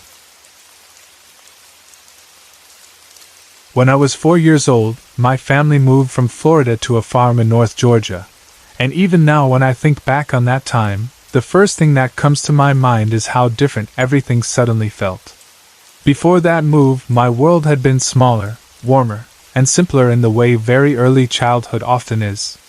Then all at once we were somewhere new, somewhere older, somewhere bigger than anything my young mind had known before. At that time, there were only 4 of us in the family living together there, my father, my mother, my younger brother, and me. We moved into a very old farmhouse that had been built in 1890, and almost everything in it was still original. The electrical wiring and plumbing had been updated at some point, but even those, newer, changes were already old by then, dating back to the 1960s. The place felt ancient to me, though I did not have the words for that at the time. I only knew it did not feel like other houses. If a person were asked to imagine a haunted house in the countryside, they would probably imagine something very much like the house we lived in. It had old windows that rattled in the wind and never really sealed out the weather. There was no insulation anywhere, so drafts came and went whenever they pleased, sliding through cracks and seams and under doors like they belonged there. The floors were wood. The walls were wood. The ceilings were wood. And all of it creaked. It creaked in the daytime, it creaked at night, it creaked when people walked, when no one walked, when the temperature shifted, when the wind touched the house, when the rain came. The roof was old tin, and when it rained it leaked in places, and when the sun hit it hard it popped and snapped with heat. Outside, scattered around the property, were several old outbuildings. To an adult, they might have looked creepy, falling apart in that quiet way old farm structures do. But to a little boy, they were fascinating. They felt like secret worlds. I loved exploring them, even if they also made the hair on the back of my neck stand up for reasons I could not explain. We owned a little over 200 acres, and as I grew up, I roamed nearly all of it. I climbed over hills, walked through the woods, followed trails, crawled through brush, peered into sheds, and learned the land in the way children learn a place when they are half wild with curiosity. To this day, I do not know whether the house itself had any kind of dark history before we moved in. No one ever sat me down and said, "This happened here," or "People saw things in that room," or anything like that. But years later, while clearing a back piece of our land, we discovered more than 20 Cherokee Indian burial mounds. That was one of those discoveries that changes the way you think about a place. Suddenly the land was not just old. It was ancient in a deeper sense. It had held lives and deaths long before our farmhouse had ever been built. I found it fascinating, especially because I am part Cherokee myself, though only barely, maybe 1/16. Even with that connection, I doubt the burial mounds had anything directly to do with the house, since they were more than half a mile away. Still, I will say this honestly, I saw a lot of strange and interesting things in the woods around those mounds over the years. Whether any of that connected to what happened in the house, I cannot say. Maybe yes. Maybe no. But I know those woods always felt different. Even with all that, I can say truthfully that I loved growing up on that farm. I loved the space, the freedom, the animals, the woods, the feeling that the land itself was alive. It was the kind of place where a child could build his imagination on top of real things, where every trail seemed to lead somewhere, and every shed might contain some forgotten mystery. But it was not a place without darkness. In fact, if I am being honest, some of the darkest things I ever lived through began there. My first strange experiences started when I was around 6 years old, though looking back, I feel like the whole atmosphere of the farm had been working on me from the very beginning. Once those experiences started, they continued through much of my childhood, though not in a constant way. They came in random succession, sometimes with long gaps in between, sometimes close together, and often just when enough time had passed for people in the house to stop talking about the last thing that happened. One thing that mattered a lot in all this was the kind of child I was. I was not a fearful kid in the ordinary sense. I was raised to believe that everything in the woods was more afraid of me than I was of it, and I took that lesson to heart. I would walk through the woods at night without a flashlight. I would hear strange noises in the house and think they were cool instead of terrifying. I watched spooky movies and laughed more than I screamed. I liked weird stories. I liked odd sounds. I liked the feeling of mystery. The world, to me, was not something to hide from. It was something to explore. That is why what I feared most as a child stands out so clearly in my mind. I did not fear the woods. I did not fear the dark. I feared going to sleep. That sounds simple when you say it quickly, but it was not simple at all. It was not just that I had bad dreams sometimes, because a lot of children have bad dreams. It was that bedtime itself began to feel like the doorway to something I could not control and did not understand. I knew that once I fell asleep, things might happen. Sometimes it was nightmares, and those were frequent enough on their own. But even more troubling than the nightmares were what came after them. I often woke from them shaking, sweating, crying, or in pain. Sometimes I would come up out of sleep as though I had been fighting physically inside the dream. There were mornings when I would wake with a black eye or a bloodied lip. At first, my parents tried to explain these things away in reasonable terms. Maybe I rolled out of bed and hit the floor. Maybe I tripped on something while going to the bathroom during the night, and simply did not remember. Those explanations made sense on paper, at least for a while. I was a child, and children move in their sleep. They bruise themselves. They wake from dreams confused. So the house remained a strange place, but not yet a fully frightening one. That changed when I was 8. By then, my parents had their own established nighttime rhythm. My father always went to bed earlier, usually around 10 o'clock. My mother was more of a night owl and often stayed up until midnight or later. One particular night, she stayed up even later than usual, sitting in the living room and watching television well past 1 in the morning.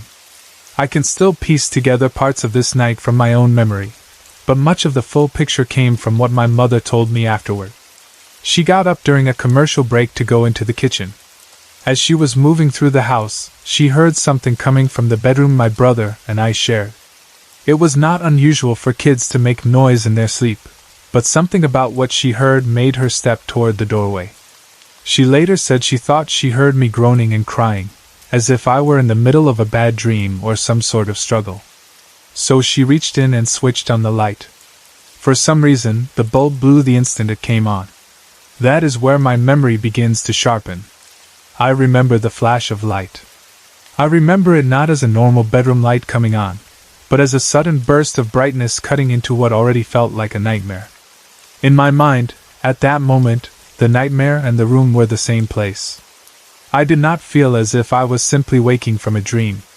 I felt as if whatever had been in the dream was there with me, on me, and I was fighting it. My mother later told me that when the light flashed on, before it blew out, it looked to her as if some dark shape had been on top of me and was swinging violently in my direction. At first she thought maybe it was my brother, since brothers fight and children do strange things at night, but she could also see my brother asleep in his own bed. That was what made the sight even more disturbing to her. There was me, in distress, and some kind of dark shape over me, and my brother clearly not involved. Because the bulb burned out so quickly, she said she could not fully see what happened next. The room went dark again almost immediately, and all she could really see after that were spots in her vision from the sudden flash. But the image she caught in that split second terrified her enough that she screamed for my father. I remember hearing her scream. Then I remember my father coming down the hall with a flashlight. I remember that beam of light hitting my face. I remember him picking me up off the bed. Everything after that becomes fragmentary again, like images seen through thick water. I remember being taken into the bathroom. I remember water. I remember my parents' voices sounding strained and frightened. But exhaustion must have taken over because after that, I remember nothing until morning. What my mother told me the next day was enough to send real fear through me for the first time. Until then, I had lived with strange dreams and mysterious little injuries, but those had always existed in a blurry space where adults could explain them away and children could half believe those explanations. But what happened that night was different, because now someone else had seen something too. When I looked in the mirror the next morning, the evidence was right there on my face. A black eye was starting to form. There was dried blood in my nose. My lip was split, and there were strange scratches running down the left side of my face. I did not go to school that day. There was no chance of that. I looked as though I had been in a fight, and in some way, maybe I had. But the worst part was that no one in the house seemed to know how to talk about it. My parents were quiet. My father went out to work with the cattle like he always did. My mother stayed busy with chores. I sat around and watched television. The whole house felt like it was holding something back. No one wanted to say too much out loud, perhaps because saying it would make it feel too real. That silence bothered me almost as much as the injuries. As children, we take our emotional cue from adults. If they laugh and call something silly, we relax. If they take something seriously, we become serious. But when they become quiet, when they act as though something happened and no one knows how to name it, that can be its own kind of terror. That was how that day felt. We were all circling around the memory of the previous night without wanting to touch it directly. Eventually, as people do, we moved on. Or at least we pretended to. What happened that night slowly faded from daily conversation, and only every so often, in the years afterward, would I come back to it in my mind. But no matter how much time passed, I never completely forgot the way it felt. More importantly, I never forgot the fact that my mother had seen something. I have spent many years thinking about that night, turning it over in my head, trying to understand what exactly happened in that room. And over the years, after looking at the whole pattern of my life and the other things that came later, I reached one conclusion that I feel fairly certain about. That was no ghost. I know a lot of people use the word ghost for anything strange, especially anything involving a house, the dark, an old building, or a child's fear. But looking back, what happened to me in that room did not feel like a haunting in the simple sense. It did not feel like some dead person lingering, rattling around the old farmhouse. It felt darker than that. More aggressive. More invasive. The thing my mother saw on me was not some harmless spirit passing through the house. Whatever it was something else entirely. And the truth is, that night was only the beginning. That is the part that still unsettles me most all these years later. At the time, I thought it was the event itself that mattered most. The shape. The injuries. The terror. But life taught me later that what happened in that room was only an introduction, a first glimpse of the kinds of things I would have to face later on. It was as if something on that farm, or in that house, or maybe around me, had opened a door very early and given me a warning of the darkness that would brush against my life in the years to come. Growing up, I had loved the farm. I loved the woods, the fields, the outbuildings, the old house with all its creaks and drafts. I loved the freedom of it, the rough edges, the mystery. But after that night, something changed. I still loved the land, but sleep became something I approached with caution. Night was no longer only the time when the house made cool sounds and the woods felt wild and magical. It also became the time when unseen things could happen, when dreams could become physical, when fear could leave marks on your face by morning. That kind of childhood changes you.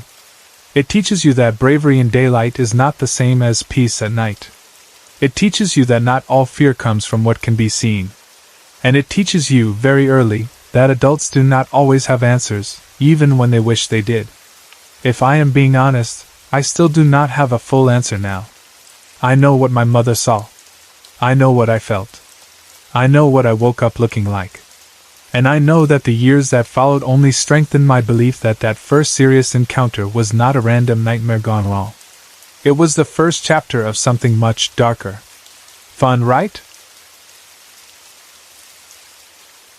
When I was 9 years old, sometime in the late 1970s, my twin sister and I had an experience that stayed with both of us for the rest of our lives.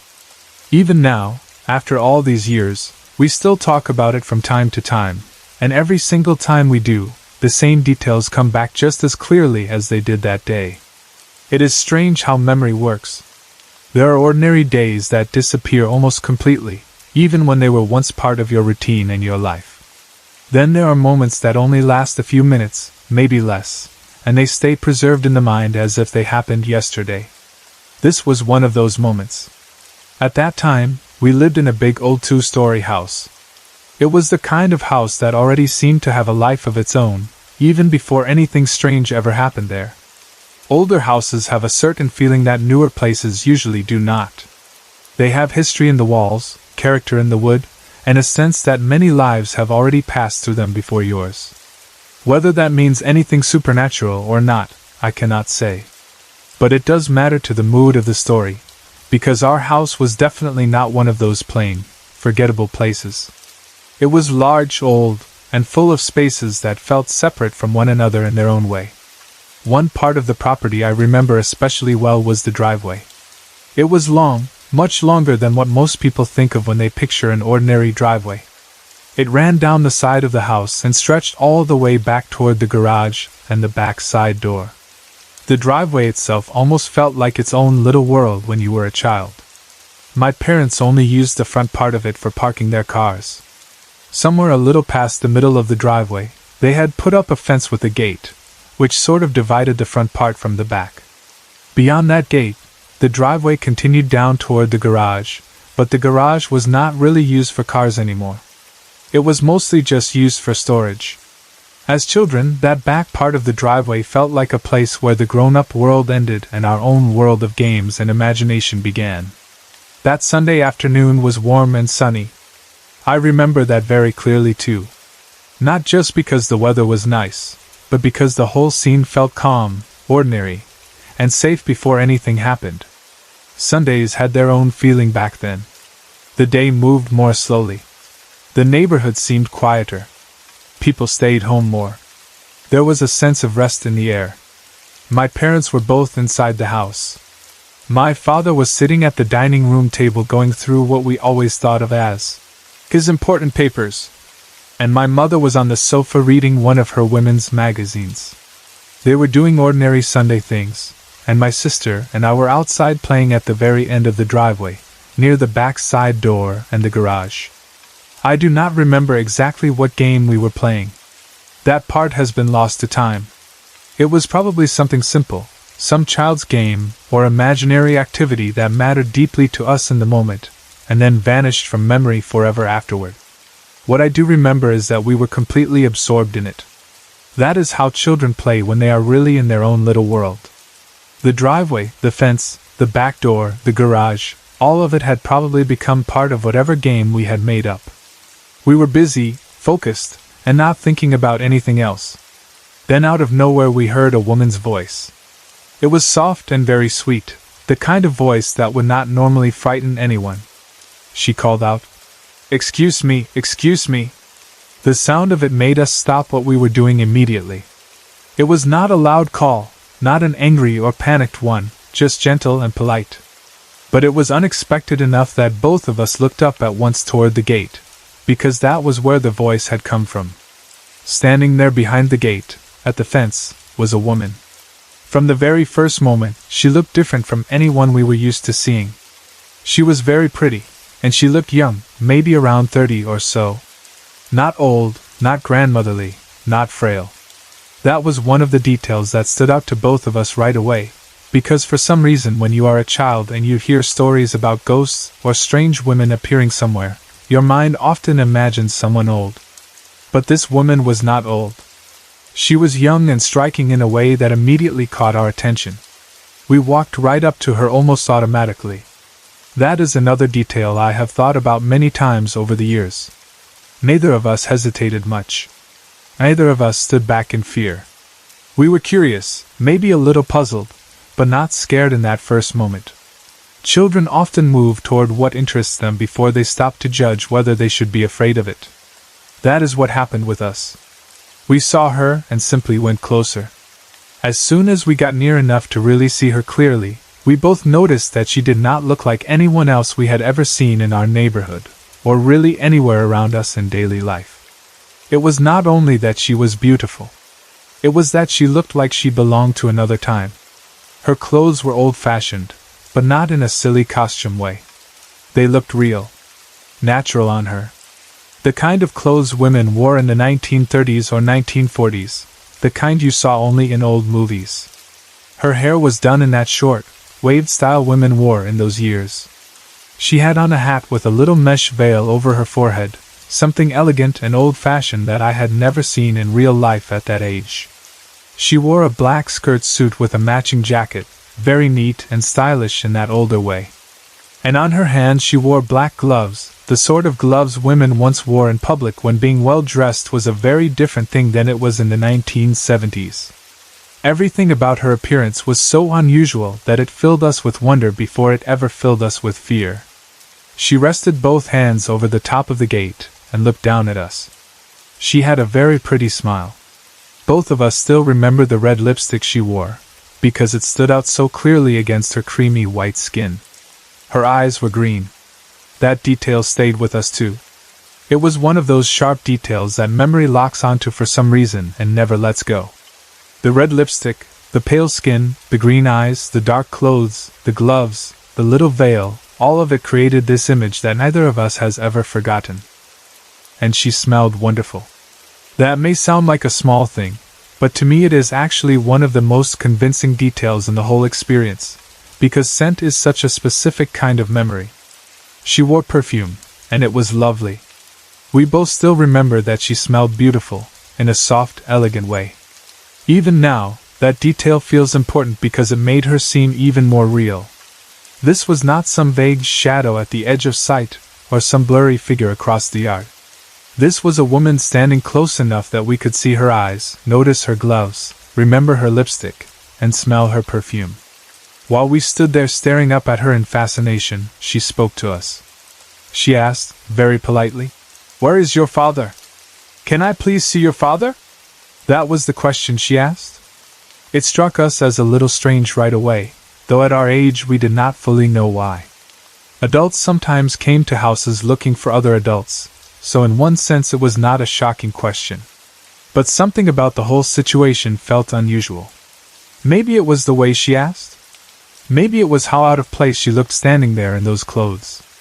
Maybe it was simply because, as children, we were already aware that she was different before she even spoke. Still, I answered her. I told her I would go get him. Then my sister and I hurried back into the house. We ran through the back side door and into the living room where our parents were. We were excited, maybe a little worked up, and we began talking all at once, telling them there was a really pretty lady in the driveway asking to see Dad. I remember saying something like, "Dad, come on, she wants to see you." In my own child's way, I was trying to communicate both the urgency and the oddness of what we had just seen. I also remember my mother's reaction very clearly. She was always the skeptic in the family, or at least the one who reached for practical explanations first.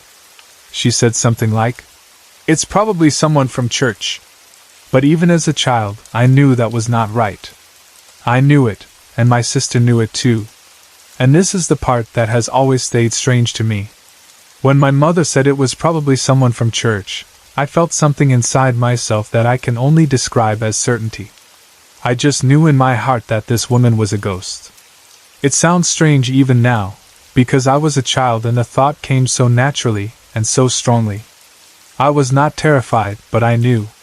My sister later said she knew the moment she saw the woman too, but she was not afraid of her. That has always fascinated me, because we were children, yet something in us both recognized her as not belonging to the ordinary world. My father got up and followed us without saying much. We led him back through the house and out the back side door into the driveway. But when we got there, she was gone. Completely gone. The gate stood there the same as before. The driveway stretched out quietly. The afternoon sun had not changed. There was no pretty woman in old-fashioned clothes waiting behind the fence anymore. She had disappeared in the short amount of time it took us to run into the house, tell our parents, and come back.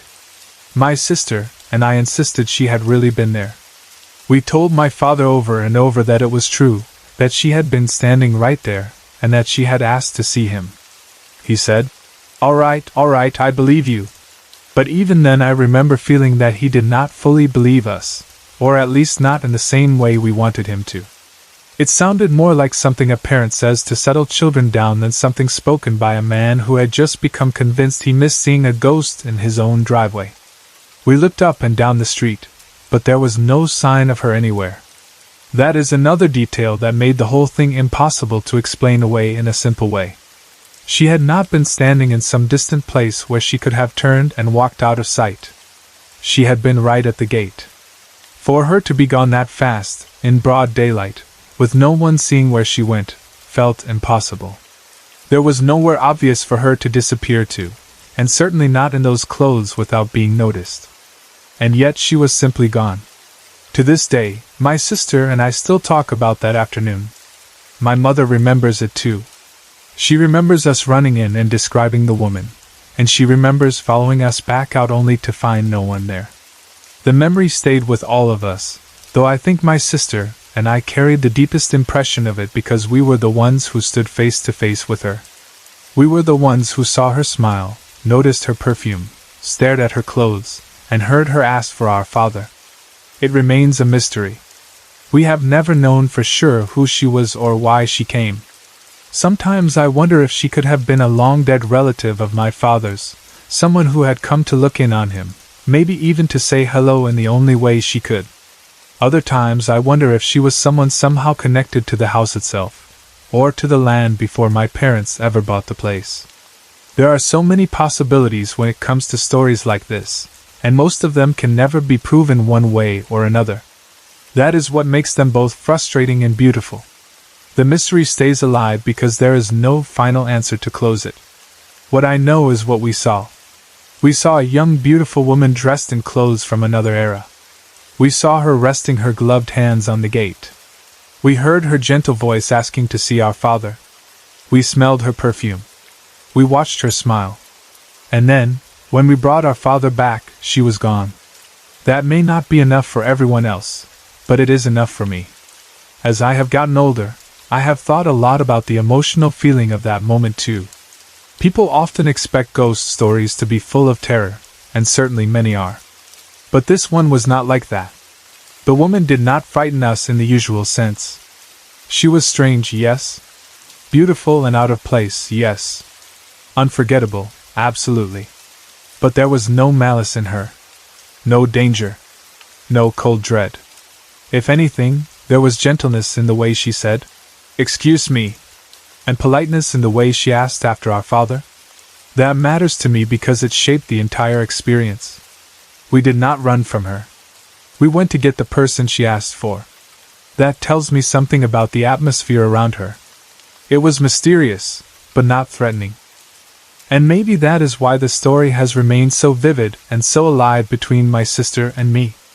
It was one of those rare moments when the impossible stepped into ordinary daylight without destroying the peace of the day entirely. It did not happen at midnight in a cemetery. It happened on a warm sunny Sunday afternoon, while our parents relaxed inside and 2 children played in a driveway. There is something about that contrast that makes the story even more remarkable. The supernatural, if that is what it was, did not arrive in darkness or thunder or dramatic signs. It arrived politely. Excuse me.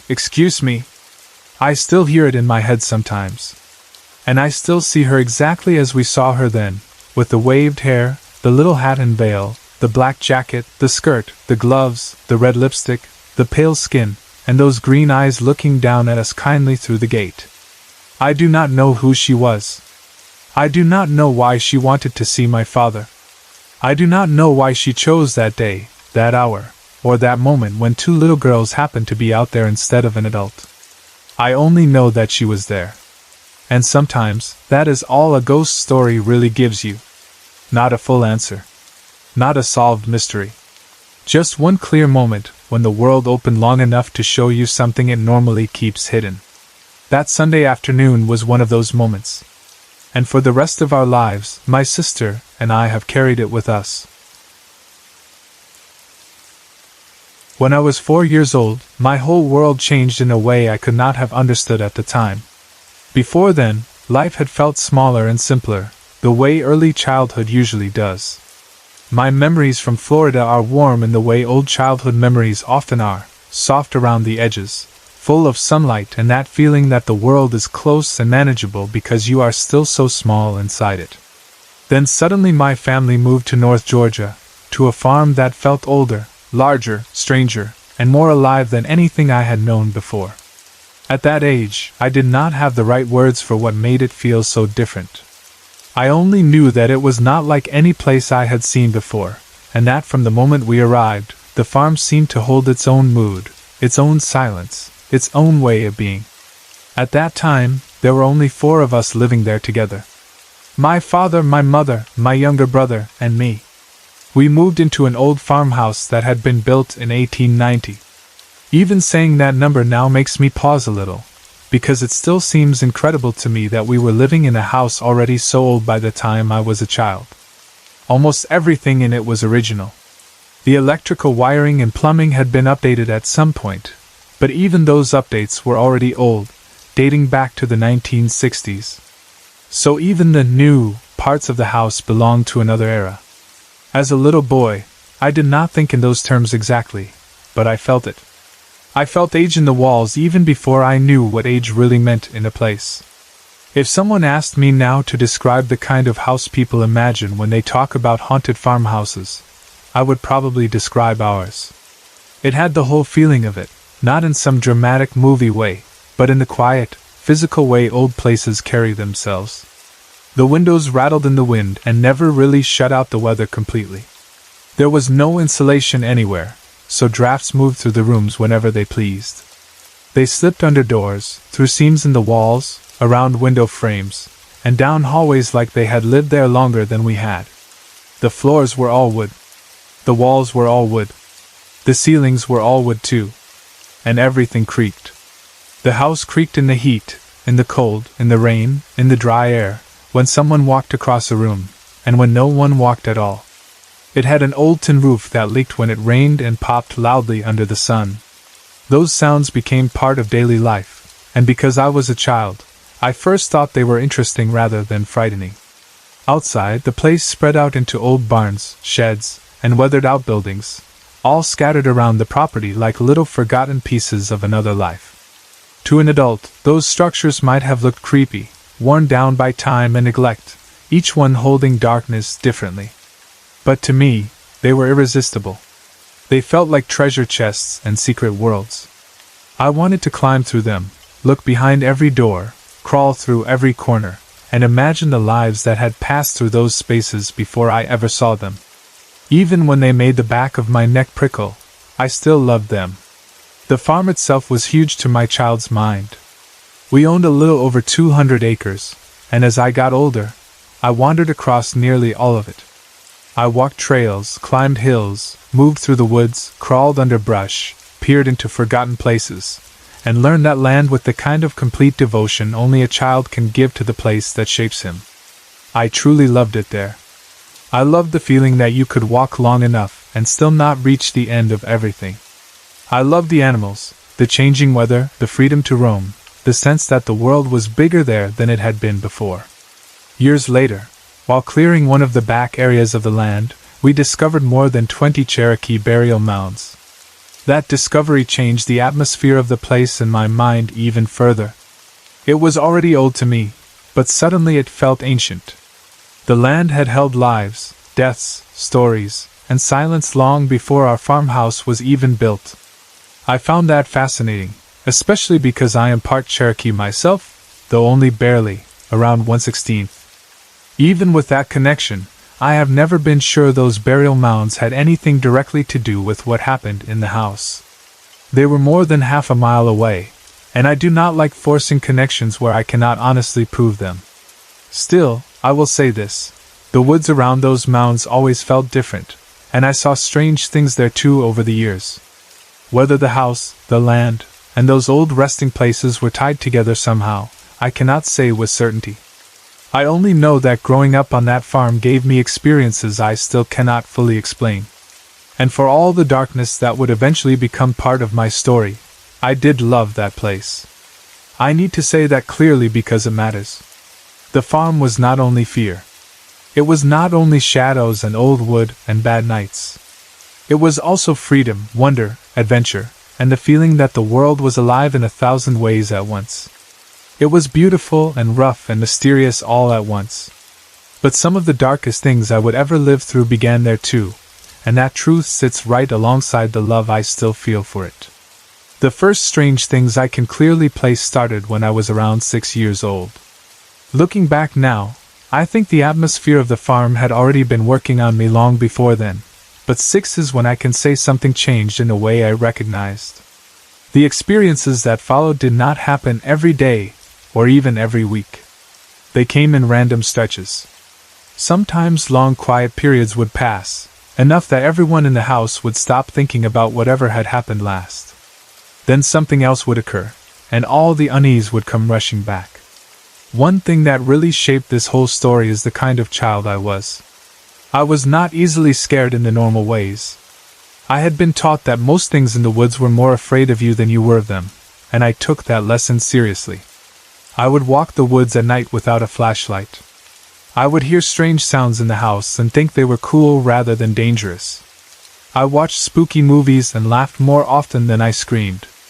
Mystery attracted me. Darkness interested me. Odd sounds made me curious. The world was not something I wanted to hide from. I wanted to explore it, even the parts other children might avoid. That is exactly why what I did fear stands out so sharply in my memory. I did not fear the woods. I did not fear the dark hallways. I did not fear the old sheds or the sounds of the house settling. I feared going to sleep. That is not something I say lightly. Bedtime itself became a source of dread for me, not because I disliked sleep in the usual childish way, but because I learned that sleep could turn into something else. Nightmares were frequent, yes, but nightmares alone would not explain the fear. It was the after effects that made the nights feel dangerous. I would wake up sweating, shaking, crying, and sometimes hurting. Some mornings I came out of sleep with the feeling that I had been in a physical struggle all night. There were mornings when I had a black eye or a bloodied lip. At first my parents tried to explain these things in sensible ways. Maybe I rolled out of bed and hit the floor. Maybe I stumbled in the night going to the bathroom and did not remember it. Maybe I tossed around too violently while dreaming. And for a while, those explanations were enough to keep everything in that blurry category where fear exists but is still manageable. I was a child. Children move strangely in sleep. Children hurt themselves. Children do not always remember what happened in the middle of the night. But when I was 8, something happened that made it impossible for all of us to stay inside that comfortable uncertainty. By then, my parents had very different sleep habits. My father went to bed earlier, usually around 10 at night. My mother stayed up later, often until midnight, or even later.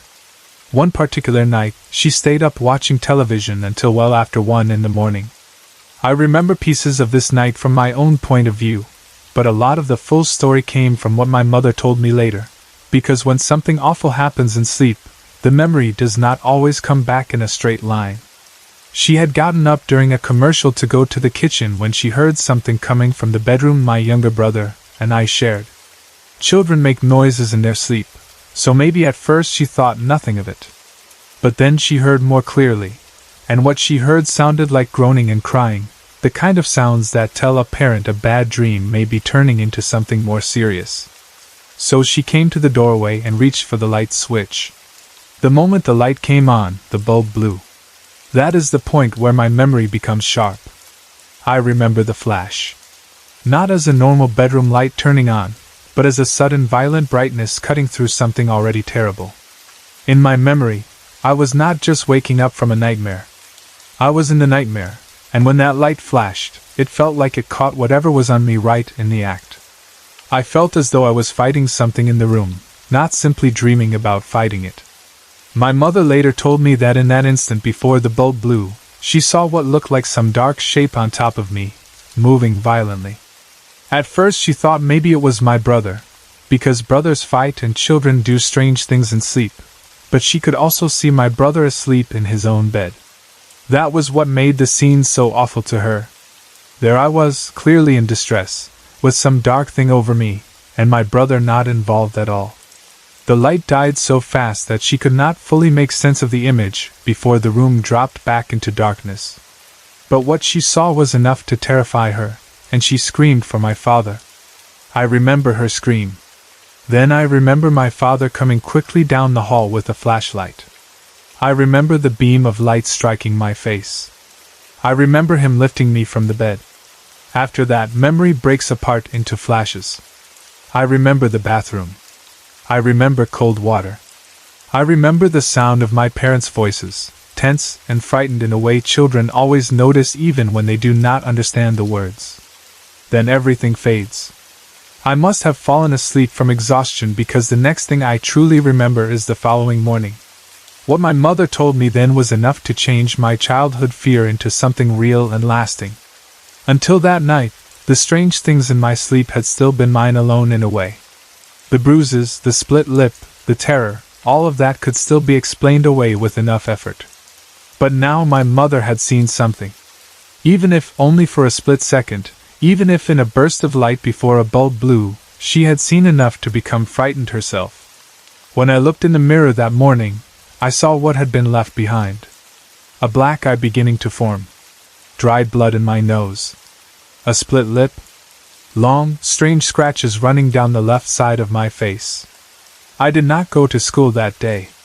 There was no way I could have. I looked like someone had beaten me.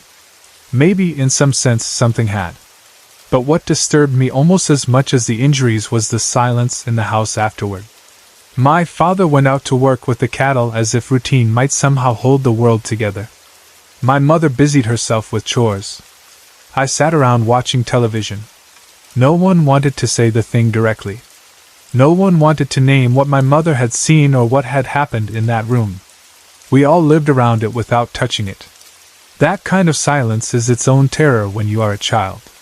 Children look to adults for emotional instruction. If grown-ups laugh, children relax. If grown-ups explain, children lean on the explanation. But when grown-ups go quiet, when they behave as though something happened and no one knows what to call it, the fear spreads in a different way. That was how that day felt to me. Everyone in the house knew something real and terrible had happened, but none of us knew how to contain it in words. Eventually, the house did what houses and families always do. It returned to ordinary life on the surface. Or at least it pretended to. The memory of that night faded from daily talk. It became one of those things that sat in the back of the mind and only resurfaced every so often. But it never really left me. And over the years, as other strange events and darker experiences gathered around my life, I kept returning to that moment, that bedroom, that flash of light, my mother's scream, my father's flashlight, and my own bruised face in the mirror. The more I thought about it over time, the more certain I became of one thing. That was no ghost. I know people use that word casually for anything they cannot explain, especially anything involving an old house, a strange night, a frightened child, or unexplained marks. But what happened that night never felt like a haunting in the simple sense. It did not feel like some lost person lingering in an old farmhouse. It did not feel sad or confused or merely present. It felt aggressive, violent, wrong in a deeper way. Whatever my mother saw over me did not feel like a drifting spirit. It felt like something with force behind it, something that could hurt. And what unsettles me most all these years later is the fact that, looking back, I now believe that night was only the beginning. At the time, I thought the event itself was the entire story. The black shape. The injuries. The terror. But later life taught me something harder. That night was not the whole story at all. It was an introduction. A first warning. A doorway opening onto darker things that would touch my life later. It felt as though something on that farm, or around me, or through me, gave me an early glimpse of the kind of darkness I would have to reckon with later in life. That realization changed the way I understood my childhood. I had loved the farm so much. I loved the woods, the animals, the land, the freedom, the old house with all its noise and weather and mystery. But after that night, sleep was never innocent again. Night was no longer only the time when the house made cool sounds and the woods felt magical outside the windows. It became the time when the unseen could reach into the room. The time when dreams could become physical. The time when fear could leave marks on your face and no one in the house could explain them by morning. That kind of childhood does something to a person. It teaches you that courage in daylight and peace at night are not the same thing. It teaches you that the unseen can feel far more dangerous than anything standing in front of you. It teaches you that adults, even the ones who love you most, do not always know what to do with certain kinds of darkness. And if I am honest, I still do not have a full answer myself. I know what my mother said she saw. I know what I woke up looking like. I know what I felt. And I know that later years only made me more convinced that this was not a random nightmare spilling over into injury. It was the first chapter of something much darker. Fun, right? When my parents first started talking seriously about moving, I did not feel excited at all. Most kids probably would not have cared much as long as they were not being taken too far from everything familiar, but for me it felt bigger than that. They were not talking about moving to some random house across town, or to a nicer neighborhood, or to something new that had no emotional weight behind it. They were thinking about buying my Uncle A.L.'s house on Mulberry Street, and that made the whole idea feel heavy in a way I did not know how to explain at the time. Before that, we were living in a beautiful little bungalow that I truly loved. It had its own charm, the kind of home that feels warm and settled, where every room already seems to know you. It was not huge, but it was ours, and to me that mattered more than anything. It sat just one busy street away from my uncle's house, which meant moving there would be easy enough in practical terms. We would not have to leave the area. We would not be starting over in some completely unfamiliar place. My parents also knew the move would make sense financially. The family had offered to sell my uncle's house to us at a very low cost after he passed away, and because our own little house was so cute and desirable, we would probably get more for it than we would end up paying for the other one. In every practical way, it was a smart move. But life is not made of practical reasons alone. That house on Mulberry Street was full of family history, and to me, that history felt too close to death. Even before my parents made any final decision, I had always been a little afraid of that house. I used to wonder if it was haunted, though now, looking back, I do not really think it was haunted in the usual sense. It just carried too much memory. Too much love. Too much grief. Too many endings. Some houses are frightening because they feel empty. Others are frightening because they feel too full. My uncle's house was like that. It felt full of all the people who had passed through it, and because so many of those people belonged to my own bloodline, the place had a kind of emotional weight that made it hard for me to think about it as just another house. It had been built in the 1950s, along with many other nearly identical homes on the block. On the outside, it was a simple cement brick ranch, not some big dramatic Victorian house or anything that would naturally invite ghost stories. In fact, if someone who knew nothing of our family history looked at it, they would probably see nothing remarkable at all. It was just one of those neat, modest homes that lined the street, solid and plain and built in a time when neighborhoods were still being shaped around growing families. But to our family, it was not just one house among many. My grandparents had been the first people to live there. My grandmother had 8 children, and my mother was the youngest. By the time I was old enough to really understand who everyone was and how they fit into the family, only 5 of those children were still living. The rest had either died too young or lived lives that ended in sadness, and somehow that house stood as a witness to so much of it. My grandfather died of cancer when my mother was only 8 years old. She was the one who found him lying in bed, black and blue but still alive at the time. I always thought that detail was terrible in a way children do not know how to process. To find your father like that when you are still so young, and to carry that image for the rest of your life, seemed to me like a special kind of wound. My grandmother also died of cancer, and she spent her final months in the room that would later become my bedroom if we moved there. That alone was enough to make me uneasy. I could not think about sleeping in that room without thinking of her last days, her pain, her slow fading. It made the room feel already occupied in some emotional way, even before I had ever truly lived in it.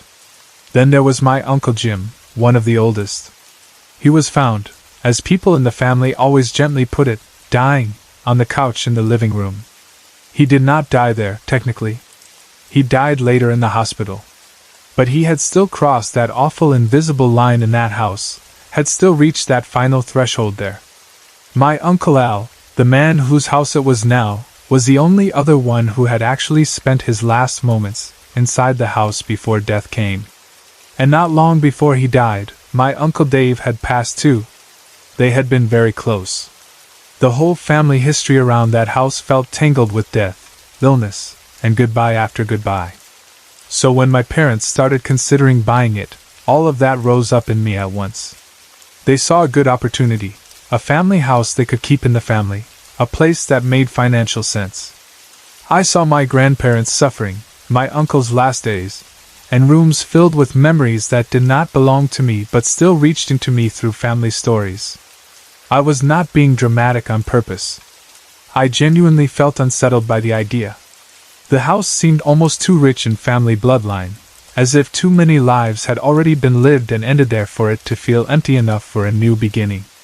And yet, because the move would be so easy and inexpensive, my parents kept thinking about it. Our current house was just one busy street away from Uncle Al's. Physically, the change would barely register. We would still be in the same area, still know the neighborhood, still be near the same familiar places. It was the kind of move people usually make with little resistance. But that was not how I felt. I wanted to stay where we were. I wanted to stay in our little bungalow, in the house that was ours without feeling crowded by generations of memory. I think my parents mostly wanted to stay put too, at least in their hearts. Sometimes the best practical choice is not the one people emotionally want, And I think that was true for all of us. Then one night, before any final decision had truly settled into place, I had a dream. It was not the kind of dream that fades the second you wake up, losing its shape and sense as morning takes over. This dream had a strange clarity from the beginning, and even while I was in it, it felt more real than dreams usually do. I was inside my Uncle Ael's house, but the house did not feel exactly as it had in waking life. It was dark. Not pitch black, but dim in a way that made everything outside one room seem full of hush and waiting. The only room that really held light was what had once been his computer room. But in the dream, that room had changed. Instead of looking the way I expected it to look, it now contained a bed, a dresser, some luggage, and my parents. They were talking together as if they had already moved in, as if the house had already become ours and life had gone on enough for their things to settle there. The rest of the house beyond that room felt dim and almost hollow, but not frightening in an obvious way. It felt more like a place full of paused breath, the kind of silence that does not feel empty but watchful. In the dream, I realized I was thirsty. That is such a small, ordinary thing, but dreams often move through ordinary needs in strange ways. So I left the room and made my way toward the kitchen, passing through that darkened house where everything felt just a little off. I did not feel fully scared yet, not in the way that would come later.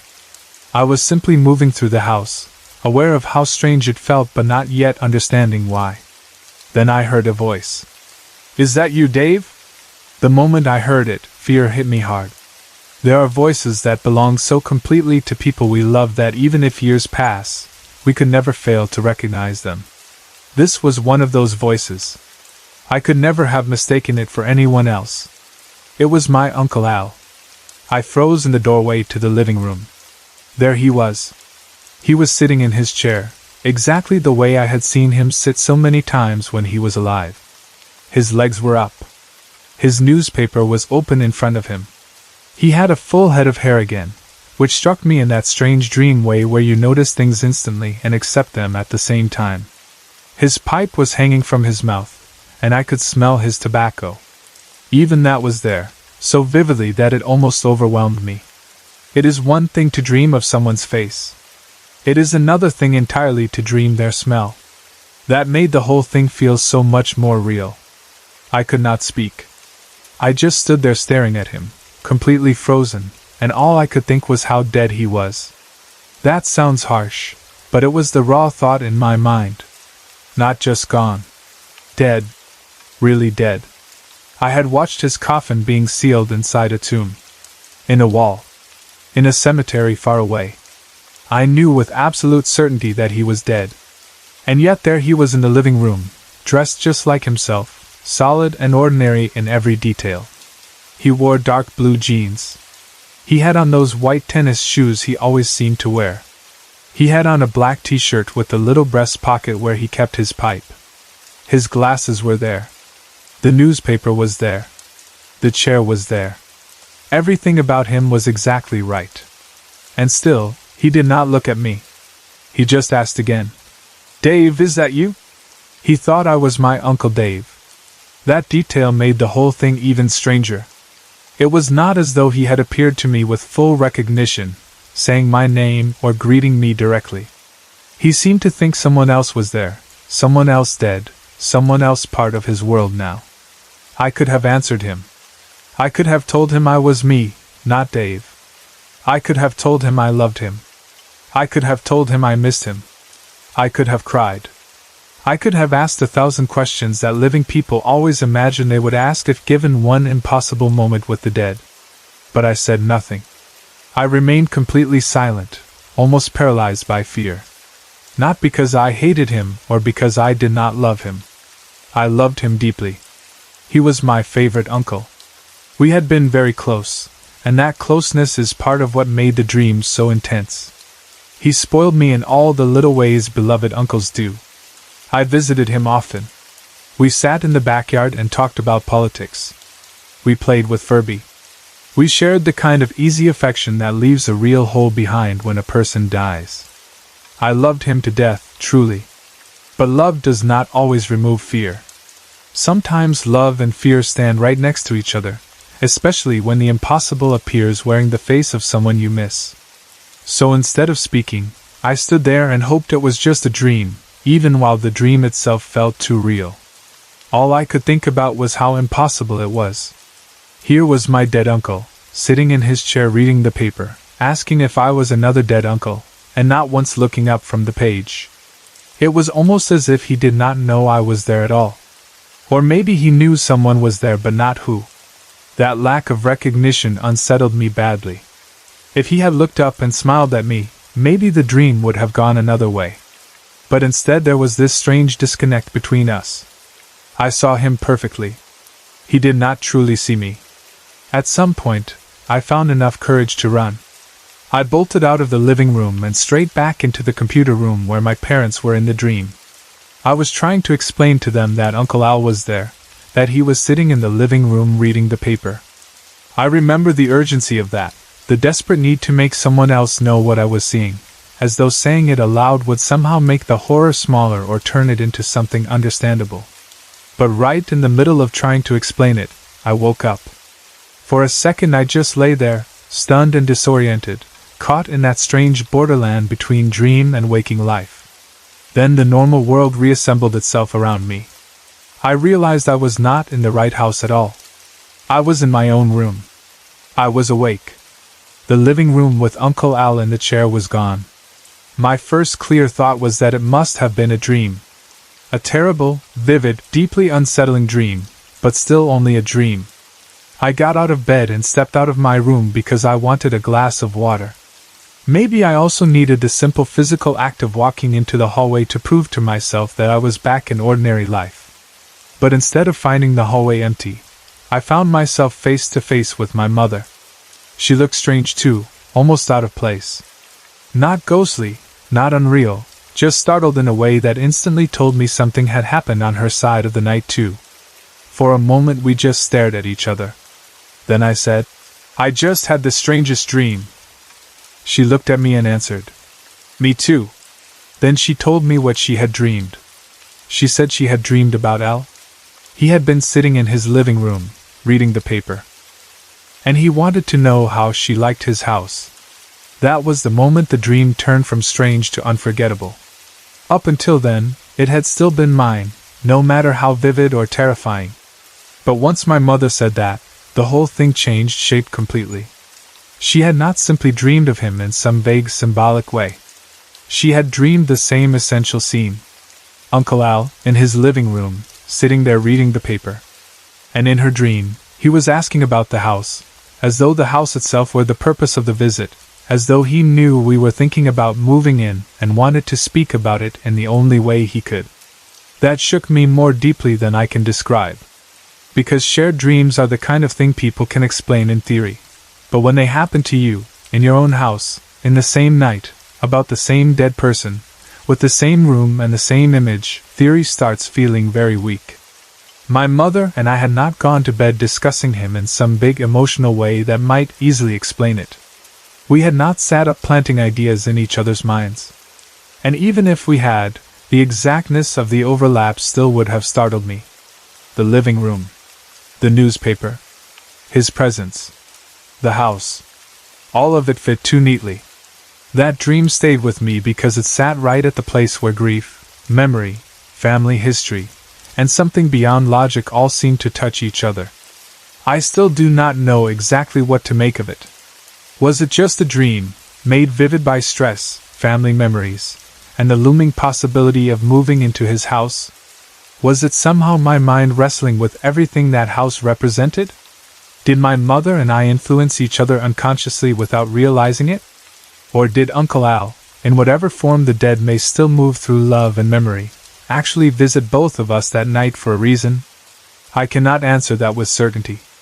But I do know what it felt like. It felt real enough to stay. It felt strange enough to matter. And it felt deeply connected to the house itself, to that family home on Mulberry Street that seemed too full of endings for me ever to think of it lightly. Looking back now, I think one of the reasons the dream frightened me so much was because of how normal he seemed. If he had looked ghostly, or if the room had felt obviously supernatural, maybe I would have recoiled in a simpler way. But he looked exactly like himself. Exactly. The jeans, the shoes, the black shirt with the pipe pocket, the glasses, the paper, the pipe, the smell of tobacco. All the little ordinary details were what made it so overwhelming. Death is easier to keep in its place when the dead stay abstract. But when someone appears with all the little habits and familiar textures that made them themselves, the barrier between worlds suddenly feels too thin. And then there was the fact that he thought I was Dave. That still unsettles me in a way I cannot fully explain. It made the dream feel less like a loving reunion and more like a crossing of wires between the living and the dead. It was as though he belonged half in one world and half in another, and in that half-lit place the identities of the dead mattered differently. Maybe he was expecting Uncle Dave because they had been so close. Maybe that was who he most longed for in that moment. Or maybe my dream only shaped it that way because I already knew how much those two brothers had meant to each other. Still, the effect on me was profound. It made me feel as though I had stepped into a space not meant for me, a room where the dead still moved among their own and I was only half visible to them. At the same time, there was no cruelty in him. That matters too. He did not threaten me. He did not chase me. He did not turn monstrous or accusatory. He simply sat there, living his old life in the familiar chair, with the familiar paper, in the familiar room. That is part of what makes the memory bittersweet rather than purely terrifying. He was still himself. Or the dream version of him was. Familiar, ordinary, absorbed in his routine. That gentleness is part of why I still think about the dream with more wonder than horror now, even though in the moment I was absolutely terrified. My mother's dream adds another layer of tenderness to it. In her dream, he asked how she liked his house. There is something almost humorous and deeply moving in that. If he really was reaching out, then of course the house would matter. It had been his. It had been part of him, part of the family, part of the long chain of lives lived there. And if he knew we might move in, maybe that was his way of acknowledging it. Not with a grand speech or some dramatic haunting, but in the simplest possible way, sitting in his living room reading the paper and asking what she thought of the place. That feels very much like something a real person would do. Not a ghost out of a horror story. A family member. A man in his own home. And maybe that is why this memory has never left me. It sits in that strange in-between place where fear and affection cannot be separated. I was terrified because I knew he was dead. But I was also devastated because I loved him and missed him. I wanted to tell him that. I wanted to say I loved him, that I missed him, that seeing him again mattered. But I said nothing. I stood frozen and silent while he mistook me for someone else. That silence still bothers me a little when I think about it, even though I know I was only a frightened child in a dream I did not understand. If I had known then what I know now about grief and memory and how the dead continue living in us, maybe I would have stayed in the living room longer. Maybe I would have spoken. Maybe I would have answered him. Or maybe not. Maybe fear would still have won. Some moments are simply too strange for bravery. Even now, the mystery remains. Who was that dream really for? For me? For my mother? For both of us? Was it a warning? A greeting? A check-in? A sign of approval? A sign of concern? A final little claim over the house before new life moved in? Or nothing more than grief and memory arranging themselves into one shared night? I cannot say. All I know is that the next time I thought about Mulberry Street after that dream, the house no longer felt simply heavy with old death. It felt inhabited by memory in a way deeper than fear. Not haunted exactly, but not empty either. It felt like the family who had lived and died there had not completely vanished from its walls. And that, perhaps, was what had unsettled me from the start. Not that the house was evil, but that it was too full of love, suffering, history, and unfinished feeling to ever feel ordinary again. When I was 5 years old, I got a rabbit that quickly became one of the most important parts of my childhood. His name was Elvis, and to me he was not just a pet in the ordinary way children sometimes have pets.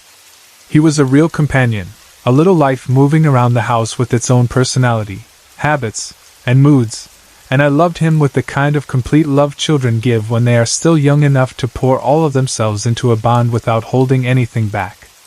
He was a lop rabbit, with long drooping ears that made him look soft and gentle even when he was being playful. His ears were tan, and he had tan patches in his fur too.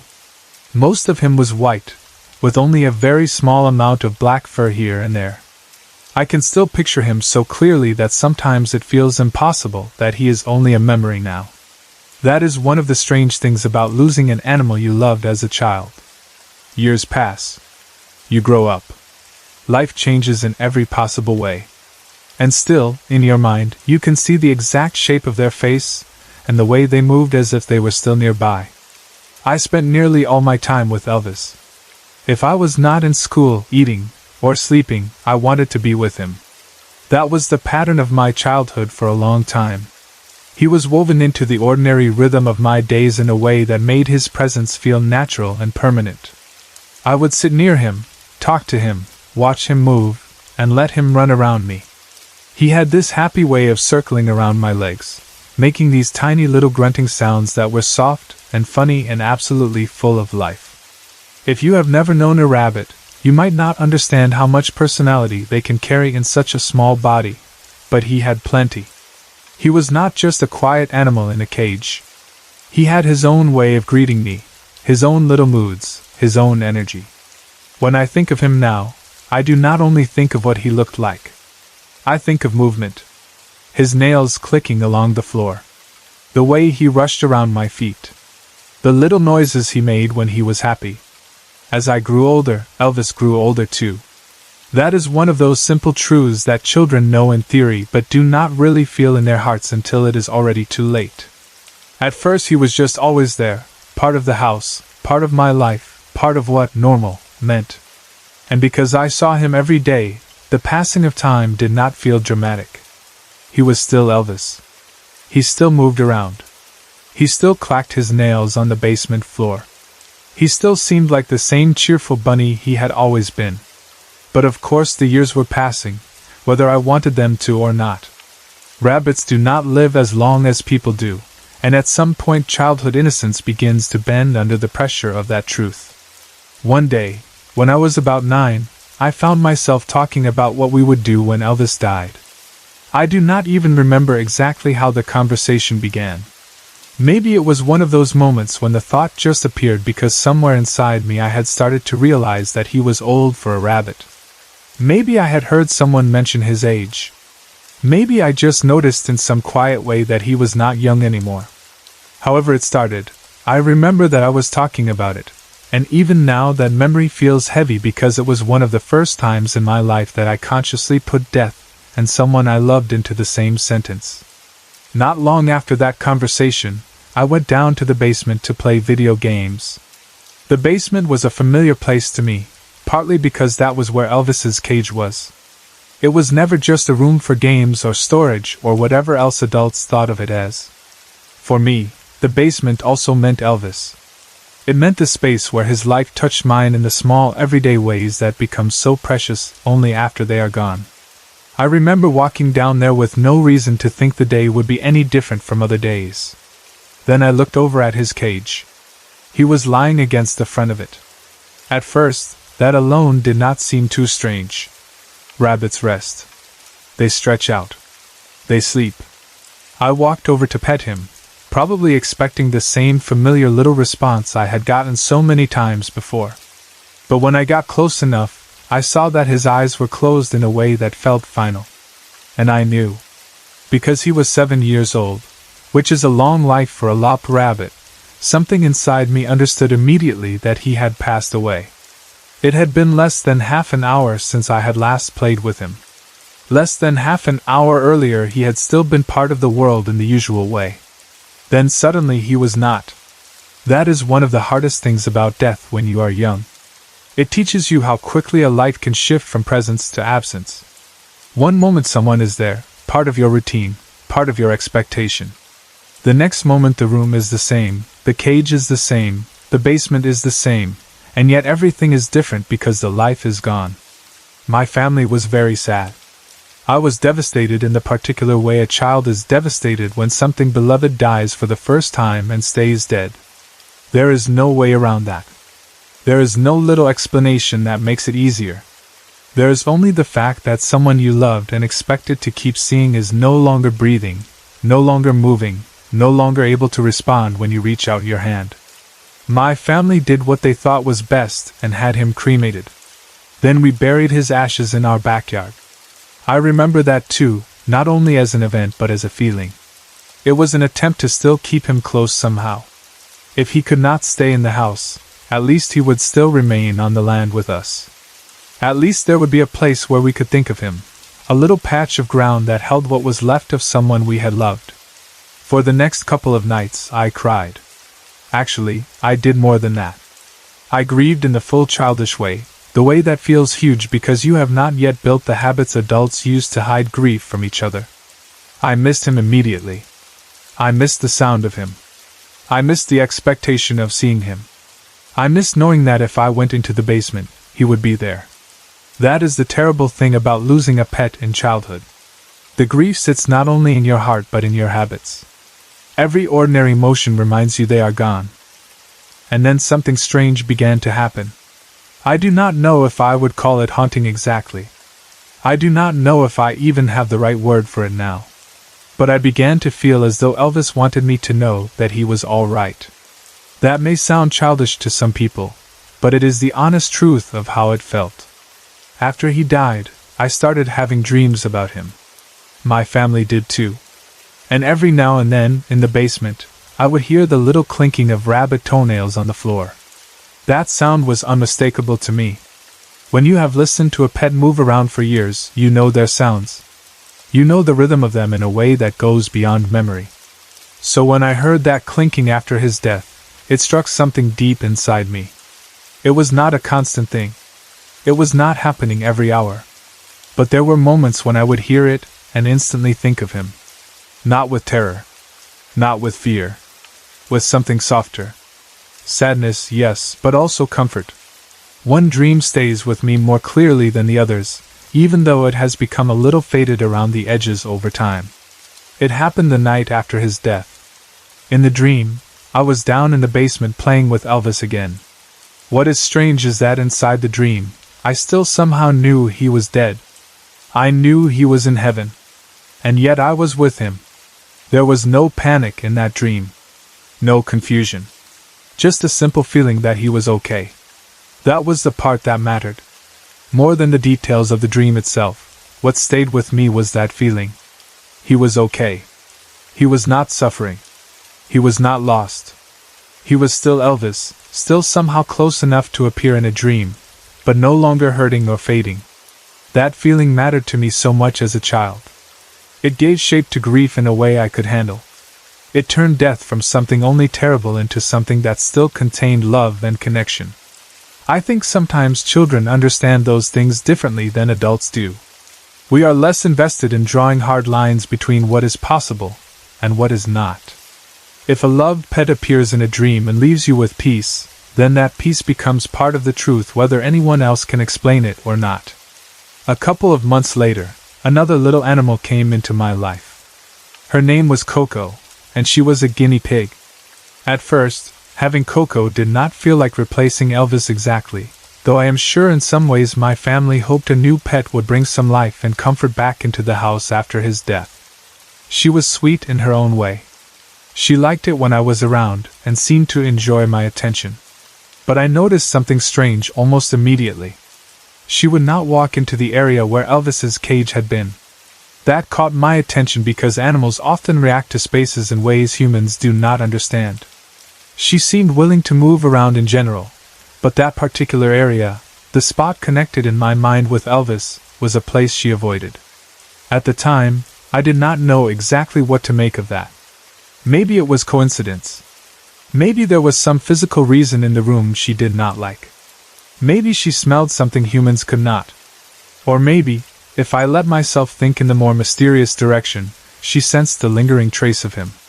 I cannot prove anything, and I do not pretend I can. I only know that she stayed away from that place, and because of everything else I had already experienced, it felt meaningful to me. Coco had her own little ways too. Toward the end of her life, though I did not realize it was the end yet, she began licking my thumb when I petted her. That small detail stayed with me because it felt affectionate in such a direct and simple way. Animals have such tiny gestures, but those gestures can mean everything when you love them. You remember the pressure of a paw, the brush of fur, the little habits no one else notices. Coco's thumb licking became one of those details for me. We only had her for 7 months when she started acting strangely. That was when we took her to the vet. They told us she had an upper respiratory infection. Once I knew that, I tried to take even better care of her. I played with her more. I paid attention to what she was eating. I checked that everything she had was safe. I did what children do when they realize a little life they love is fragile. I tried harder. I watched more closely. I gave more attention. When you are young, that kind of effort feels like love can protect something from death if you are careful enough. But sometimes it cannot. Only 9 months after we got her, Coco died. It happened suddenly enough that I was caught completely off guard. I had no idea it was coming. And yet, earlier that same day, I had felt this strange urge that we needed to take pictures of her with us. I did not fully understand why. It was just a feeling, one of those quiet little instincts that suddenly seems important. So we took the pictures. Only an hour after the last picture, she began to die in my hands. That is one of the hardest sentences I have ever had to hold in my mind. She started suffocating while I held her. She made these awful shrieking and choking sounds no one who loves an animal ever forgets. There is something especially heartbreaking about hearing a small creature struggle for breath in your own hands while knowing you cannot save it. We prayed for her as she was leaving this world. We did what little we could do. We held her. We loved her. And she died as peacefully as she could under the circumstances. After that, I grieved for her too. It was different from losing Elvis because every loss is different, but it carried some of the same ache. Once again, the ordinary rhythms of home changed. Once again, a little life that had become woven into my days vanished suddenly. And once again, strange things followed. For the next couple of days, I dreamed of Coco. In those dreams, she was still around me. Still alive in whatever dream logic way the heart sometimes makes possible. And in the basement, I started hearing squeaking sounds. Not all the time, but enough to catch my attention. Sometimes I also felt something on my thumb, and because of the way she had been licking my thumb before she died, I could not help wondering if that sensation was somehow connected to her. That is the thing about grief and love and memory. Sometimes they become so tangled that you cannot pull them apart. Was I truly feeling her spirit? Was my mind so tuned to her habits that it recreated them in those first days of loss? I cannot say for sure.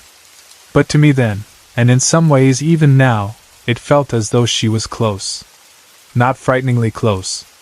Comfortingly close. Like Elvis before her, she seemed to leave behind not darkness but a kind of reassurance. That is why, when I think of these experiences now, I do not think of them as horror stories. I think of them as the strange afterlife of love. Elvis's little nails clinking in the basement. The dream of playing with him while somehow knowing he was in heaven.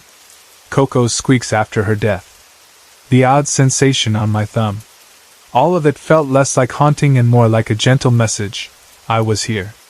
I was loved. I am okay. There is something very powerful in that, especially for a child. Children do not always have the language for grief that adults do. We do not necessarily know how to turn loss into philosophy or theology or complicated emotional insight. What we know is absence.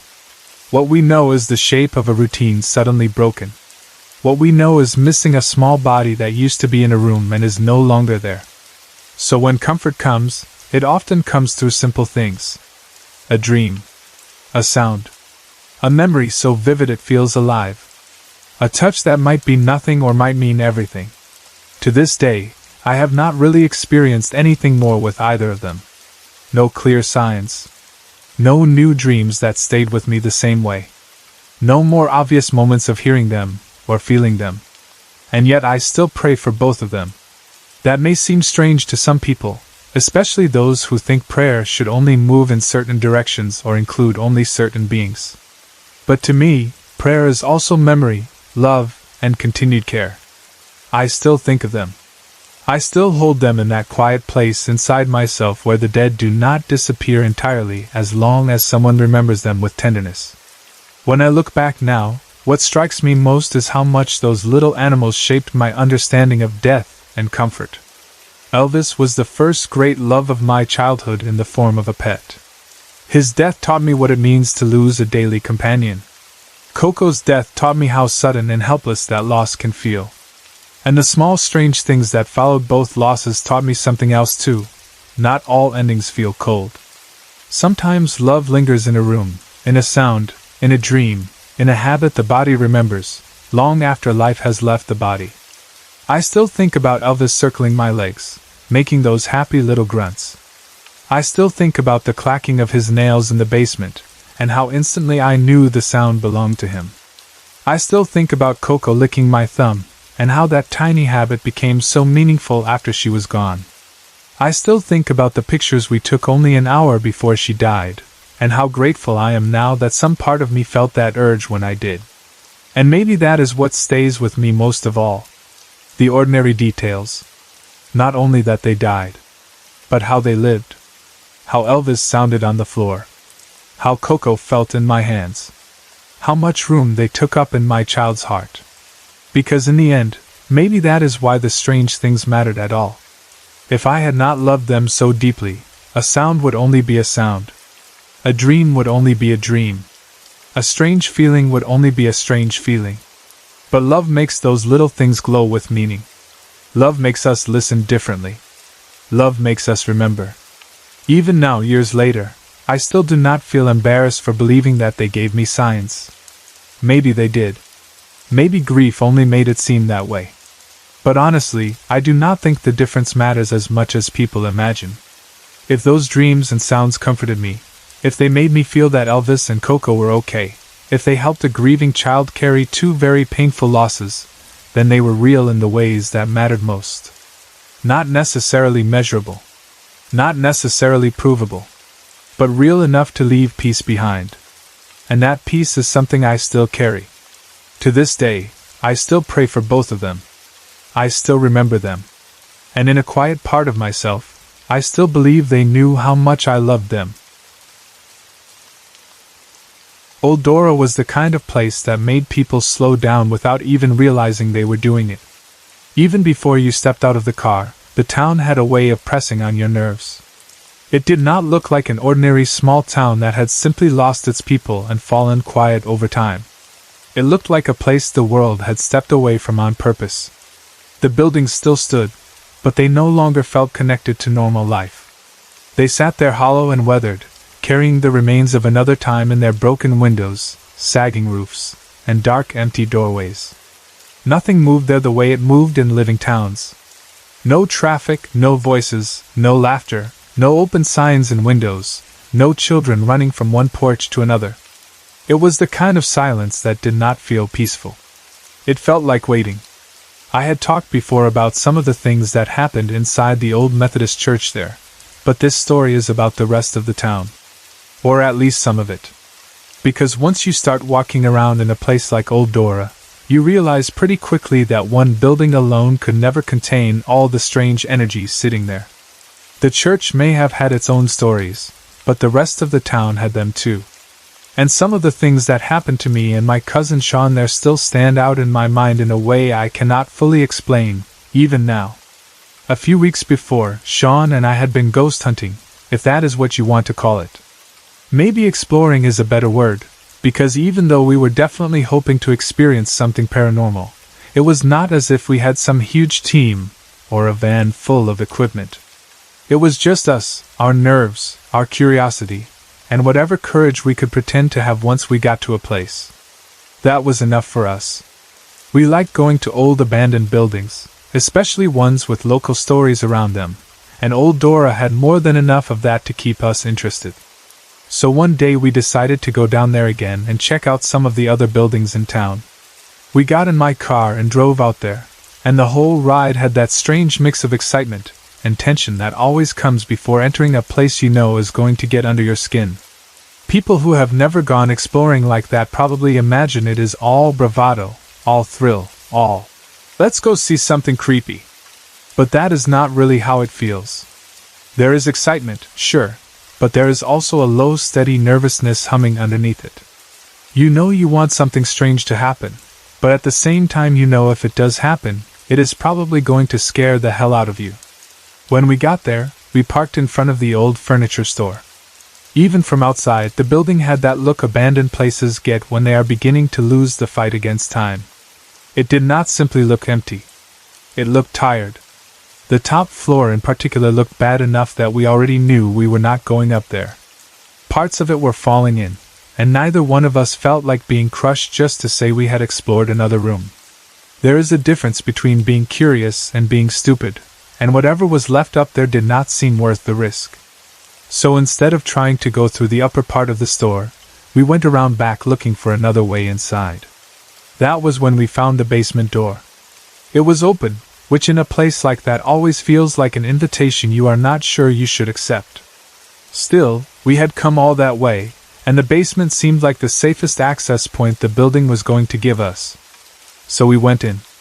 The second we stepped inside, the temperature changed. That happened so fast and so noticeably that there was no ignoring it.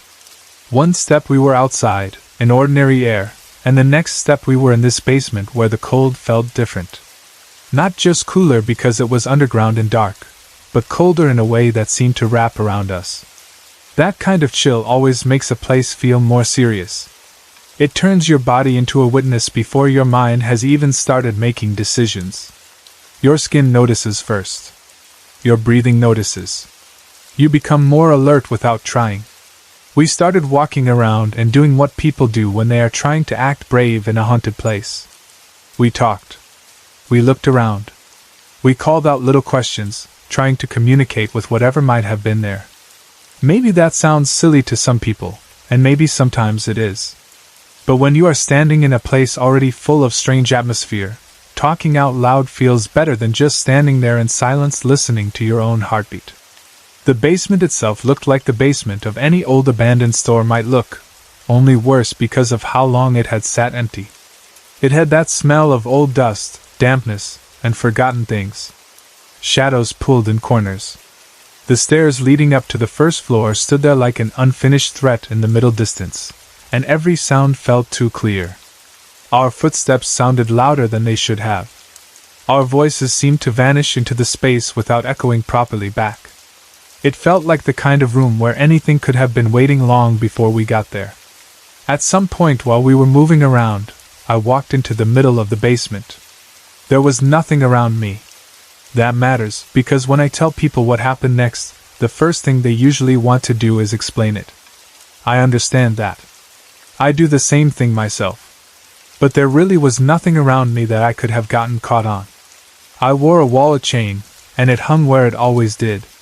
I was standing there facing the stairs that led up to the first floor when suddenly I felt something pull at the chain near my waist. Not a brush. Not a swing. A tug. The sensation was so specific that my body reacted instantly. I turned, expecting to see Sean right there behind me messing around. That would have made sense. That would have been a normal explanation. But Sean was across the room. He was nowhere near me. He could not have done it, and even before that sank in fully, I looked down and saw the chain lifted. It was hovering beside my waist. For just a moment, it was there, suspended in the air, as if something had hold of it.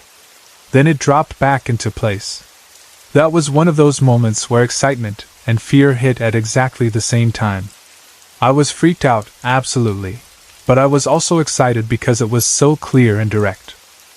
It was not some vague feeling. It was not a noise we could debate later.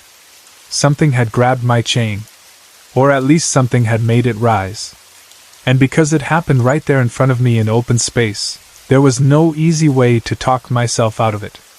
I told Sean right away, and I probably sounded more excited than scared because that is often what happens when adrenaline hits before reason can catch up.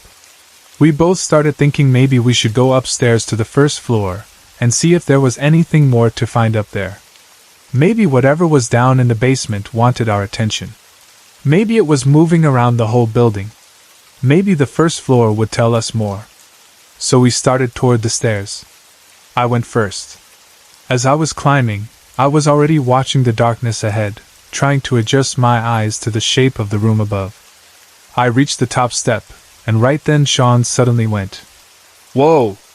There was something in his voice that made me stop immediately. Then he jumped back down and started running toward the back of the room. That kind of reaction gets your blood moving in a whole different way, because it is one thing to see something yourself and another to watch someone else break first. I asked him what had happened, and he told me he had seen a black figure, like a shadow shaped like a person, crouching down. He said the moment it realized he saw it, it took off. But there was nowhere for it to go. That was what made it worse.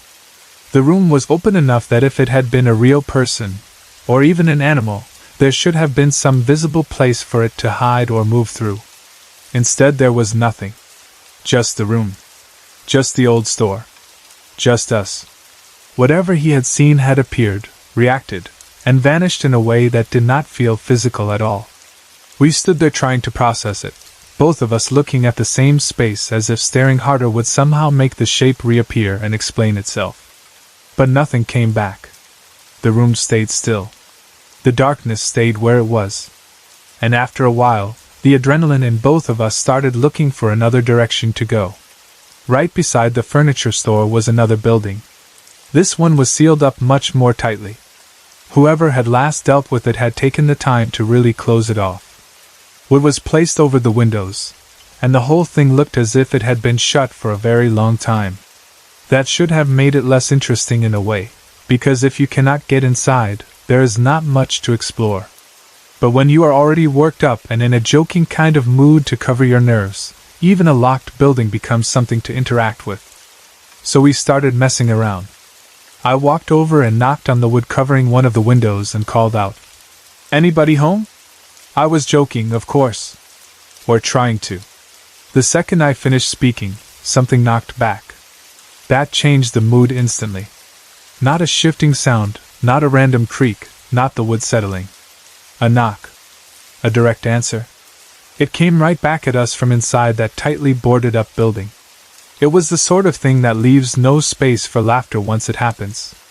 There is a huge difference between making a joke in a creepy town and having something joke back. What made it worse was knowing how secure the place was. This was not some half-open house where teenagers could be hiding to mess with people. This building had been locked up since the town was abandoned. The windows were boarded. The structure itself looked sealed in every practical way. And even if by some chance someone had gotten inside, the timing of that response was too sharp, too immediate, too perfect. It came right on the heels of my question, as if something inside had heard me and decided to answer. We left that building alone after that. Sometimes a single sound is enough to tell you that you do not actually want whatever answer might come next. The last part of that trip involved the old train station. By then we were already deep enough into the day's weirdness that common sense probably should have won and sent us back to the car. But places like Old Dora do something to you once you are in them. They build momentum. Each strange thing pulls you a little farther along because you start feeling like the whole town is connected somehow.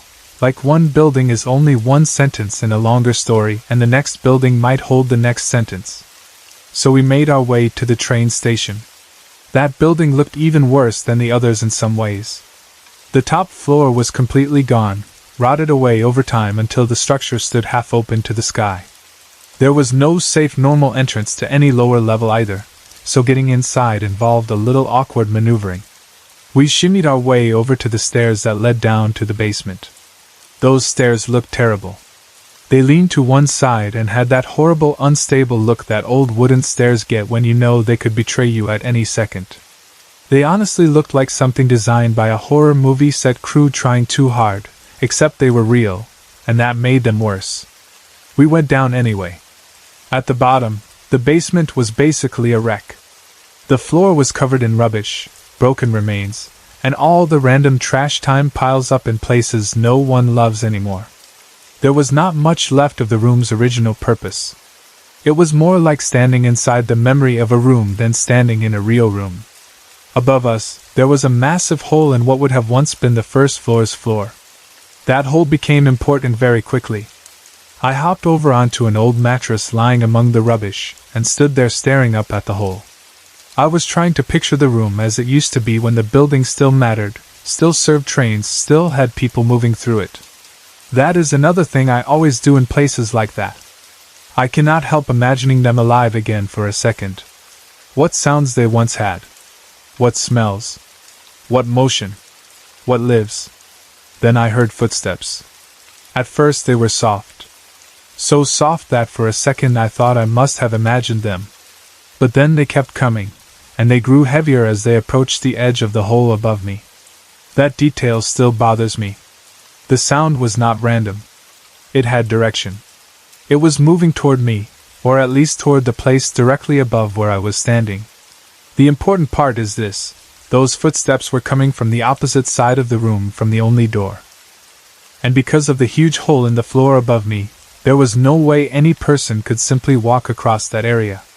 Whatever made the sound was on the far side of that opening, where no one could have crossed without making a huge amount of noise or falling straight through. I stood there listening, unable to move. The steps came closer.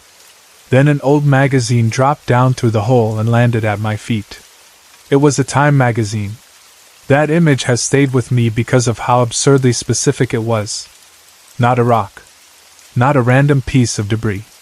Not some vague dust shower. An old magazine. It fell at just the moment the footsteps reached the edge above me, as if someone had been standing there looking down through the hole and had let it drop on purpose. That was enough for me. You can tell yourself a lot of things in abandoned places. Settling wood. Animals. Wind. Old buildings making noises. But there is only so far your mind can stretch those explanations before they tear. Heavy footsteps where no one can walk, followed by an old magazine falling directly to your feet, is the kind of moment that cuts straight through rational comfort and leaves you with one clear message: you are not alone in here. That pretty much sums up some of what happened in Old Dora. And the reason I say some is because that town never felt like the kind of place that would let itself be reduced to one neat story. It was more like a collection of little warnings and glimpses scattered across ruined buildings. The furniture store gave me the tug on my chain and showed Sean his shadow figure. The locked building answered my knock. The train station let me hear footsteps from impossible places and dropped evidence at my feet like it wanted to make sure I understood I was being noticed. What made Old Dora different from other abandoned places I had explored was the consistency of the feeling. Some abandoned buildings are just empty. Some are spooky in a fun way because they are broken, old, and quiet. But Old Dora carried something stronger than atmosphere alone. Every structure there seemed to hold on to a little bit of intention. The town did not feel dead. It felt left behind, yes, but not dead. That is a very different thing. A dead place is simply empty. A left-behind place still feels watched, as if whatever history once lived there has not accepted being forgotten. Maybe that is why it stayed with me. The furniture store especially comes back to me often when I think about that town. There was something about the chain being lifted that felt deeply personal.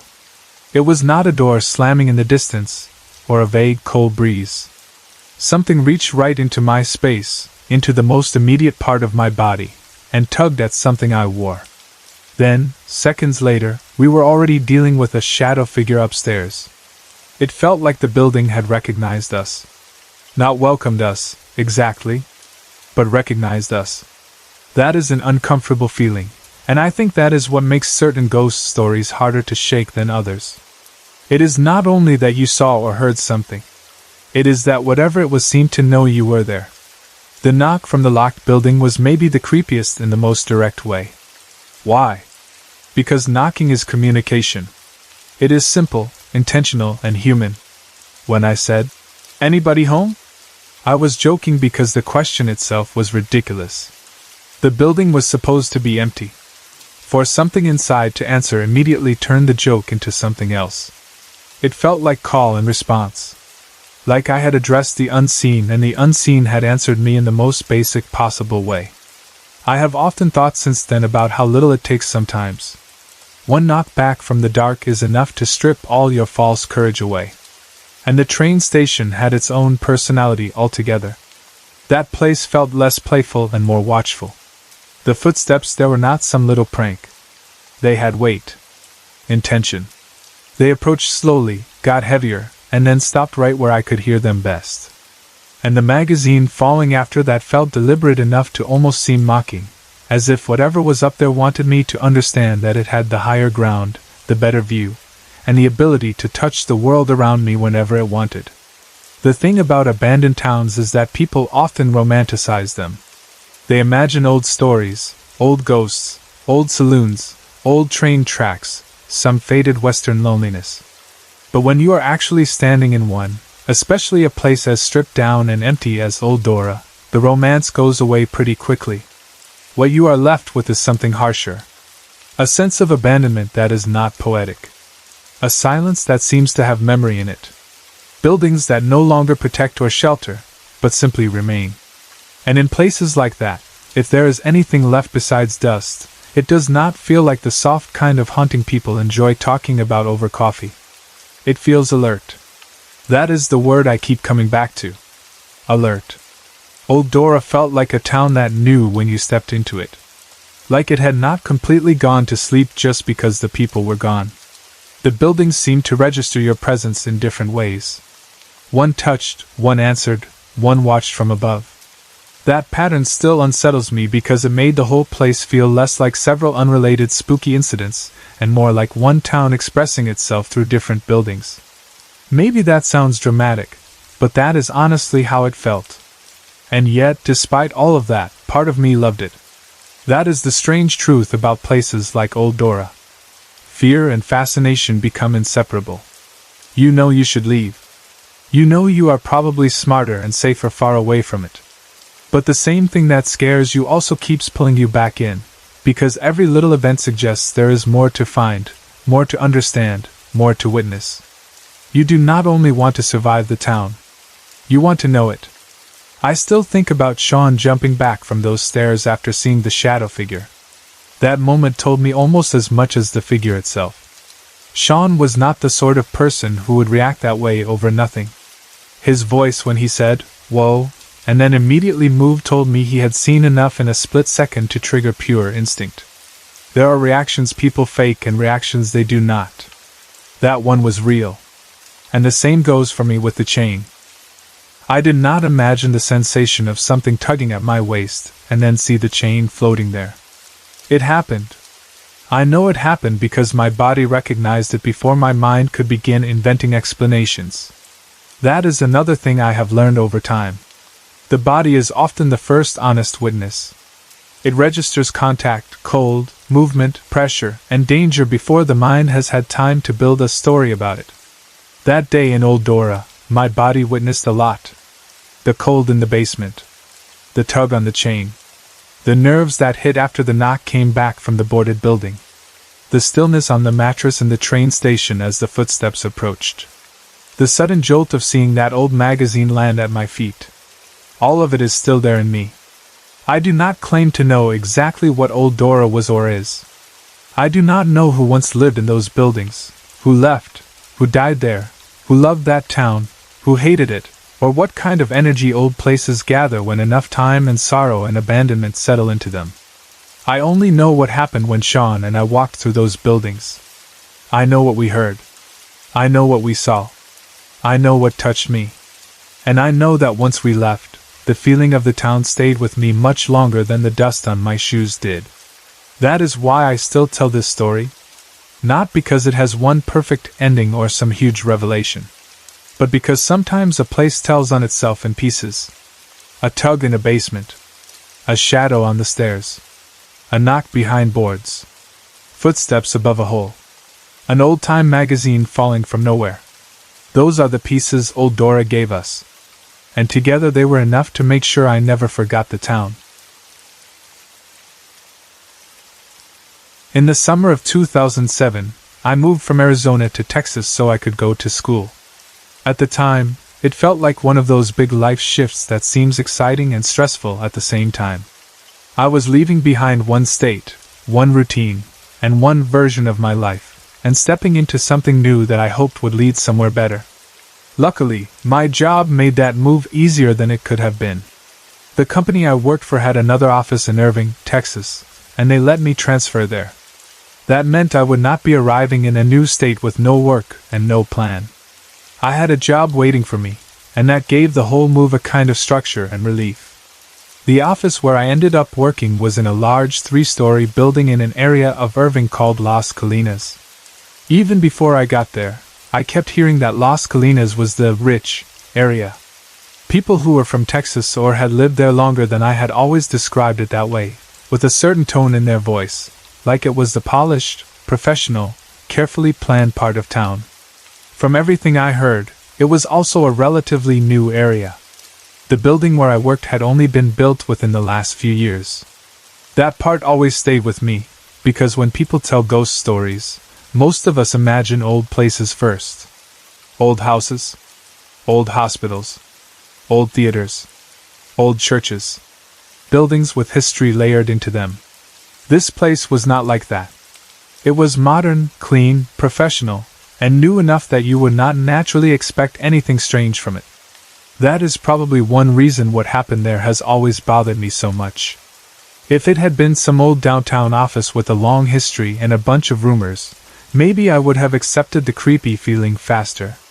But this place did not come with that kind of atmosphere on the surface.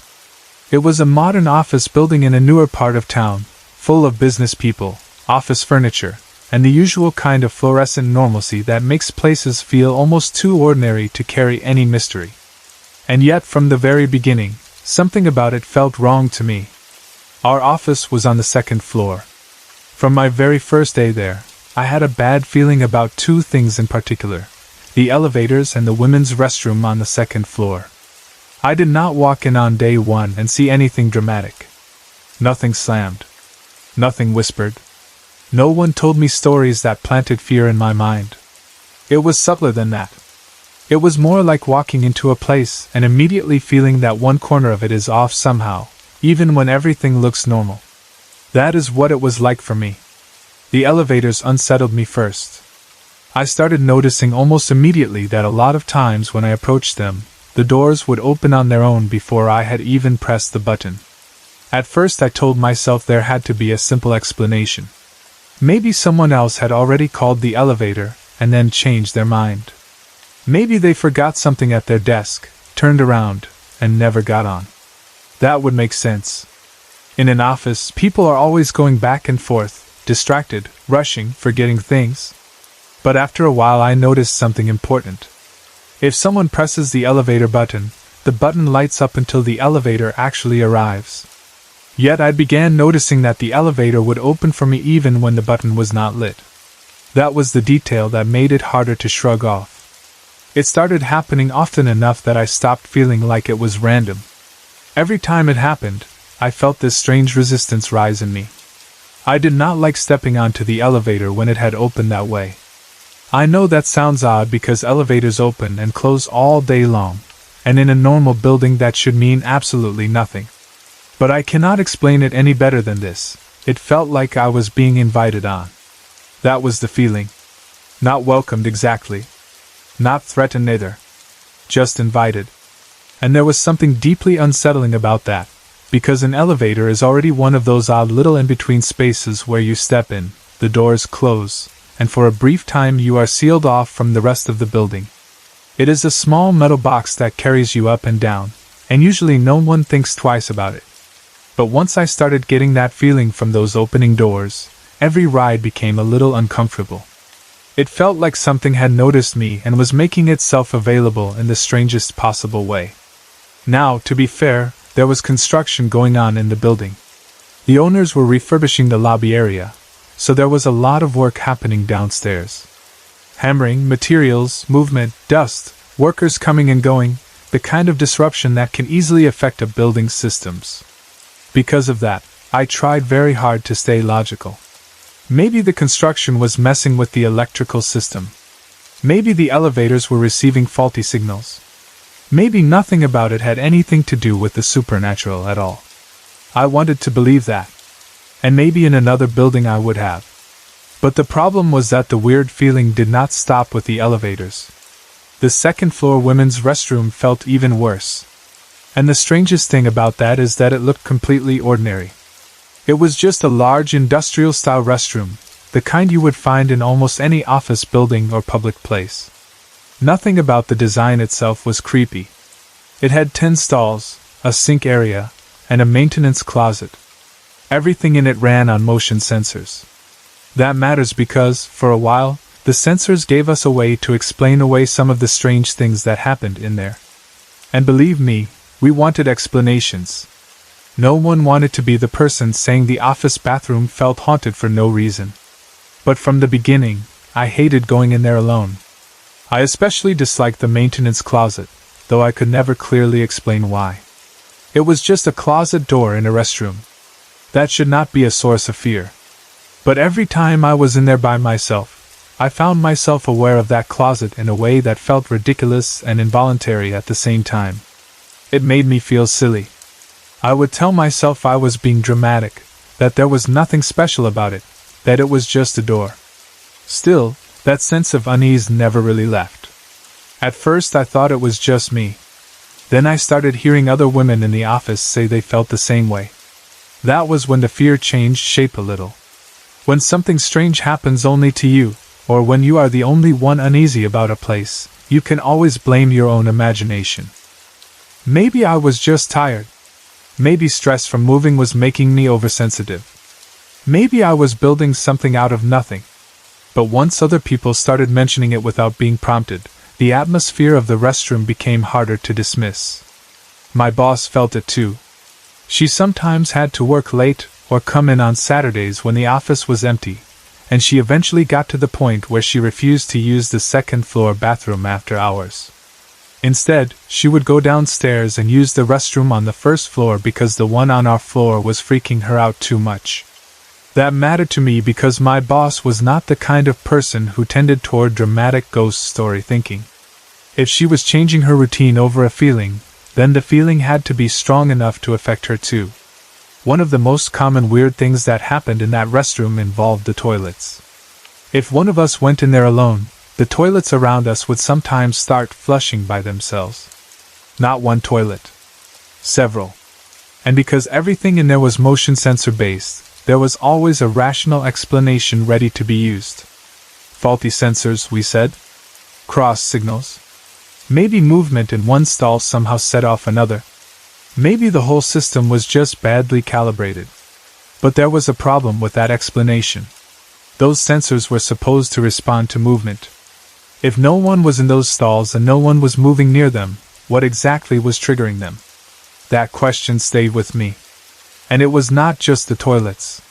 Sometimes when I went into a stall, I would notice the maintenance closet door was closed. Then, when I came out, it would be open. I checked that door more than once because I wanted badly to catch some simple mechanical reason for it. Maybe it swung loose. Maybe it did not latch properly. Maybe the air pressure from the main door opening and closing made it move. But every time I checked, it seemed to shut firmly enough. It was not the kind of door that should just drift open randomly. Still, I tried to stay practical. I kept reminding myself about the construction. I kept thinking about sensors, wiring, pressure changes, faulty systems, all the little explanations that make weird things bearable because they belong to the world of machinery instead of the world of spirits. For a long time, that was enough to keep me from calling it anything more. Then came my last day working there. And that was the day something happened that I could not explain away so easily. Ironically, the date was October 31st. Halloween.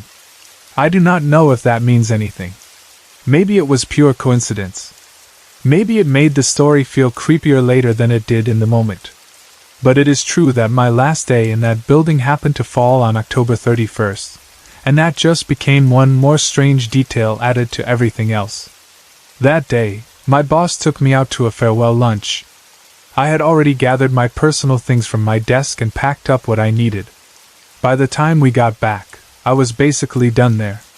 It was one of those strange workdays where you are emotionally halfway out the door already. People say goodbye. They wish you luck. You move around your workspace knowing it is the last time you will do ordinary things there. Eventually I was heading out. But before I left, I decided I should use the restroom because I had a 40-mile drive ahead of me and did not want to stop somewhere on the way. It was just a practical little decision, something completely ordinary. If I had known what was about to happen, I probably would have held it and run. When I stepped into the restroom, I immediately noticed that it was empty. All the stall doors except one were standing open. That was normal when nobody was in there. And because those public restroom doors are so heavy and so loud when they open, you can always hear if someone comes in or out. That is another detail that matters a lot. There was no quiet slipping in and out unnoticed in that restroom. The door made enough noise that you knew if another person had entered. I went all the way down to the handicap stall at the far end, the very last one. Everything was quiet. No one else was in there. I knew that for sure. So I went into the stall and expected the next few minutes to be completely ordinary. Then I heard the motor of the paper towel dispenser start up near the sinks. The sound froze me instantly. It is funny how quickly the body reacts when something familiar becomes wrong in the right context. A paper towel dispenser making noise in a busy restroom is nothing. In an empty restroom, when you know you are alone, that same sound can stop your heart for a second. That is exactly how it felt. For one tiny moment, I think I genuinely stopped breathing. Then logic rushed in. Faulty sensor, I told myself. That explanation came so automatically because by that point I had been using it for every other strange thing in that restroom for weeks. I started reasoning it out in my head right there in the stall. Maybe there was an air conditioning vent above the sink. Maybe a small piece of paper towel had already been hanging out, and the vent stirred it just enough to trigger the sensor. That made sense. That was plausible. That was good enough. Even so, I looked under the stall door. No feet. No one in the restroom. That helped me calm down a little. For about 30 seconds. Because then I heard something even worse. I heard a piece of paper towel being ripped off the dispenser. Not the motor alone. Not a machine sound. The unmistakable sound of a human hand pulling paper down and tearing it free. That destroyed my explanation immediately. There is no faulty sensor in the world that explains the sound of paper being torn off by hand when no one is standing there. At that point I was done. I gathered up my things as fast as I could and decided I was making a run for it. The problem was that to get out, I had to leave the stall, pass the sink area, and go right by the spot where that sound had come from. That was the part one dreaded most. I was genuinely terrified of what I might see when I opened the stall door. Maybe there would be someone standing there. Maybe there would be nothing there. Honestly, I am not sure which possibility frightened me more in that moment. I took a deep breath and opened the door. There was no one there. The sink area was empty. But as I rushed past the sinks toward the exit, I saw it. A single piece of paper towel was lying neatly on the counter between the two sinks. Not crumpled. Not hanging. Not on the floor. Placed. Neatly placed on the counter as if someone had torn it off and set it there carefully. That was what sent the fear all the way through me. Because now there was no excuse left that I could cling to. A vent might trigger a sensor. Faulty wiring might make a machine activate. But a neatly placed sheet of paper towel on the counter is the kind of detail that pushes a thing out of the world of malfunction and into the world of intention. And intention is what frightened me. I got out of there as fast as I could. I was more than glad to leave that building behind. Not just because I was moving on to something else in life, but because I genuinely did not want to walk into that restroom or those elevators again. The building had started off as just another workplace in a new city. By the end, it had become one of those places I could not think about without feeling that small tightening in my chest that comes when logic is no longer enough to settle you. Months later, the whole thing still stayed with me. It became one of those incidents that I could not explain, no matter how many times I tried to line up practical reasons for each little piece of it. The elevators could maybe be blamed on construction and faulty systems. The toilets and sensors could maybe be blamed on bad wiring or weird calibration. The closet door could maybe be blamed on air pressure, even if I did not fully buy that. But the paper towel on my last day has always been the hardest part to put anywhere sensible. Even now, I still leave room for the possibility that someone somehow played a joke on me. I really do. I am not the kind of person who wants every strange thing to automatically be supernatural. I understand how easily nerves and atmosphere can make normal events feel abnormal. And I understand that offices are full of people, routines, practical jokes, and opportunities for misunderstanding. If someone tells me there is probably a joke hidden somewhere in a strange story, I listen. But I cannot honestly see how a joke explains that moment. The restroom was empty. I would have heard the heavy door if someone entered. I checked under the stall and saw no feet. I heard the dispenser activate. Then I heard the paper tear. Then I came out and found the paper laid neatly between the sinks. That is the shape of the event, and no matter how many months or years pass, the shape stays the same. What unsettles me most is not even the fear itself anymore. It is the possibility that something in that place really did notice people. Not everyone, maybe. Not all the time. But enough that multiple women in the office felt the restroom was wrong. Enough that my boss avoided it after hours. Enough that the elevators felt like invitations. Enough that things kept happening in the one place where people were already vulnerable, alone, and expecting privacy. I still do not know what it was. Maybe it was a haunting. Maybe it was just a collection of weird mechanical failures lined up in the creepiest possible way. Maybe those months in that building were nothing more than a long collision between bad timing, human nerves, and a lot of sensors. But if that is true, it was one hell of a coincidence. Because to this day, when I think of that building in Las Colinas, I do not remember the nice parts first. I do not remember the professional setting, the good transfer opportunity, or the modern lobby. I remember the second-floor bathroom. I remember the closet door. I remember the toilets flushing when no one moved. I remember the elevator opening like it wanted me inside. And most of all, I remember that final moment on October 31st when I heard paper being torn in an empty restroom and found it waiting for me on the counter like proof that something had been there all along.